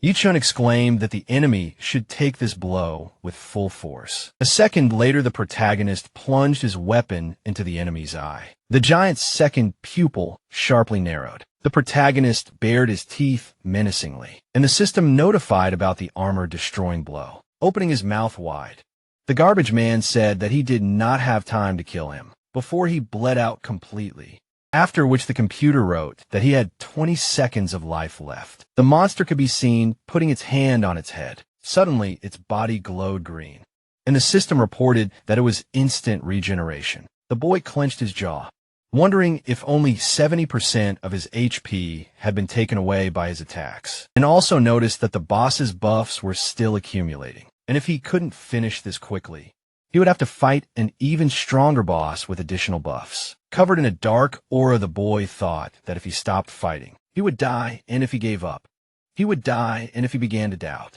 he would die, opening his jaw in anger. Yi Chen told the second berserker that he was betting everything that was left of his health, because he couldn't let all his hard work go to waste. So he would use these 7 seconds.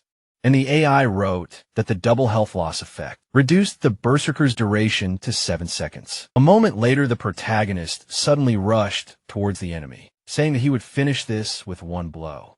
Suddenly, the giant clapped his hands powerfully. The protagonist broke the monster's fingers into small pieces. The evil spirit opened its mouth in bewilderment. A second later, the monster's body began to tear apart. Sanji, through the sweat on his face, asked if it seemed to him that in just a moment, his opponent had surpassed the boss in strength. The garbage man sank to the ground, and it was audible that he was still thinking about competing with him. Yi Chen drank a health potion, and the system congratulated him on his victory over the Garden Knights, and also added that the test at the gate was passed, and the anti-reinforcements from the difficulty of the abyss were removed. A moment later, several glasses hit the ground. The protagonist, sighing heavily, said that he almost died again. Raising his head, the protagonist said that he had not eaten normally for a long time. A magic portal appeared behind the guy, and he exclaimed that then the long-awaited processing begins. The giants' bodies were quickly covered in a strange slime. The conglomerate boss, with his mouth wide open,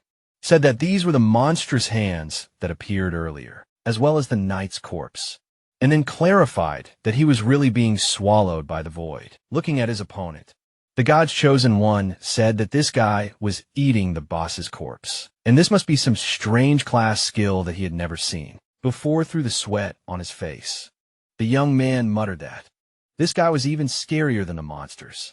Yi Chen smiled slightly in the artificial intelligence. Notified that the processing was successfully completed, a skill card was obtained, which depicted a scary giant. An image of a skill with a monster's mouth appeared, which requires an equipped shield. And the protagonist said that this is the main technique of a guard. Knight, the protagonist, raised the corners of his lips and said that it meant that this skill required wearing a shield. But he didn't use shields often, and it was capable of transmitting anti-boosts, making a pretty strong skill. So he would leave it for now. Sanji, his eyes wide, exclaimed that the two big eyes were absorbed very quickly, and except for blood stains everywhere, there were no traces of their existence. Suddenly, the conglomerate boss turned around. A moment later, the guy jumped back sharply. An unusual furnace was visible, to which the scavenger explained that it was a legendary event, reward with a low drop rate. After which, the system wrote that if you put an item of equipment inside, the knight's soul will merge with it, with the ability to create new random equipment. Putting his palm on the huge object, Yi-chan said that he remembered the foreman mentioning it when he was a scavenger, and it was said that the Abyss reward event was triggered after the Abyss room was cleared, and also added that it was the Forge Master's altar, while Sanji exclaimed that it was one of the rarest prize events. In the Abyss, drooling. The boy wondered how he was so lucky to stumble upon it. The protagonist grabbed his chin and wondered if the difficulty modifiers increased the chances of getting this prize event, since in addition to his popular luck status, the low chance event of occurrence suddenly turned into a high chance event.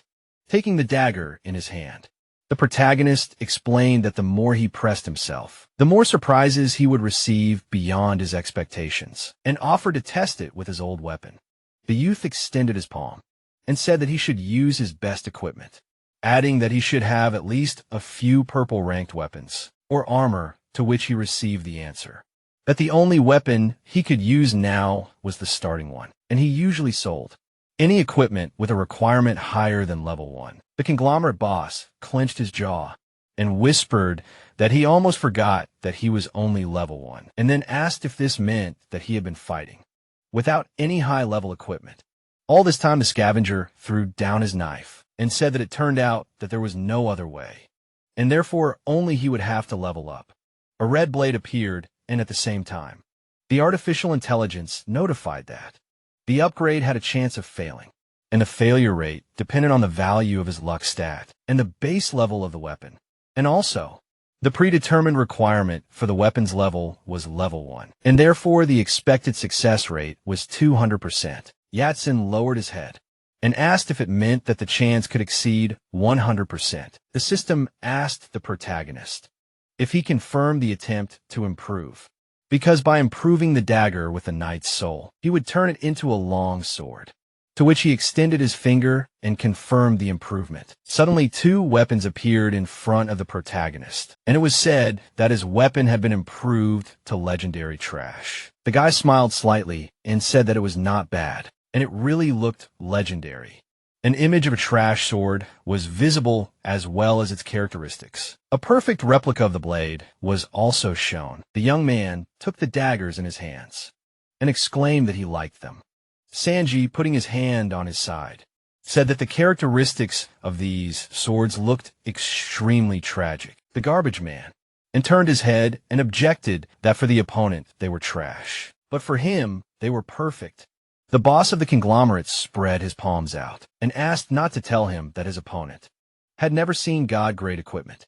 Suddenly, Yi Chung threw his sword to the side. Looking at his fingers, the protagonist used the recovery skill. A dark aura circled around the weapon, raising the dagger above himself. The protagonist exclaimed that this was a weapon that could be restored, and then asked if this was not a kind of divine weapon for him alone. The god's chosen one, with sweat on his face, muttered that this guy's ability amazed him, and also wondered if he was using trash to become stronger, since he did not care about god-grade equipment, but rather trash Yi-chun. Walking up to the unusual furnace, said that the used altar of the forging master was now considered trash, and therefore he would take it for himself. Suddenly, the hands of minions appeared from the ground, and the protagonist asked them to restore the altar. A dark force circled in front of the boys, and the system reported that the restoration was successful. The protagonist held the card with his fingers, to which the artificial intelligence informed him that he could now summon the Forging Master's altar at any time, lowering his eyebrows. The guy said that he could now use it whenever he wanted, and when he got the materials, he would improve the swords, and even if the improvement failed, he would restore it and try again, lowering the blades. The scavenger said that he was tired of daggers, and therefore it was time for him to try something new. After which, Sunshi wondered if this guy was going to use 2 long swords. The youth raised his palm and explained that using 2 different weapons would incur penalties, and therefore his attack speed, accuracy, and damage would decrease. And that was why most players specialized in one type. And he also muttered that this newbie clearly didn't understand the topic, and that his longsword proficiency level was higher, and that they could switch roles. A moment later, a screen appeared in front of Yi-chun, telling him that he had yet to learn how to use 2 weapons, and that his attack speed would decrease by 50%. And at the same time, the system asked if he wanted to spend 10 points to upgrade his proficiency in different types of weapons. To D, holding his chin, the protagonist wondered if it was possible to spend points from the trash equipment to upgrade his proficiency, and then realized that he needed 10 points for D, then 20 points for C, 30 points for B, and 40 points for A. With a heavy sigh, the protagonist exclaimed that he could upgrade it to the maximum. The boss of the conglomerate widened his eyes in confusion through the sweat on his face. The chosen one of God clarified what he had just done. A second later, the artificial intelligence reported the level of mastery of 2 types of weapons S, to which the garbage man, lowering his head, said that his path as a beginner in mastery of 2 types of weapons begins with S. You could see how the guys were walking around the huge room. Yechi, biting his lips, asked when the new gate would appear, because they had completed all the tasks. The guy opened his mouth and said that he had made a decision, and therefore he was giving up. Turning away, the young man added that if he had known that it would be so difficult, he would not have come here. Moving his legs, Sanji said that he still had a lot of money to spend outside, and therefore did not want to risk his life. A dark aura was visible above, to which the system notified of extreme danger, and the transition to combat mode began. The protagonist, with his eyes bulging, noticed the fog and realized that something was wrong. Rushing from the spot, the protagonist shouted that it was dangerous and needed to run to the side. The garbage man abruptly grabbed the conglomerate boss by the arm. Stopping in place, Yeching asked why he was so slow. The protagonist lowered his eyebrows and asked if it was a trap, and also said that Sanji's defense, which even the knights could not penetrate, was smashed to pieces, and therefore the real boss was not those 2 knights, but what they so desperately guarded. And everything was just beginning. A dark force appeared. The protagonist stood in front of a black hole. A moment later, the guy took out 2 swords.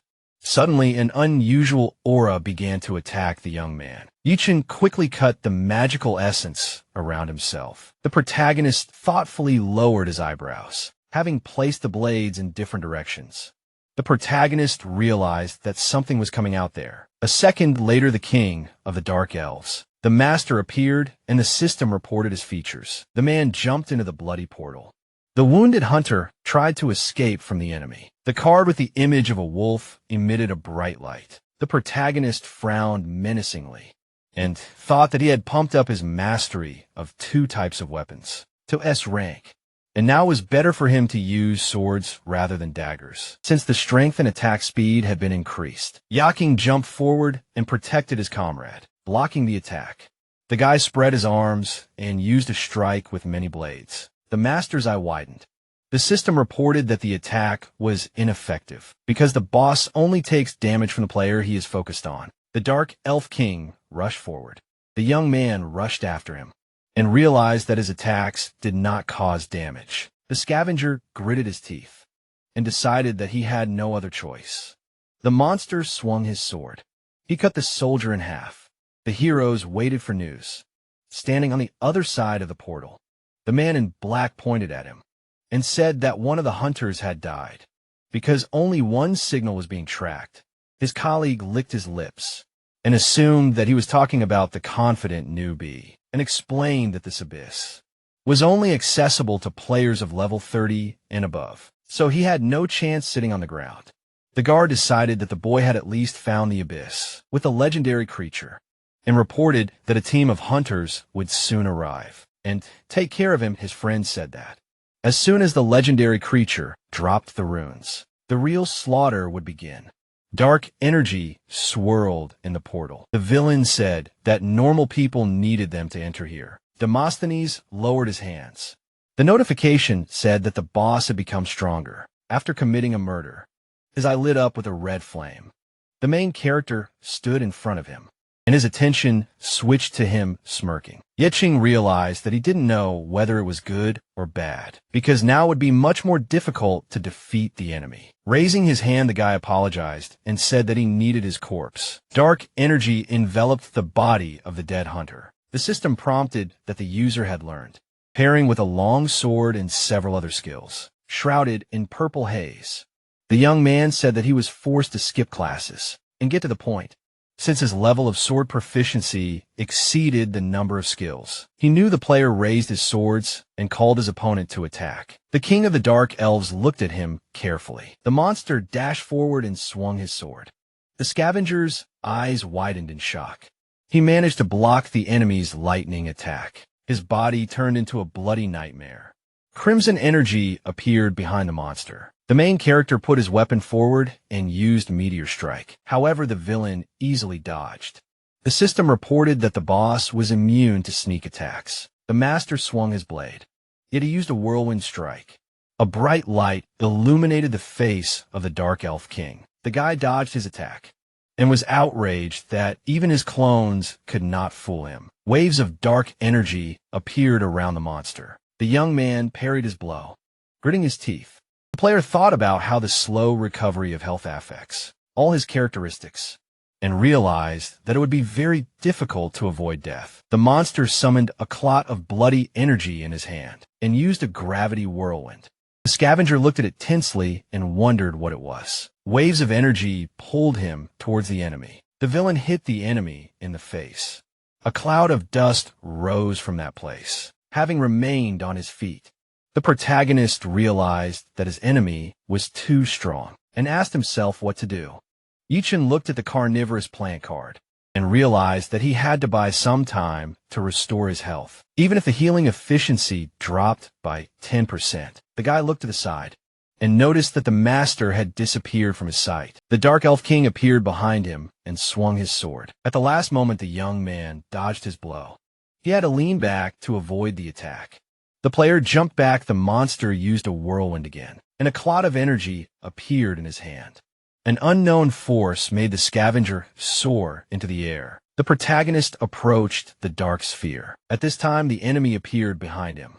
The monster pressed the enemy into the ground and interrupted the use of super regeneration. There were many craters on the ground from the blows. The sword fell to the ground, coming out of the rubble. Yicheng realized that he would die from any touch, because he only had one health point left, and decided that no matter how well things were going, life will always teach a harsh lesson. The villain bowed his head. The boy stated that such was the unpredictability of the abyss, and thanked the enemy for such a valuable experience. The young man used recovery. A dark aura enveloped his hand. The fallen sword flew into the air. The player grabbed it and spread his arms. He rushed forward and decided to try again. The mastiff jumped up when the scavenger attacked him. The king of the dark elves raised his sword above his head. The protagonist managed to dodge his blow. Yicheng opened his mouth wide and thought about how he was learning during the fight, and his skill levels were growing. The monster held his sword in front of him and parried his attack. The guy swung the blade and realized that his body was getting stronger with every move. The monster dodged his blow. The young man cut off his horn. The monster's eyes widened in shock. The player jumped into the air to avoid the blow. He spread his arms and realized that his body had become even more indestructible. The scavenger struck his opponent's head twice. The scoundrel swung his sword and lunged forward. The blades crossed in battle. The enemy's weapon cut through the protagonist's sword. The master threw him back. Yicheng landed on his feet and retreated. The guy looked at the broken blade and concluded that they were not durable. The young man frowned menacingly and said that it did not matter, because he had the ability to restore this trash. Dark energy swirled around him. The player said that he had an infinite number of attempts, and added that he could always start over. New improved swords appeared in his hands. The scavenger raised one of them in front of him. His eyes lit up, the light energy around him turned into a whirlwind. The king of the dark elves saw the blade flash past him. A cross-shaped cut appeared on his chest. The monster leaned on the sword. His health decreased. The protagonist loomed over him and was glad that he finally had a health bar. Yichin grinned and declared that he had nothing to fear now. The monster widened its wounded eye. The system warned that its rage had increased. The broadsword pierced the ground. At the same time, the guys came out of the blue portal smiling. The priest said that the final dispelling spell hit the target and was surprised that he was able to fight and cast spells at the same time. Xiao Tong replied that it was all thanks to their ally, who dealt 90% of the damage alone. The mage crossed her arms and explained that the whole thing was because they were hopelessly useless, seeing the people in black ahead. The heroes wondered why there were so many people at his comrade's gate and asked how the situation was. The man raised his head and said that the signal of the last survivor was lost, meaning everyone was dead. Looking at the burning portal, his colleague decided that there was nothing special about it. The guard explained that if they could clear the area before the boss showed up and it got dark, there would be no problem. The squad stepped forward and asked to do it. The boy opened his mouth in shock and asked how this could happen. The warrior chased him away. The bard frowned and asked why they didn't try to save them. The scoundrel smirked and asked why they needed to save trash, smiling widely. He said he would save him for a fee and asked if it was worth it. The hunter shouted that his boss wasn't trash and said that if he said, he would come out of the abyss safe and sound. Then so would be the knight grabbed him by the hair. The man in black asked his subordinate to let him go and ordered them to bury the remains of the dead anywhere. The squad stepped forward. The guard asked them to be careful and get ready. The people looked at the portal when someone said that it was not necessary. The protagonist stepped forward. Yi Chen's eyes flashed, and he asked if receiving the item counted as passing the test. Xiao Tong burst into tears and realized that he was right. The people standing by the portal froze and fell silent. The guy picked up the artifact and asked if he had passed the test. The scoundrel's mouth dropped open in surprise and said that it couldn't be, and asked how a first-level person could stay alive. His eyes widened. The young man was holding a stone with a golden rune in it, and he asked how he had managed to get it. The player handed him the reward and said that he had completed the task. The guard's mouth dropped open, and he reminded him that golden stones with a rune could only drop from legendary monsters, and asked if he had really managed to kill one of them. The scavenger looked around and confirmed this, and explained that he had cleared the abyss from top to bottom, and that all the monsters were dead.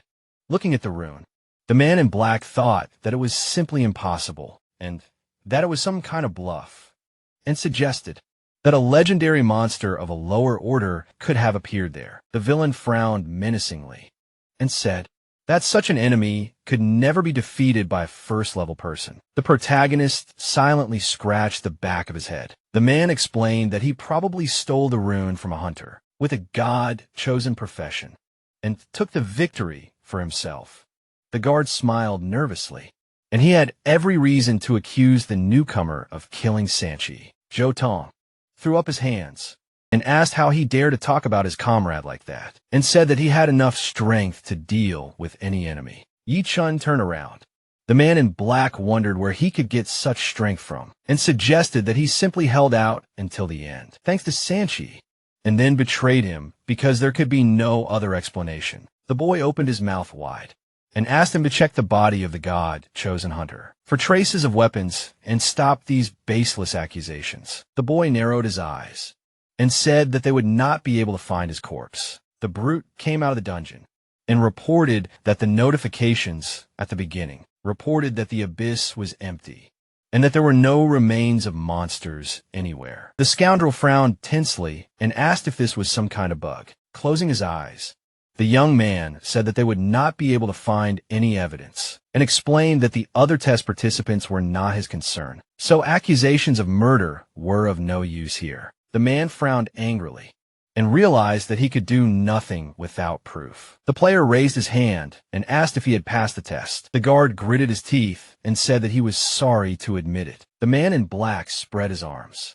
and congratulated the newcomer on passing the World Guild's assessment. As a hunter, adding that according to the assessment, he was entitled to an all-powerful license. Xingran stepped forward and explained that he now had the right to join regular hunter groups. The girl frowned and reminded him that this was not all. The people's mouths dropped, open in shock as they did not expect to see her in such a place. The scoundrel ran up to the guest and asked what brought her here, since such an important person should not be here. The woman pointed at him and said that those who had received the golden rune could apply to create their own separate group, which meant that the newcomer did not have to join anything. The huntress approached her companion and asked if he had mentioned her name when he came here. The protagonist replied in the negative.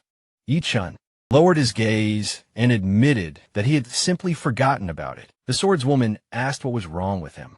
With her eyes shining, Xingran reminded him that the registration day for the World Guilds hunter groups was coming soon, and that the owner of the golden rune could apply, and concluded that the employee had kept silent about it on purpose. Raising his hand, the man said that he had no intention of doing anything wrong, and explained that he was going to give the golden rune to a stronger person. Xiaodong, his mouth wide open, asked why they couldn't give the rune to his boss, and suggested that all they knew was how to take what they wanted. By force, the players surrounded him, saying that there was nothing fair about this test from the start, and that the organizers could not do anything honest. Pointing at the guard said that even if he had the golden rune, people would think he had simply stolen it, and added that a person would need at least be ranked strength to create their own party. His colleague took out his phone. The man in black reminded him that the newcomer was only level D, and said that they would laugh at him if he dared to show the room to the elders of the World Guild. With his mouth wide open, his comrade announced that the energy crystal was recording huge jumps in attributes, and said that the indicators were close to the upper limit. The phone exploded in his hands. The scoundrel asked what this meant. The man's eyes widened in shock. The protagonist looked at him menacingly. The guard asked what was wrong and asked him not to approach. So suddenly the man in black trembled with fear. His colleague asked how this was possible, because the indicators continued to rise, and suggested that it was some kind of malfunction, enveloped in dark energy. Yechin said that he had heard enough of the insults and did not intend to argue with them anymore, and explained that he did not want to cause unnecessary trouble during a regular test. Squinting in fear, the scoundrel felt a colossal pressure from the lower depths of the abyss, and asked if the newcomer really wanted to attack the organizers. The guy summoned a cloud of energy in his hand and said that he just wanted to take what was rightfully his. A dark aura swirled around his hand. The golden rune jumped out of the man's hands and soared into the air. It ended up in the hands of the owner. Looking at the crystal hanging in the air, the guard concluded that the device was acting up when it showed results and suggested using the energy crystal. The stone glowed. The man in black noticed that it was unstable, as if it was about to explode. The young man's eyes flashed and asked if they really had any doubts about what he was worthy of. The streams of dark aura knocked the scoundrel down. His colleague reported that the crystal exploded, but not before showing an S+ rank. The player turned away and suggested that they find a better way to measure strength, so as not to make a mistake again. The man wide-eyed asked if the newcomer was hiding his true strength, and stated that it was simply impossible. Xingran patted her friend on the shoulder and said that she knew this test would be too easy for him. The guard concluded that he was not lying, since he had such a close relationship with the heiress of the Luo family. The girl smiled and explained that the organizers would have greeted her comrade more respectfully if he had equipment with him, and mentioned her name. The garbage man looked down and suggested that, convincing them that they were good acquaintances would clearly be more difficult than resolving the issue with brute force. Shotong extended his hand to the woman and said that it was an honor to meet her. The protagonist introduced him and explained that he also came to take the test. The huntress remembered that they had met before. The boy smiled widely and said that he participated in her birthday party. As one of the artists, Xing Ran looked down sadly and asked if she was talking about the banquet that turned into a disaster because of the terrible rap performance. The bard asked if she didn't like it. The girl approached her friend and suggested that they celebrate his successful completion of a test by throwing a party at his house. Yechen's mouth dropped open in shock and asked what he meant at his house. The guy sat down on the ground and explained that he rented a small apartment on the first floor and that his girlfriend would probably laugh about it. The woman asked what happened to him. She frowned and decided to give up on the idea, since it was inconvenient for him. The young man replied that everything was fine. The player frowned furiously and thought that she should never know about this. Raising his hand, the garbage man suggested that they would probably have a wonderful performance and program, and said that he would be glad if his friend came to visit him. Turning away, the hunter suggested seeing him tomorrow evening, and said that she would look forward to the moment when she could give him a gift. Xing Ran smiled and said goodbye to her friend. The guys waved after the car leaving. The protagonist smiled happily and closed his eyes. Suddenly, Yi Chan squinted his eyes in displeasure and concluded that he urgently needed to find a way to change his appearance. And the evening lights were on in the windows of the houses. When a guy entered the apartment, Xiao Zhao asked if he was on a date. The young man answered that it could be called that. The girl suggested that the place of the date was the abyss, and his companion was a goblin or an orc. The girl frowned furiously and was angry that her brother had lied to her again. The player claimed that at least he had returned safe and sound. His sister asked him not to lie and explained that he needed to go to the hospital with his wounds. The garbage man ran into the room and shouted that it was just a couple of scratches. Xiao Zhao puffed out her cheeks in displeasure. Water was dripping from the shower. Blood was dripping onto the tiles. Along with it, there were many cuts on the protagonist's back. Looking down, Yi Chun concluded that his sister had not noticed that his health was almost at zero, and thought that old and new injuries had become health points that could not be healed. The guy looked at his status window and realized that he needed a few months' break for everything to return to normal. The reincarnation button appeared on the system window. The young man remembered what happened after winning Damast. Reward cards appeared above the dead Dark Elf King. The player spread his arms. The system reported that the user had won. The garbage man smiled and was glad that he had managed to cope with this.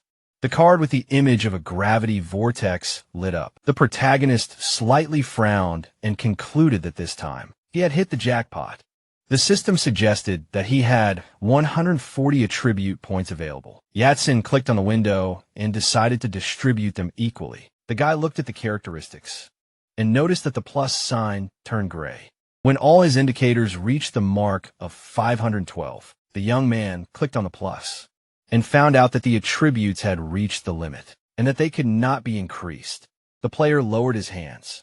The notification said that the conditions for reincarnation had been reached, which allows you to reset the level to 0 and increase the attribute level limit. Standing in the shower, the garbage man realized that he would have to do this to cross the growth threshold and thought that he would return to where he started. Looking at the system window, the protagonist decided that now that he was in a safe place, he could forget about his fears and try to use reincarnation. In the memory, the test organizer smiled widely and said that people would laugh at him and think that he was a murderer and a swindler. Squinting, Yi Chun thought about how much sweat and blood he had shed to become stronger and realized that his real goal was still too far away. The guy frowned confidently and concluded that he could not afford to be limited in height, so this obstacle had to be overcome. The young man stretched out his arm more strongly and wanted to become even stronger than before. Shuzhou's eyes widened in shock when she heard a scream from the bathroom. Reincarnation was successful. The player's mouth dropped open in surprise, and he noticed that he did not have to start from scratch. The garbage man saw that all his wounds and scars had disappeared. The girl went into the bathroom and asked where the blood stains on his clothes were coming from. The protagonist looked at her in fear The girl opened her mouth in horror and screamed. An explosion was heard in their house. The transformer turned into a bear and asked how this could happen. Yet Jean realized that now they needed a new house. People gathered at the equipment auction house in Shifeng City. The guy opened the system window in front of him. A variety of items could fall out of the abyss, so before selling or buying them, they had to be carefully checked. At auctions, the best equipment was taken by rich people from different classes. Approaching the guest, the guard asked what he was doing there and explained that unknown people were not allowed here. The young man frowned and replied that he brought equipment for evaluation in order to give it to the auction. The man asked if he was really an item collector. The man in black pointed his finger at the visitor and asked what his level was.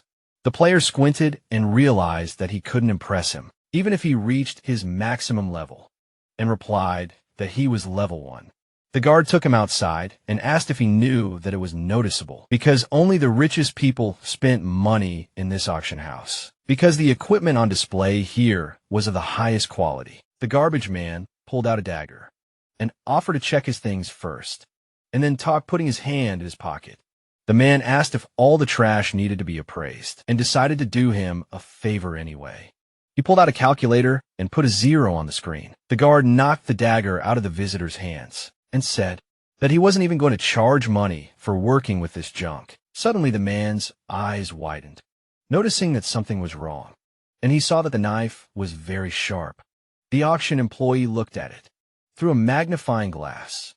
His eyes lit up when he recognized that it was a unique item. The card with the dagger's image glowed and its description appeared. The guard picked it up and apologized for making a mistake and not seeing it. The protagonist grinned when the man said that. He almost missed a unique piece of equipment that was worthy of everyone's attention. Half an hour later, the office door was opened. Yichin dusted off his hands and realized that his sister would have to live in a hotel for a couple of days, and he would have to live in the owner's basement. Sitting on the bed, the guy decided that his tiny savings would not be enough for a new incident at their home, and thought that now he had 200 yuan left, since the repairs to the house cost 2 million. Weapon cards appeared in the inventory. The young man wanted to sell the equipment because he urgently needed money. The player looked at the system window and remembered that the market is full of high quality, but not the best equipment, and that most people buy one set of equipment and do not change it. The scavenger raised his hand and realized that, in the eyes of the rich, such items would still look like trash, so there was not much demand for them. Suddenly, the protagonist's eyes widened. The icon of the reforging altar appeared on the screen. Yichin clicked on it and wondered if the stations from the abyss could be used in the outside world. The guy looked up. Something fell from the crack that opened under the ceiling. A reforging altar appeared in the room. The young man was surprised that it actually appeared here. A card engulfed in dark energy appeared in his hand. The blade of the long sword began to shine. The player realized that he could turn a rare item into a legendary, 1 in 3 reforges, and remembered that the price of an item becomes 10 times more with each increase in value. The blade sank into the flames. The scavenger thought that it would fetch 10,000 yuan on the black market and decided to use it as trash for practice. The protagonist's mouth dropped open in shock when the system reported that the reforging had failed yet. Jean assumed that it was because the equipment's value was too low and took out a gauntlet card that was worth at least 100,000 yuan. The burnt gauntlet flew into the air, and the guy asked how this was possible. The young man cried when he realized that he had lost a whole 100,000. The players squinted and decided that if it wasn't the equipment, then the problem was with the altar itself or some strange mechanism. A system window appeared nearby with the inscription unknown, and the scavenger wondered where it came from. He widened his eyes and used the all-seeing eye to find out what it was. A blue flame appeared on the altar, and the system reported that the user would be revealed. His true identity, a monster skull, appeared from the flame, and the description said that the higher the value of the equipment, the lower the chance of reforging success. Smiling, the protagonist concluded that this reforging station was specially designed for trash, and assumed that he was cursed by some god of trash, since all his rewards, without exception, were some kind of trash. Fire burst out of the eye sockets of the skull. Looking at it, Yi-chun decided that if only trash was forged on the altar, then it was created especially for him. The guy raised his hand and decided to throw a long sword there. His card shown the young man swung his hammer. Sparks rained down from the blow. Instead of an ordinary sword card, a unique blade appeared enchanted with fire and darkness, with his mouth open in surprise. The player realized that this was a collectible item, the likes of which did not exist anywhere else, and decided that this altar was a real divine artifact, holding a hammer in his hands. The garbage man assumed that this installation would become a money-printing machine, considering how much trash had accumulated in his inventory. The protagonist hit the altar with force and decided to get to work. A fiery card of a unique bow and its description appeared. Yi-chun struck the anvil with his hammer again. A burning unique staff made of the roots of an ancient tree appeared. Next, the guy swung his hand. The card of the unique hammer caught fire. The young man successfully reforged one after another, sitting down on the box. He concluded that he had used up all the trash equipment and calculated that he had dozens of unique items. In the end, looking at the notification, the player realized that he could gain experience without killing monsters and noticed that he had missed the hardest stage. For those who changed their profession in just a few hours, the garbage man grinned and decided that he only had to figure out how to turn the equipment into money using his new license. The heroes were sitting at the table in the office. The auction house employee smiled broadly and asked where the client got all these things from. Frowning, the protagonist realized that it was better not to tell the truth and replied that being a level 1 did not prevent him from collecting quality equipment. Blushing, the man said that it was quite possible and explained that collectors were not divided by level, but by their taste, and his items were very powerful, which proved his strength. Yajin summoned dark energy and said that he still had many things that the auction could buy. Many unique cards flew out of the rift. The guard's mouth opened in shock. He spread his arms and asked his colleagues to prepare a room for VIPs and a platinum VIP membership. The guy approached the office holding a gold card in his hands. The young man wondered if this was all that VIP clients were entitled to. Suddenly, a passing man pushed him. The stranger looked around and asked the player to look around. The garbage man raised his hand and apologized. The man noticed that he didn't look like the type of person who usually came to such places. The hunter crossed his arms and asked him to state his name and group. The protagonist introduced himself as a loner. Showing him his badge, Xiao Feng introduced himself and said that now he understood why his offender looked so poor, because he didn't have a group. Squinting, Yi-chun remembered that all the members of Tattoos were obsessed with war, and that only berserkers fixated on strength got in, and concluded that he shouldn't argue with him. The guy turned away and apologized again, putting his sword to his neck. The villain asked if he really thought he could just tell him to go through and leave calmly, and reminded him that only members of high-ranking guilds use this entrance, and such weaklings should line up for the same non-entities. The young man looked up and said that this house was run by a world guild, so using force would be punished. The man narrowed his eyes and asked how a loser like him could possibly get the right to walk the same road with him. Opening his mouth wide, the hunter called the security and asked them to throw the man out of the auction house. The employee peeked around the corner and realized he had hit a gold mine. Running up to the player, he asked why.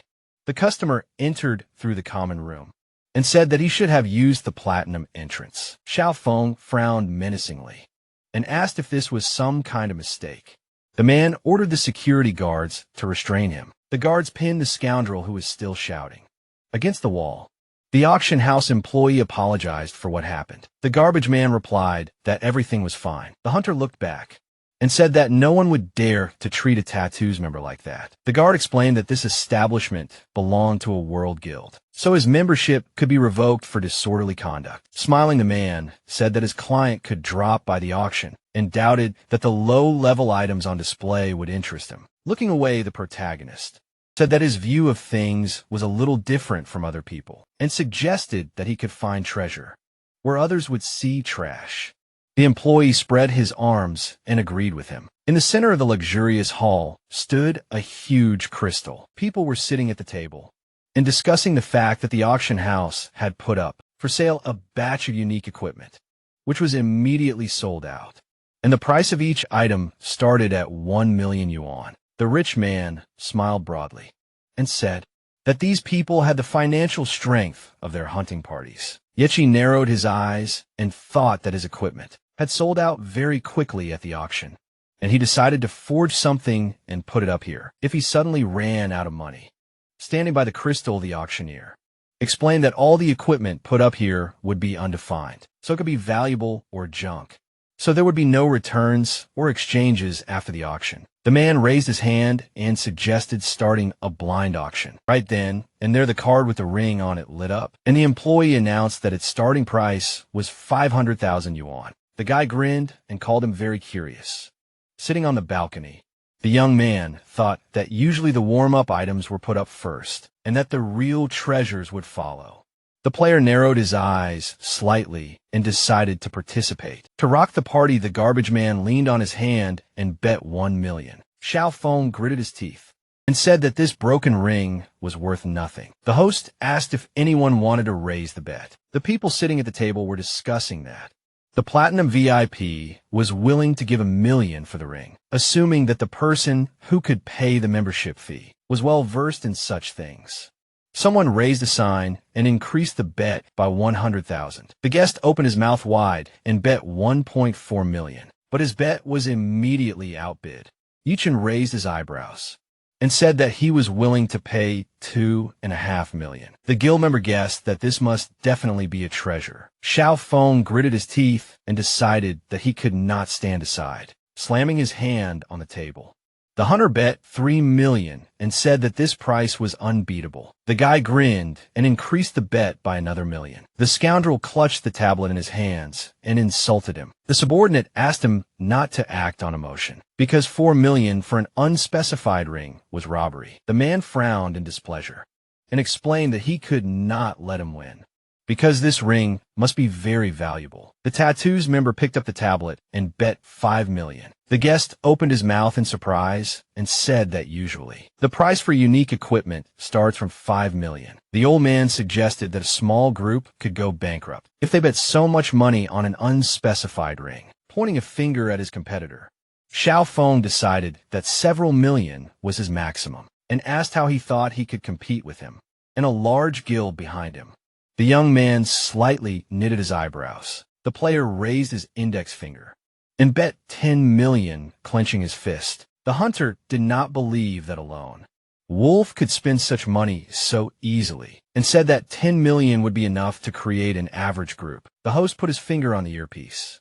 The scoundrel demanded to check the VIP customer's bank account, because they also had to follow the rules and not violate the auction procedure. The auction employee spread his arms and said that the bid had been checked. People could not believe that this man had more than 10 million. In his account, the man gritted his teeth and decided not to let some stranger act so arrogantly. Sir Feng frowned menacingly and remembered that he represented the honor of the A+ rank. Tattoos Guild the garbage man smiled slyly. The hunter thought that he would not let him act so arrogantly. The scoundrel grinned and increased the bid. The protagonist stepped on the fence and bet 100 million. These words knocked the man off his feet. Clasping his hands, Yi Chan decided that he had nothing to lose, because he had the opportunity to create unique things for the same amount, and asked if that was all. The host raised his index finger and began counting. The Tattoos Guild member bared his teeth furiously and realized that the man was determined to buy the ring, even for that price, and assumed that it might be an extremely valuable artifact. In the memory, when he was pinned against the wall, the guy said that he would find treasure, where everyone else saw only trash. After that, the auction employee spread his arms and asked him to follow him. Sir Feng frowned sternly and decided that this was clearly an artifact of sky-high value that was worthy of representing the guild, since otherwise the VIP would not have bet so much money on it. The scoundrel stepped forward. When the host finished counting, the hunter climbed onto the table and bet 200 million. The guests opened their mouths in surprise, not understanding why he did this, because his group would go broke if he spent that amount. Spreading his arms, the man asked if his competitor did not have enough money to raise the bid and wanted to show him the financial power of the big guilds. The protagonist narrowed his eyes and replied that he would give him the ring. The Tattoos guild member concluded that his opponent simply did not deserve this ring. The employee asked how they would explain to the boss that they spent 200 million on just one ring. Xiao Feng gave him a thumbs up and explained that this artifact clearly had divine value and that his analytics were not lying. The scoundrel raised his hands up when the host congratulated him on winning the auction. Smiling Yi Chun thought about the chance of an unspecified piece of equipment. Being legendary, the green card of the trash ring glowed. The guy narrowed his eyes slightly and realized that he knew how much this item was worth. Thanks to the all-seeing eye skill, the hunter picked up the card and wished for it to become a divine item so that everyone would see what they had missed. The card dissipated into thin air. It turned into a glittering iron ring. The man smiled nervously and looked at him. He opened his mouth wide and asked how this was possible. Approaching the host, the Tattoos guild member blamed the boy for everything and demanded that he return his money. Xiao Feng smiled and said that he was joking when he bet those 200 million and suggested that it was a mistake. Throwing a stern look at him, the auction employee explained that the client was acting on behalf of the guild. So within 24 hours of the transaction, they would demand payment, and if the full amount was not paid, the guild would be severely punished and either dissolved or suspended. The guards took the scoundrel away. The man said that since the bet was extremely high, they would find someone to bring him to the association and get all their money. The hunter waved his hand, blaming the player for everything. The guest lowered the corners of his lips and said that the Platinum VIP had just razed an entire guild to the ground without spilling a drop of blood. His comrade called him creepy. The host raised his hand and decided to continue the auction. The wild transformation necklace sparkled. Squinting, the garbage man realized that it would suit his sister perfectly and decided to haggle for it. The protagonist smiled and put 1 yuan on it, looking at him from the audience.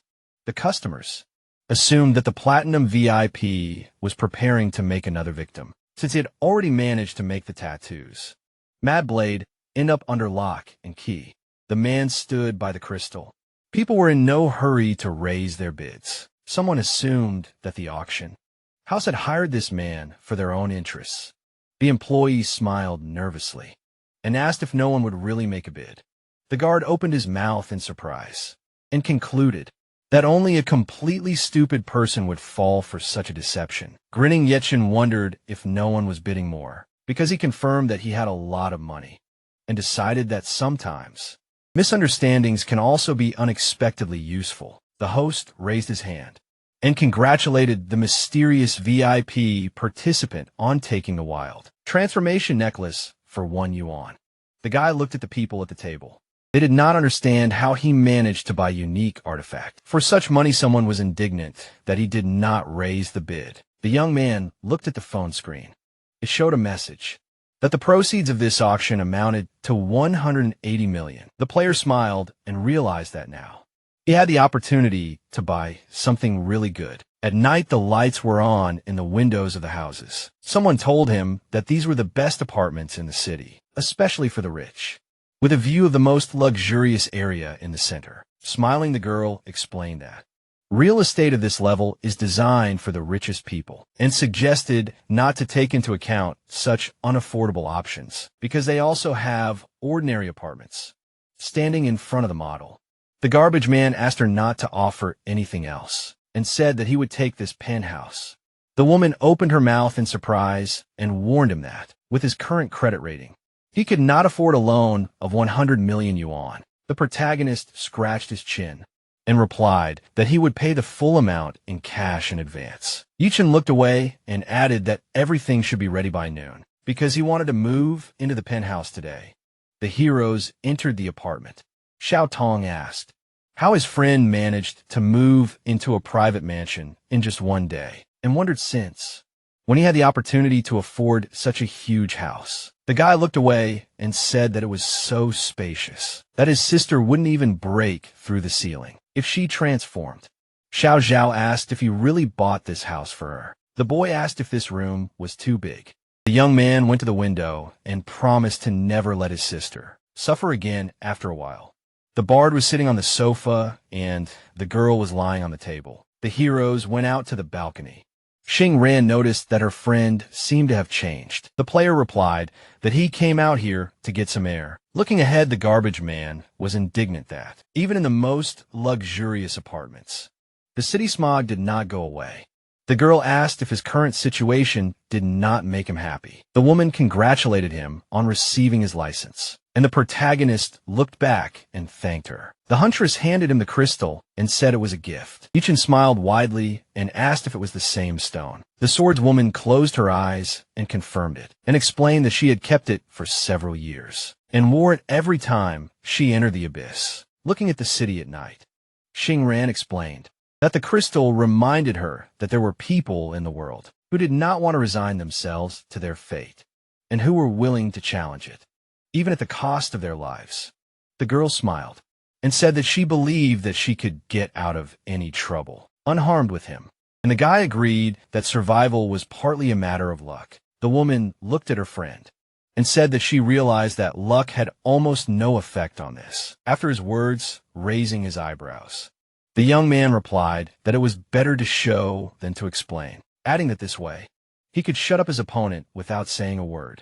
Looking back, the huntress explained that people did not understand, that her achievements were the result of hard work, not the upbringing of the Liu family, and stated that she only wanted to be respected for her merits. The player looked at the crystal, and the swordswoman said that its value could not be expressed in numbers. Xing Ran smiled widely and explained that she did not care where he lived or what kind of car he drove, because she liked an incredibly strong guy who collected trash. Her eyes widened in surprise when the protagonist stated that getting rich overnight was not very interesting, adding that he simply needed a lot of money for the business they had recently discussed.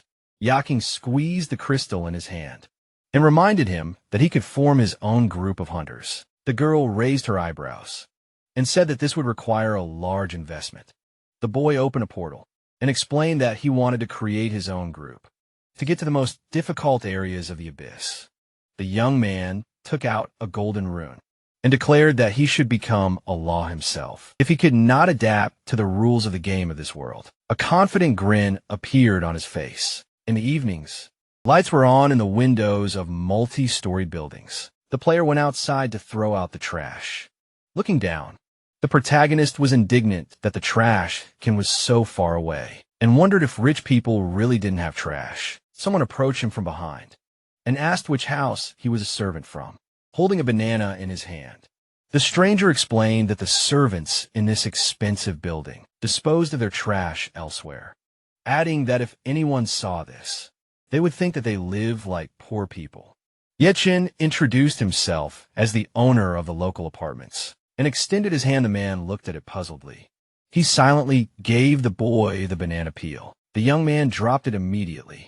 The neighbor asked how one of the owners could take out the trash himself and called him a servant turning away. The big guy asked him to clean up the place and said that he never wanted to see him again. The player summoned a clot of energy in his hand. Waves of dark aura picked up the hunter's body. The garbage man squinted and reminded him that this was his trash. The protagonist pulled the scoundrel towards him and asked him to pick up the peel. The stranger hit his head on the ground. The man gritted his teeth and asked how a simple servant dared to do this to him. Yaking looked down at him. The system reported that the victim of suppression was immobilized by brute force. The guy looked down and repeated his words. Dark energy enveloped the neighbor's body. The big guy bared his teeth furiously and began to threaten the offender. The system prompted that the user use the power of a titan. The young man leaned towards him. The notification said that the power of a titan does not allow the effect of a legendary body control skill to be removed.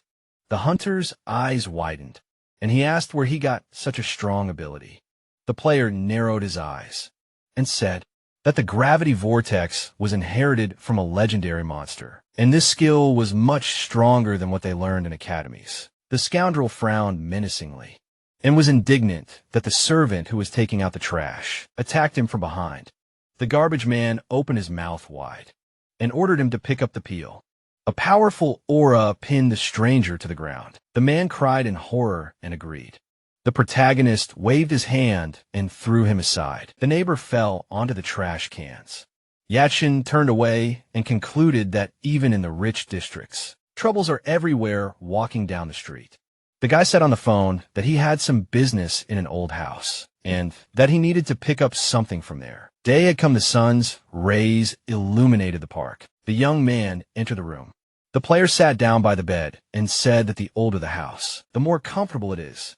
The man approached him and explained that he could no longer rent the apartment to him because a rich man had bought the house and the land and paid a 50-year lease. The garbage man smiled and said that he was the rich man. Clouds floated above the Parliament building, sitting in the office. The stranger asked if someone had actually cheated tattoos out of 200 million.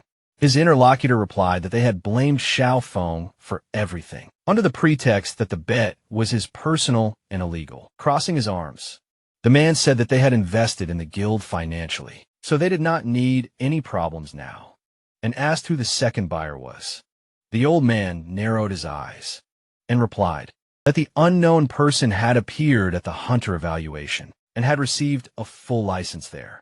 Sitting opposite his comrade, the hunter added that this person was also related to the Blood Oath group, which no longer exists. The scoundrel pointed to the sparkling crystal and said that they had managed to detect the fluctuations of its energy. The stranger introduced the grinning Caesar and explained that the traces of magic at the scene of his death and in the testing room were incredibly similar. The man looked at the status window and asked if this was the owner of a special profession. Looking away, the old man said that a special profession that is not displayed on the list can easily destroy the current hierarchy, and added that if the rules do not control him, then he is their enemy. The hunter looked at the crystal and asked his friend not to worry about it. The protagonist approached the building. The scoundrel called their organization gods and explained that according to the rules of the god, everyone must play their role. Yechin entered the spacious hall, holding a golden rune in his hands. The guy said that he would like to create a hunting party. Looking at him, the employee asked if he knew the requirements for forming a hunting party, and said that he needed to pay 50 million yuan in registered capital to the World Guild. Looking at the computer screen, the girl added that the hunting party needed to obtain qualifications, and that they would only be allowed to enter the abyss zones that the World Guild allowed them to explore. And the young man replied that he would pay in cash. Raising her hand, the woman explained that those who were preparing to apply for membership were in the hall and suggested that the visitor take a look there to find the team members, because he still needed to find 4 more members. Information about a group called the Garbage House appeared on the screen. Looking at the board, the hunter asked what kind of stupid name it was, and said that there was no point in joining small teams at the start, especially since there was only one person. The employee closed her eyes and explained that the system had assigned a team for rank work processing low-level resources, and added that for now, she could only help the main team. The protagonist looked ahead and asked if he would have to pick up trash again. The stranger approached him from behind and called it a coincidence that he had taken out the trash the last time they met and would now pick it up. The man smiled broadly and said that today his neighbor would know how much it would cost to humiliate him for the sake of fleeting pleasure, and he wanted his life to become hell. Yet Shin looked back, and the people around him realized that this was Qianlin's son from the Senate, who had recently assembled his own team that had passed a rank certification. The guard took a sip from his mug and explained that everyone who had gotten in his way had ended badly, meaning the new group could be disbanded immediately after being created. The guy smiled and said that he was there on business, and that personal grievances should not be resolved here. Gritting his teeth, the scoundrel declared that they would not resolve anything so easily, and promised to make him fall at his feet and swear to recycle only the trash. After his group, the people tried to restrain the angry hunter when the young man noted that his neighbor himself was not worth recycling. Fire engulfed Zion. His comrades asked him to calm down and suggested that this man would disband the team because he could not recruit people Shotong pushed the passerby away and said that he wanted to join his comrade's group. The bodyguard looked at his boss and declared that this man did not even know how to buff. The player put his hands in his pockets and asked if his friend, who had already passed the exam, was still afraid of not being able to find a group. The boy replied that a regular group would not accept a person with his reputation. The bard smiled widely and explained that he would do anything for his friend. The garbage man frowned and asked if no group had agreed to accept him. The hunter replied that his attempts to find something through advertisements had been unsuccessful and explained that due to their conflict with Zion, it would be very difficult for the group to develop. The protagonist smiled and said that it was not that important because even collecting garbage would be good for them. Raising his hand, Yichin reminded that those who called themselves the main forces would be the ones to directly fight the monsters, and asked what would be left for them if they picked up trash. Xiao Tong suggested that he already had some kind of plan. The boy raised his eyebrows and explained that even with money, not all problems can be solved, but everyone respects strength without exception, putting his hands in his pockets. The man confirmed this and said that he would only take 10 people who showed themselves to be the best. People came running to him, wanting to join his group. The boy frowned and realized that they just wanted to get closer to Tianlin. Despite their high level, the brute raised his hand and was glad that at least someone had a head on their shoulders. His subordinates looked around and noticed that a famous huntress was standing at the reception desk. Yiling puffed out her cheeks in displeasure and asked if someone really created a group on the last day. The bard opened his eyes wide and remembered that this was the same sorceress who passed the assessment. The player asked if she really was the one who could use an explosion with a snap of her fingers. Looking back, the hunter told her that in the abyss, this girl had caused the most damage and brought them an easy victory, and offered to try to lure her into the group. The garbage man agreed.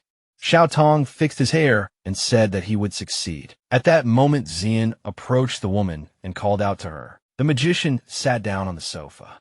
The man invited her to his group, explaining that such a nice lady would definitely serve as an adornment to their team, and said that no one in their right mind would go to the garbage man's house. The boy opened his mouth in displeasure and was indignant that the enemy was the first to attack. The sorceress frowned and said that she had already chosen a group for herself. Spreading his arms, the villain asked why such a strong sorceress would go to the garbage man, and said that in such a team, she would only waste her talent collecting junk. Island extended her hand to the protagonist and said that his group had a good name. The girl pursed her lips and asked him to take her with him. After shaking her hand, Yi Chun introduced himself and welcomed her to the scavenger's house group. The woman awkwardly looked down. The boy offered to give her something to eat. The mage turned away and said that she didn't want to eat. The receptionist raised her head when the boy asked if he could order food here and asked him to wait a bit. The guys sat on the sofas in the waiting room. Zion gritted his teeth and asked why the sorceress refused his offer. His subordinate suggested that something was wrong with her and said that they had enough mages in the team anyway. The heroes looked around when someone asked them to move aside. Suddenly, their eyes widened in fear. The guys tore themselves away from their food and looked away. Amin looked away in embarrassment. They met the gaze of a player sitting nearby. Someone said that this was the person who killed all the members of his party and called him cursed. The scavenger frowned and decided that it was true. The man approached him and told him that he had sensed his presence in the world, guild headquarters, and remembered that there was an unfinished battle between them. The protagonist smiled and asked if he wanted to join their party. Yiling's mouth opened in horror when the hunter took a piece of her cake. The warrior frowned and asked if Yi Chun had the courage to accept it. The system reported that his luck was significantly reduced and that this curse affected all creatures around him. The heroes were sitting opposite each other. Due to this effect, people can fail checks and take damage, and the items that monsters drop are of worse quality. Looking ahead, the heart of the hunt member explained that this is the reason why. The mercenary does not even wear equipment. The scoundrel said that no one needs such a member. The guy asked if he always got bad equipment.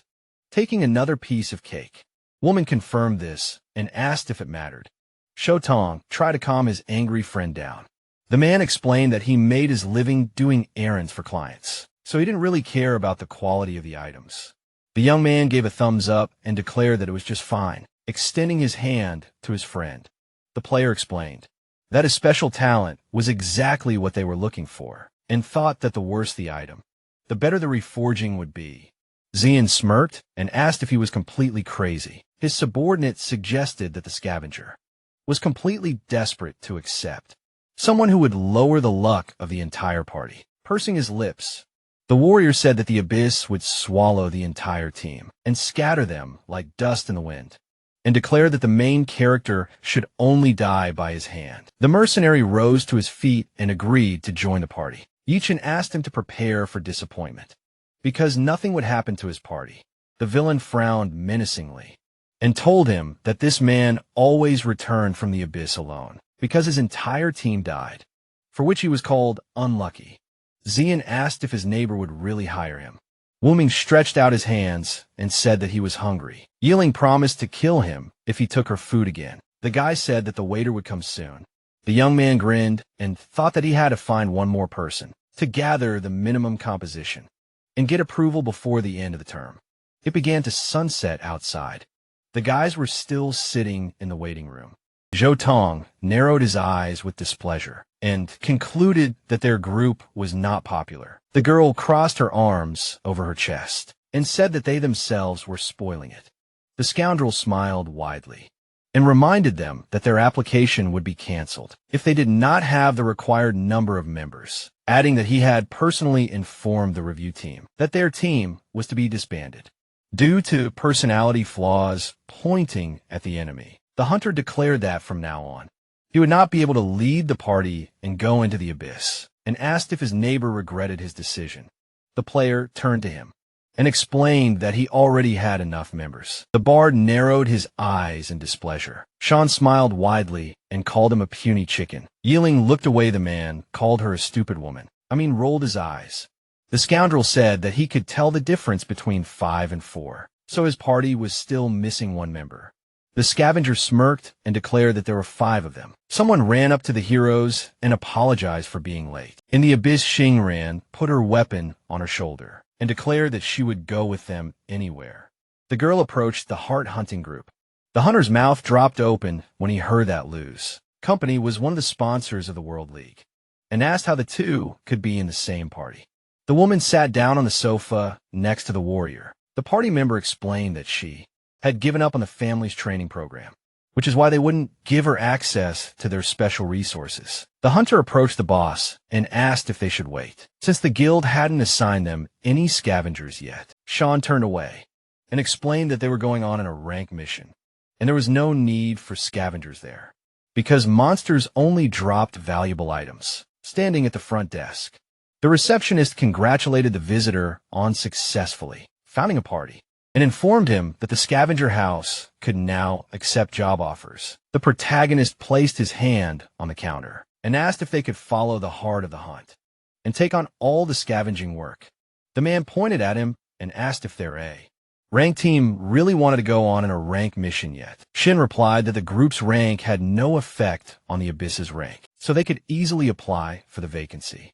The administrator handed him the documents and approved the application. The scoundrel was outraged that his neighbor dared to use loopholes in the rules. Smiling widely, the guy suggested that they cast aside their prejudices and just work together, and reminded him that this was in a rank abyss with a good income. The hunter waved him off and reluctantly agreed to take him along. Zion turned away and promised to make sure that he only got trash. The youth smirked and declared that he would listen and obey. Shotong waved his hand and asked if his friend really volunteered to be his slave. The player denied it and explained that only with the status of a scavenger can one enter any abyss without restrictions. The protagonist looked at his comrade and added that, even with the worst clearances, they can access the abyss of the best rank. The boy said that he expected nothing else from his friend. The guys looked around when Yi Chun said that in the abyss of the heart of hunting, there is a key to the Black Tower. The guy sat down on the sofa and said that the key was on one of the missions, so they were probably given this work through connections. Wuming looked away and explained that the rewards of the Black Tower depended on the number of floors passed, and that there you can remove the curse or get medicine for incurable diseases. Frowning Yeeling added that you can bring back to life those who died in the abyss there, and said that countless groups tried to get the key to the Black Tower, but they could not. Xingran winked and said that those who finally succeeded were now among the strongest.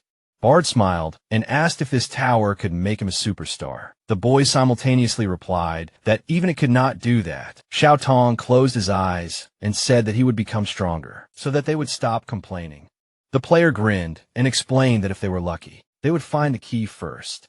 While the heart of the hunt was in the vanguard, the girl pointed at him and asked if he had planned everything, even her appearance scratching his cheek. The scavenger denied it and said that he thought the group would be able to recruit people easily. The boys stared at him in amazement. There was a portal in the mountains. The day of the Arangabi's mission had arrived. The heroes came out of the rift. The boy adjusted his cloak and was surprised that there was a sky in this dungeon. The bard spread his arms and asked if there wasn't supposed to be a closed space. The protagonist came out of the portal and explained that sometimes there are open-world abysses with no rooms or signs, but they are much more dangerous because you can get lost in them. Yaking looked back and asked if his friends had decided to dress up for the mission. Island replied that they needed to protect their skin from the sun. The party found themselves in the mountains, and the hunter began to sing a song about endless wastelands. And when Zion crossed his arms over his chest and said that he hated such open spaces because they would have to walk a long time to find their target, the sorcerer opened a scroll and said that there should be an oasis in the center of the abyss and a fortress in it. The man looked to the side and noticed that this did not look like a ranked dungeon at all because there was not a single monster here. The warrior looked at the sky and saw birds circling in flocks, as if ready to attack at any moment. The archer closed one eye. The reflection of the approaching birds appeared in his pupils. The harpies spread their wings. Someone ordered the others to prepare for battle. A member of the group raised his shield and called on his comrades to hide behind it, because these creatures always have an advantage when attacking from the air. The soldier looked at the scavenger's house and asked why they did not hide and whether they were tired of living. The protagonist raised his eyebrows and asked what they had to be afraid of, because in general the birdmen were harmless, except for the fact that they could lift and throw victims from a height. The fighter opened his mouth wide and shouted that if any of them were captured, it would only be because they did not hold their position, holding a shield in his hands. The tank asked how they dared to mock the main part of their group and said that they were lucky that the boss allowed them to collect their garbage. The birds stuck out their tongues in anticipation. The warriors entered the battle with them. The archer fired an arrow into the sky. The harpy grabbed him by the shoulders. The defender turned around and noticed that the enemy was trying to drag his comrade away. The man pushed himself off the ground. The hunter jumped up, but he couldn't reach his comrade. Yiling looked ahead through her sunglasses. At that moment, the monster exploded. The archer fell to the ground. The girl came out onto the cliff and said that she thought the heart of the hunt was the real elite. The woman blew on her fingers and suggested that some of its members were just there for show. The archer gritted his teeth and explained that he hadn't had time to find cover because they distracted him. Yet she narrowed his eyes and asked if the main forces of their group always didn't hold their position and shifted the blame to others. Several birds flew towards him. The tank ran forward. The man asked him to stop to see if the scavengers could hold their position. The guy looked away silently. The harpy licked her lips contentedly. The young man just grabbed his sword, and all the monsters were killed. Their bodies fell to the ground. The defender asked what just happened. The archer asked nervously if he had managed to do it in one blow, and claimed that it was just luck. The monster opened its mouth and screamed. The hunter jumped back and called for help. The player crushed the bird's head with his foot. The scavenger looked at his ally and explained that these creatures had excellent hearing, so he should not scream, otherwise more harpies would appear. Sean cut the monster's body with his sword. The sorcerer released a powerful wave of energy into the sky. The mage jumped into the air and struck his opponents with lightning. The frightened monsters turned around They immediately soared into the sky and hurried away. Gritting his teeth, the man asked, "Who hired these useless tracker and warrior?" and ordered to drive them away as soon as they were done here. Xiaodong raised his hand to his forehead and asked if the danger was over. The scavenger suggested that. The unlucky archer had made a lot of noise, attracted attention, and became the main target.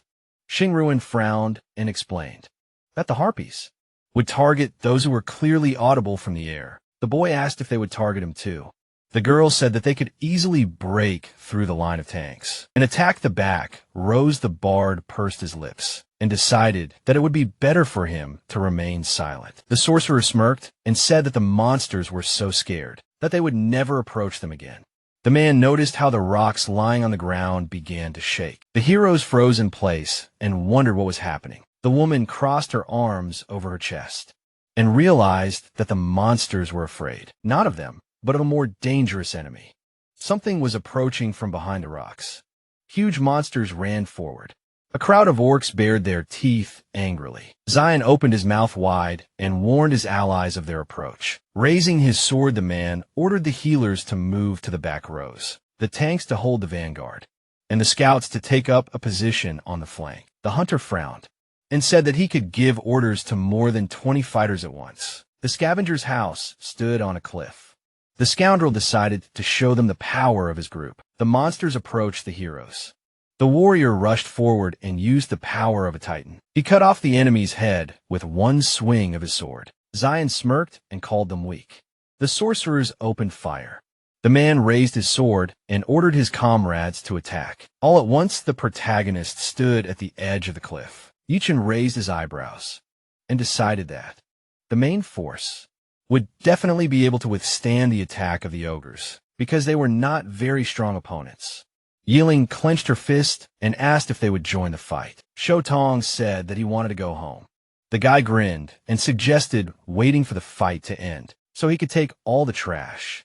The monster's body fell at his feet.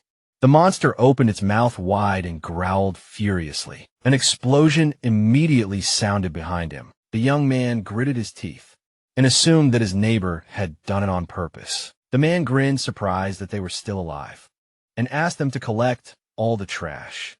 The player saw the item cards in front of him and concluded that this was ordinary trash. The guys looked at Human, whose luck indicator had dropped significantly. The boy picked up a shield and said that rarity below purple was of no interest to large groups, like the heart of the hunt.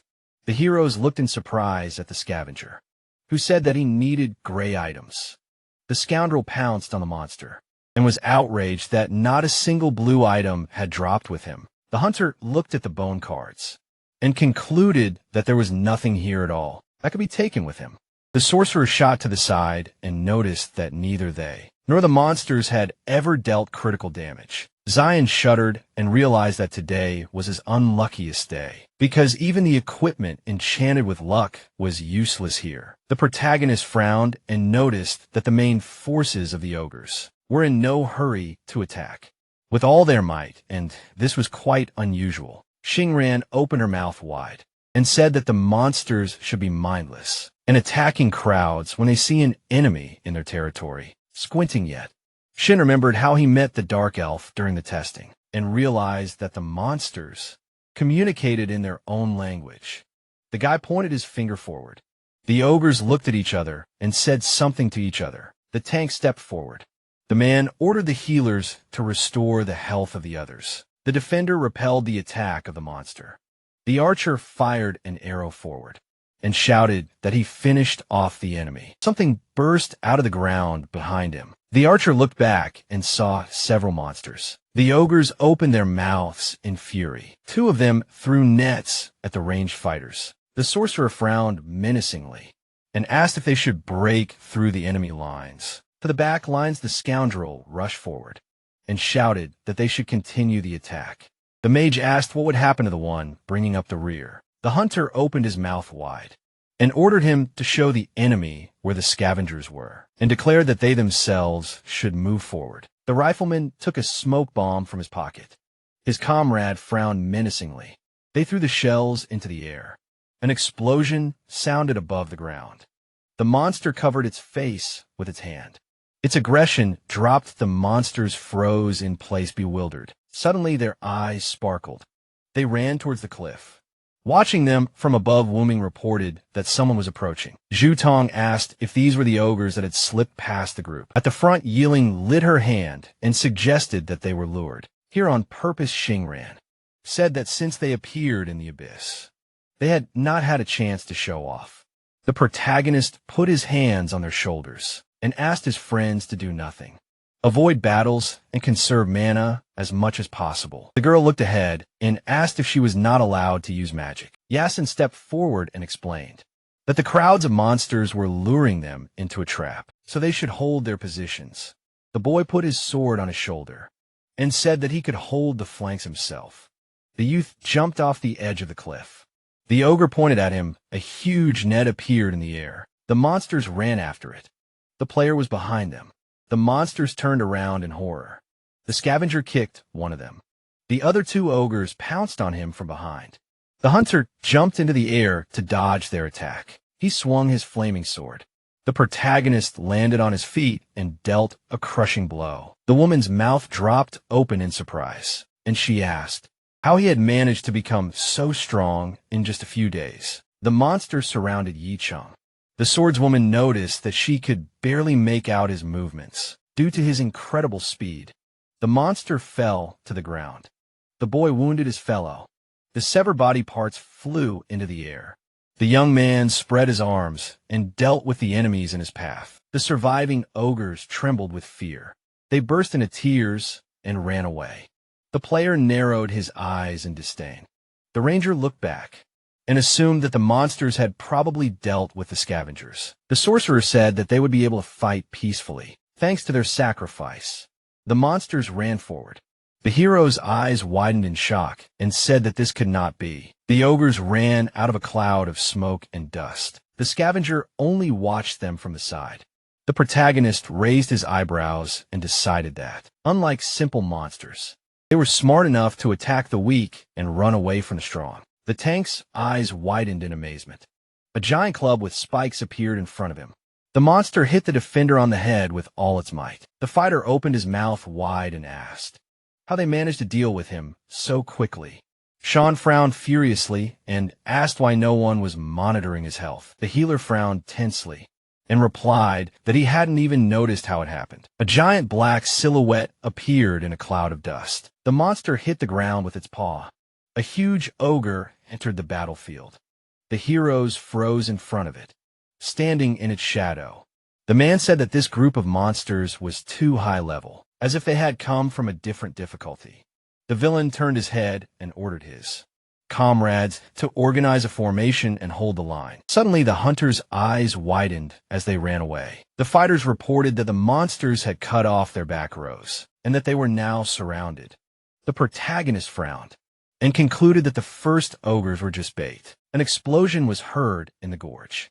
Waves of energy pierced the ogres' bodies. The warrior jumped high into the air. He dashed forward and delivered a crushing blow. Sean spread his swords to the sides.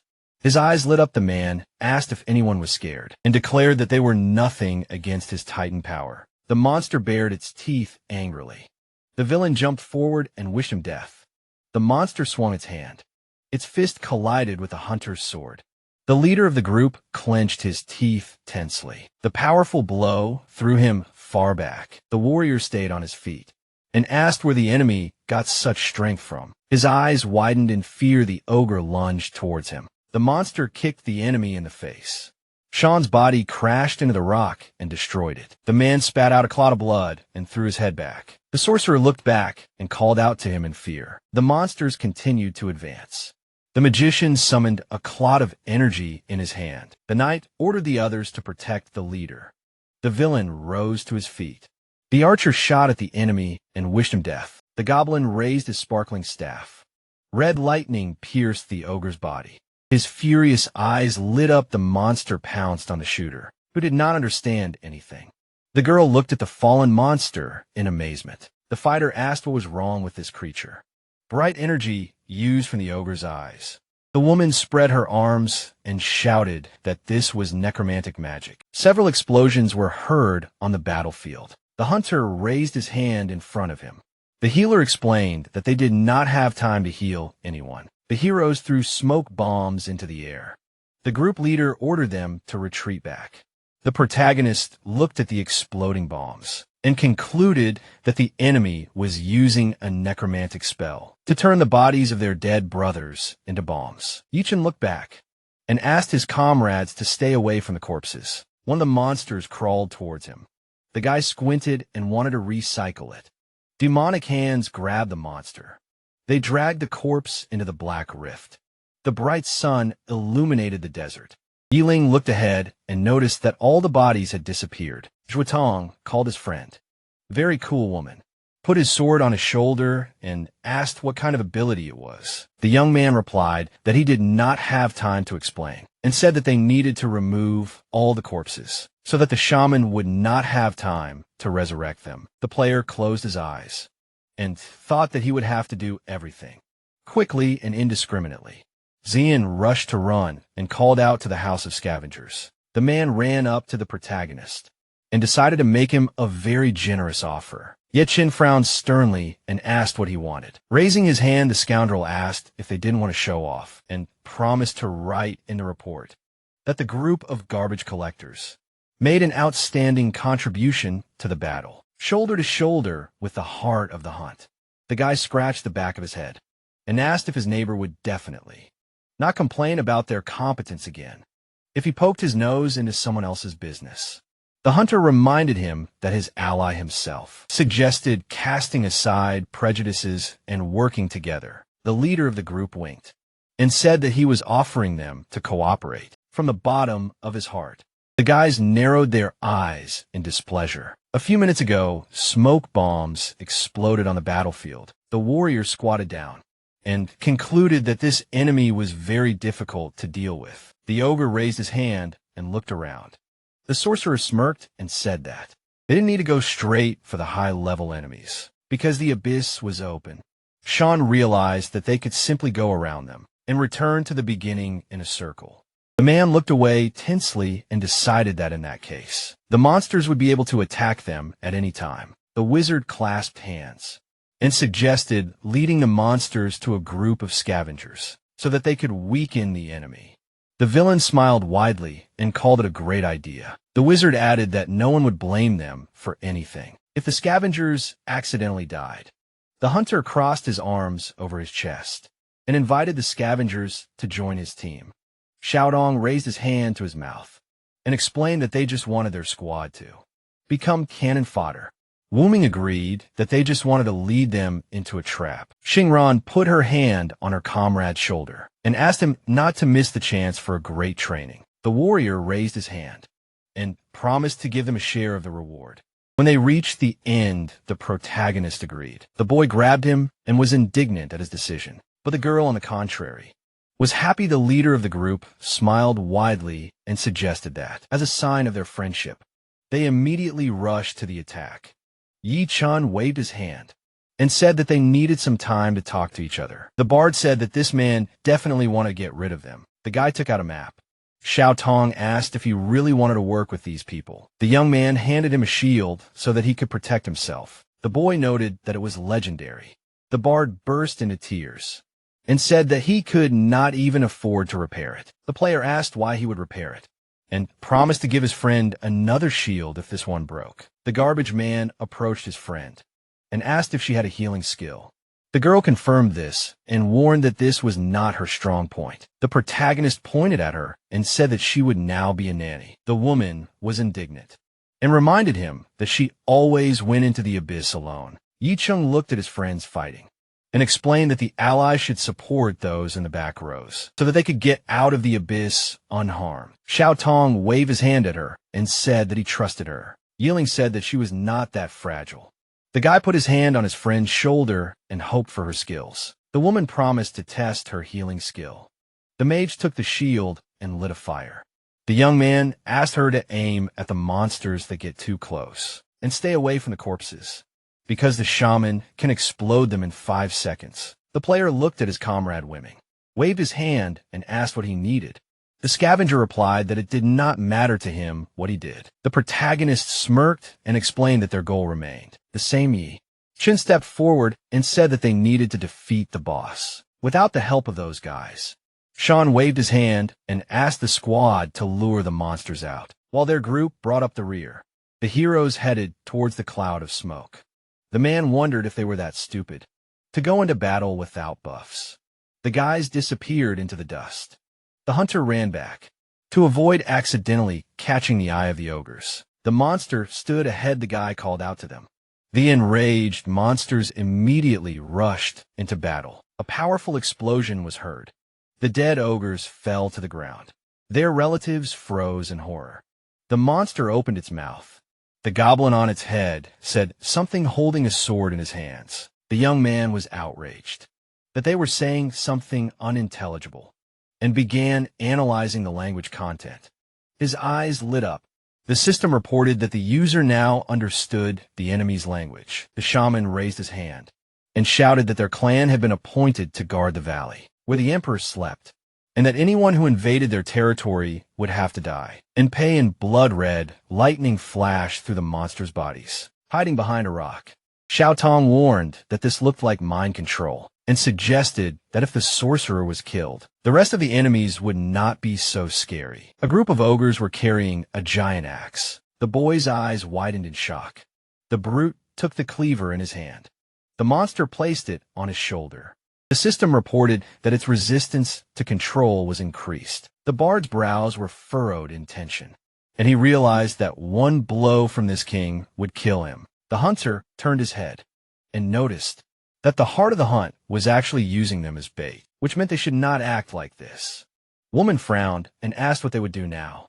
The protagonist replied, but the necromancer also wanted to use cannon fodder and make bombs out of them. The man stepped forward, yet Shine asked him to deal with the corpses lying around. The warrior rushed forward. The guy shouted that he had not told him everything yet. The young man grinned and asked the others to listen to him carefully. The player swung his blade and called on his comrades to leave no one alive. Xing ran, drew her sword from its sheath, and decided to take on the back lines. Yiling released fire from her mouth and promised to burn the enemies to the ground. The hunter swung his two-handed sword. Xiao Tong frowned and said that he would do everything in his power. The ogres bared their fangs and ran forward. Woman raised his sword to strike the man, cut the enemy's body in half. The monster pounced on him from the side. The scavenger destroyed it with a swing of his dagger and asked his comrade to deal with the goblins. The warrior looked back and agreed. The protagonist approached the enemy in one dash. The monster bared its teeth angrily. The boy raised his hand and shouted that he expected no less from his comrade. Suddenly the bard looked back in fear.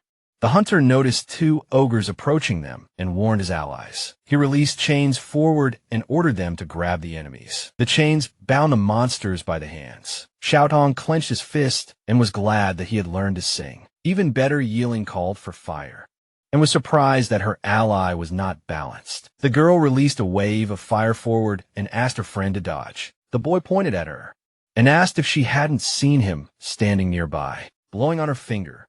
The woman reminded him that the boss ordered to burn the monsters so that they would not explode after death, and thought that this was revenge for the fact that her comrade did not let her touch the shield. The bard saw another ogre emerge from the ground and asked why they were digging holes. The mage jumped off the cliff. The sorceress landed right in front of the monster island, raised her burning hands, and asked if they really enjoyed digging tunnels so much. The girl sent a wave of fire underground and asked if the holes were connected. The woman said that she had killed them all. The hunter frowned and called her a walking bomb. Xingran smiled and praised her friend. The monsters approached her from behind. The knight asked her comrades to stay behind her and promised to shield them from the enemies. The guys warned her of the danger.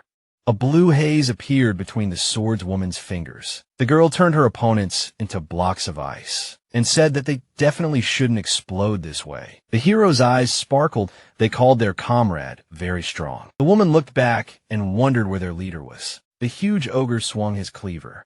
The protagonist managed to jump aside to avoid being hit. Yichun raised his head and said that the enemy would not be able to inflict any damage on him if he kept dodging. The goblin frowned in displeasure. Several monsters jumped out from under the ground. They were immediately swept away by a powerful wave of dark energy. The shaman clenched his teeth angrily. The guy waved his hand and decided to return all his trash to him. Monsters with glowing eyes flew out of the rift. The goblin opened his mouth in fear. A powerful explosion was heard in the air. Zion grinned and said that, judging by the sounds, the house of scavengers had come to an end. The giant ogre burst into tears.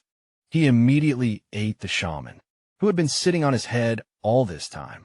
The young man opened his mouth in shock and called it barbaric that his enemy was devouring his own kind for the sake of strengthening and survival. The monster's mad eyes lit up. His body exuded incredibly strong energy. The player closed his eyes, guessing that the goblin was not controlling him, but limiting his power. Agma emerged from the cloud of smoke and assumed his true form. Burning corpses lay on the ground. Xing cast healing magic on her friend and explained that the spell would slowly restore her health, while minor burns should heal immediately. Swinging his sword, Shuadong asked where Wuming had gone, claiming that he had lost sight of him. The man gritted his teeth and sneezed. The warrior left behind a pile of corpses and asked if the allies were talking about him. The boy's eyes widened in horror, and Yiling asked him not to worry. The bard pointed at his comrade and asked why he hadn't come to their aid during the difficult battle. Frowning, the hunter replied that he was helping them by not standing next to them, and explained that the knight's healing would not be enough to survive, given his luck. The girl trembled and concluded that she hadn't been the best nanny. The ogres were approaching the boys. The mercenary said that he joined their group for the sake of the necessary number, and asked the allies not to forget his profession. Human cut the enemy's body with his sword. The man looked away and said that he would take payment for each enemy killed. Agma swung his cleaver. The protagonist jumped back. Suddenly the sand grabbed his feet. Yichen looked back and wondered what was happening. A bright glow appeared under his feet. The guy raised his hand and decided to use a gravity vortex. The young man managed to dodge the blow of the axe. The player narrowed his eyes and concluded that such an attack was hard to avoid without being on the ground.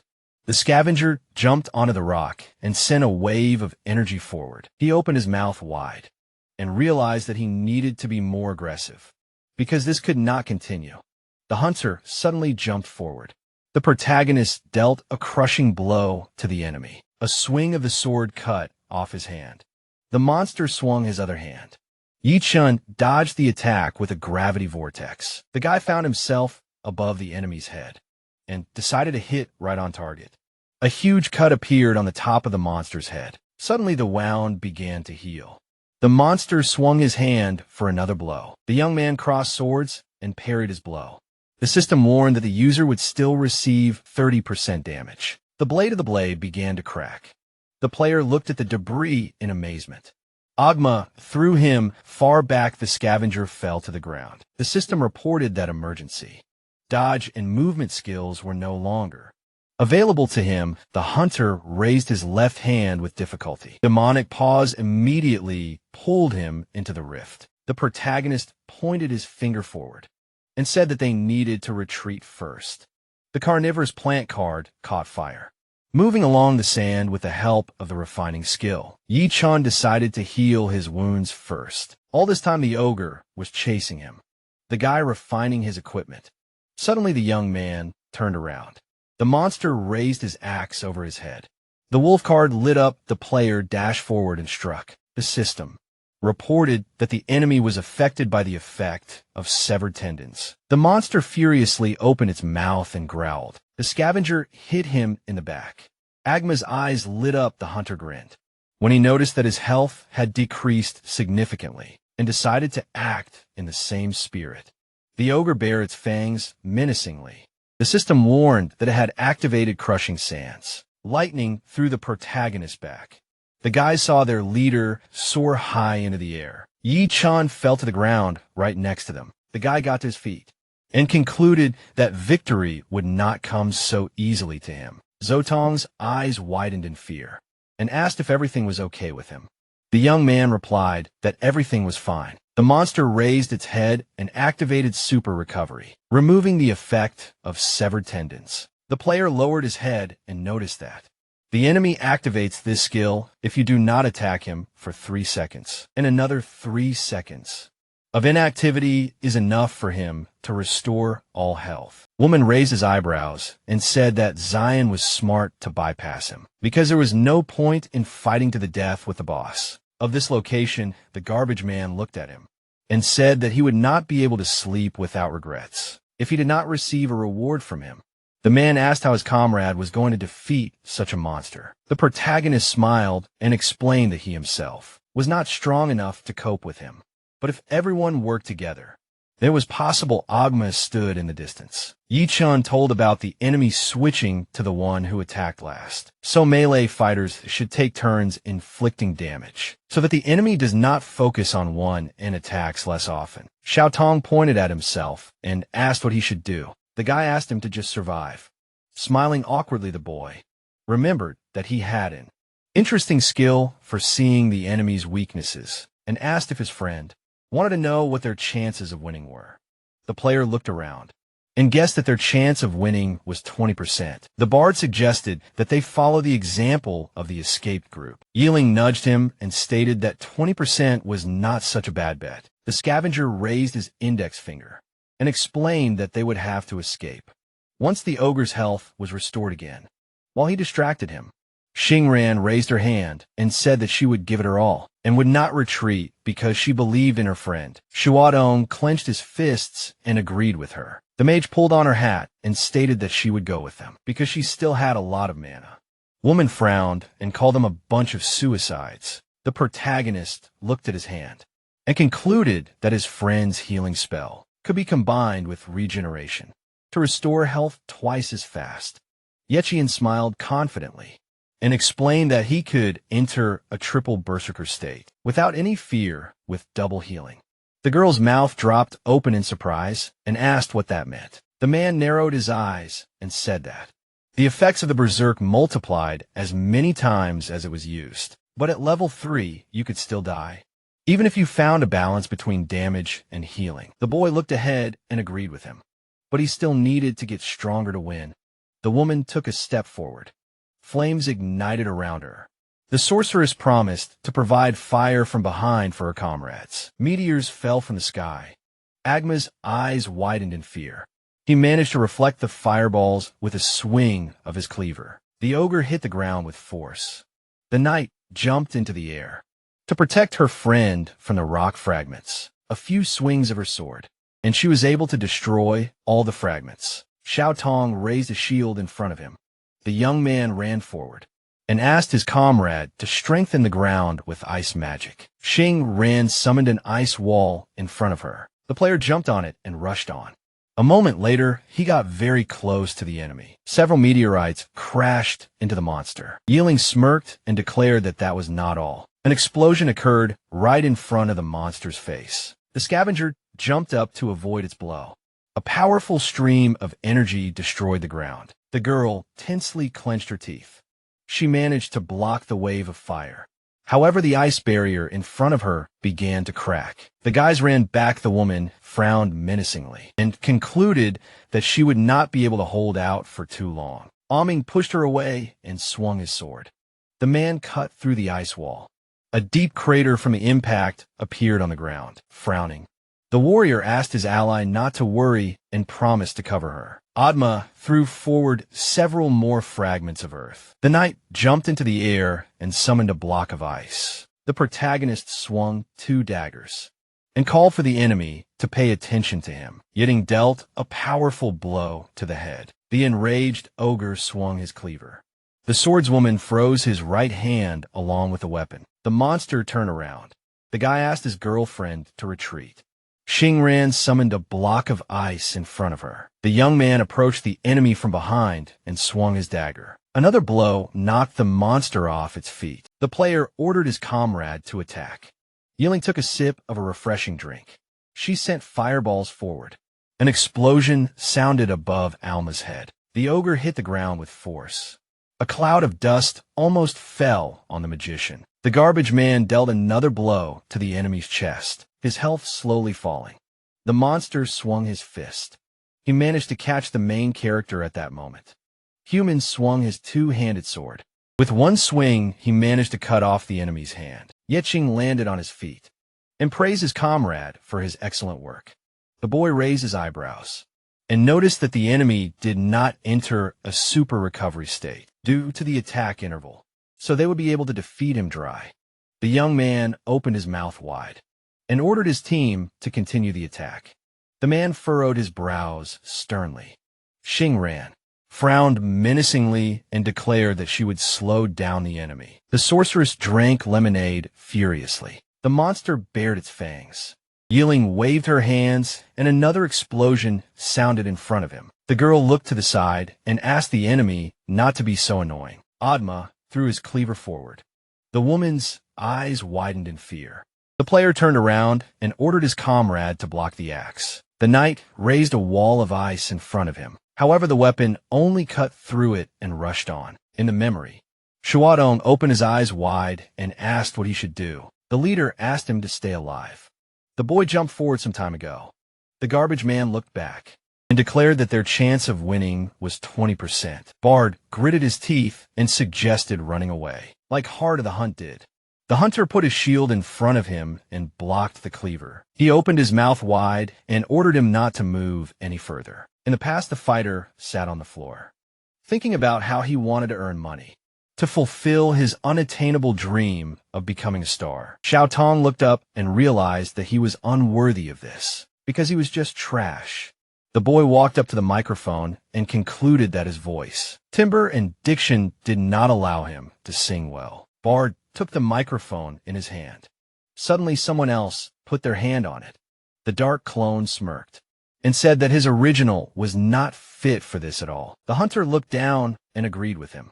The double turned into dark energy and explained that he was not fit for either the role of a support or for music, and in principle, no one needed him because the spotlight was needed on the stage. The fighter brought the microphone to his mouth and remembered that the spotlight was always on. The real heroes and stars standing on the stage. Xiao Tang wondered what it would take to receive its light and realized that he had always thought that one day the spotlight would choose him.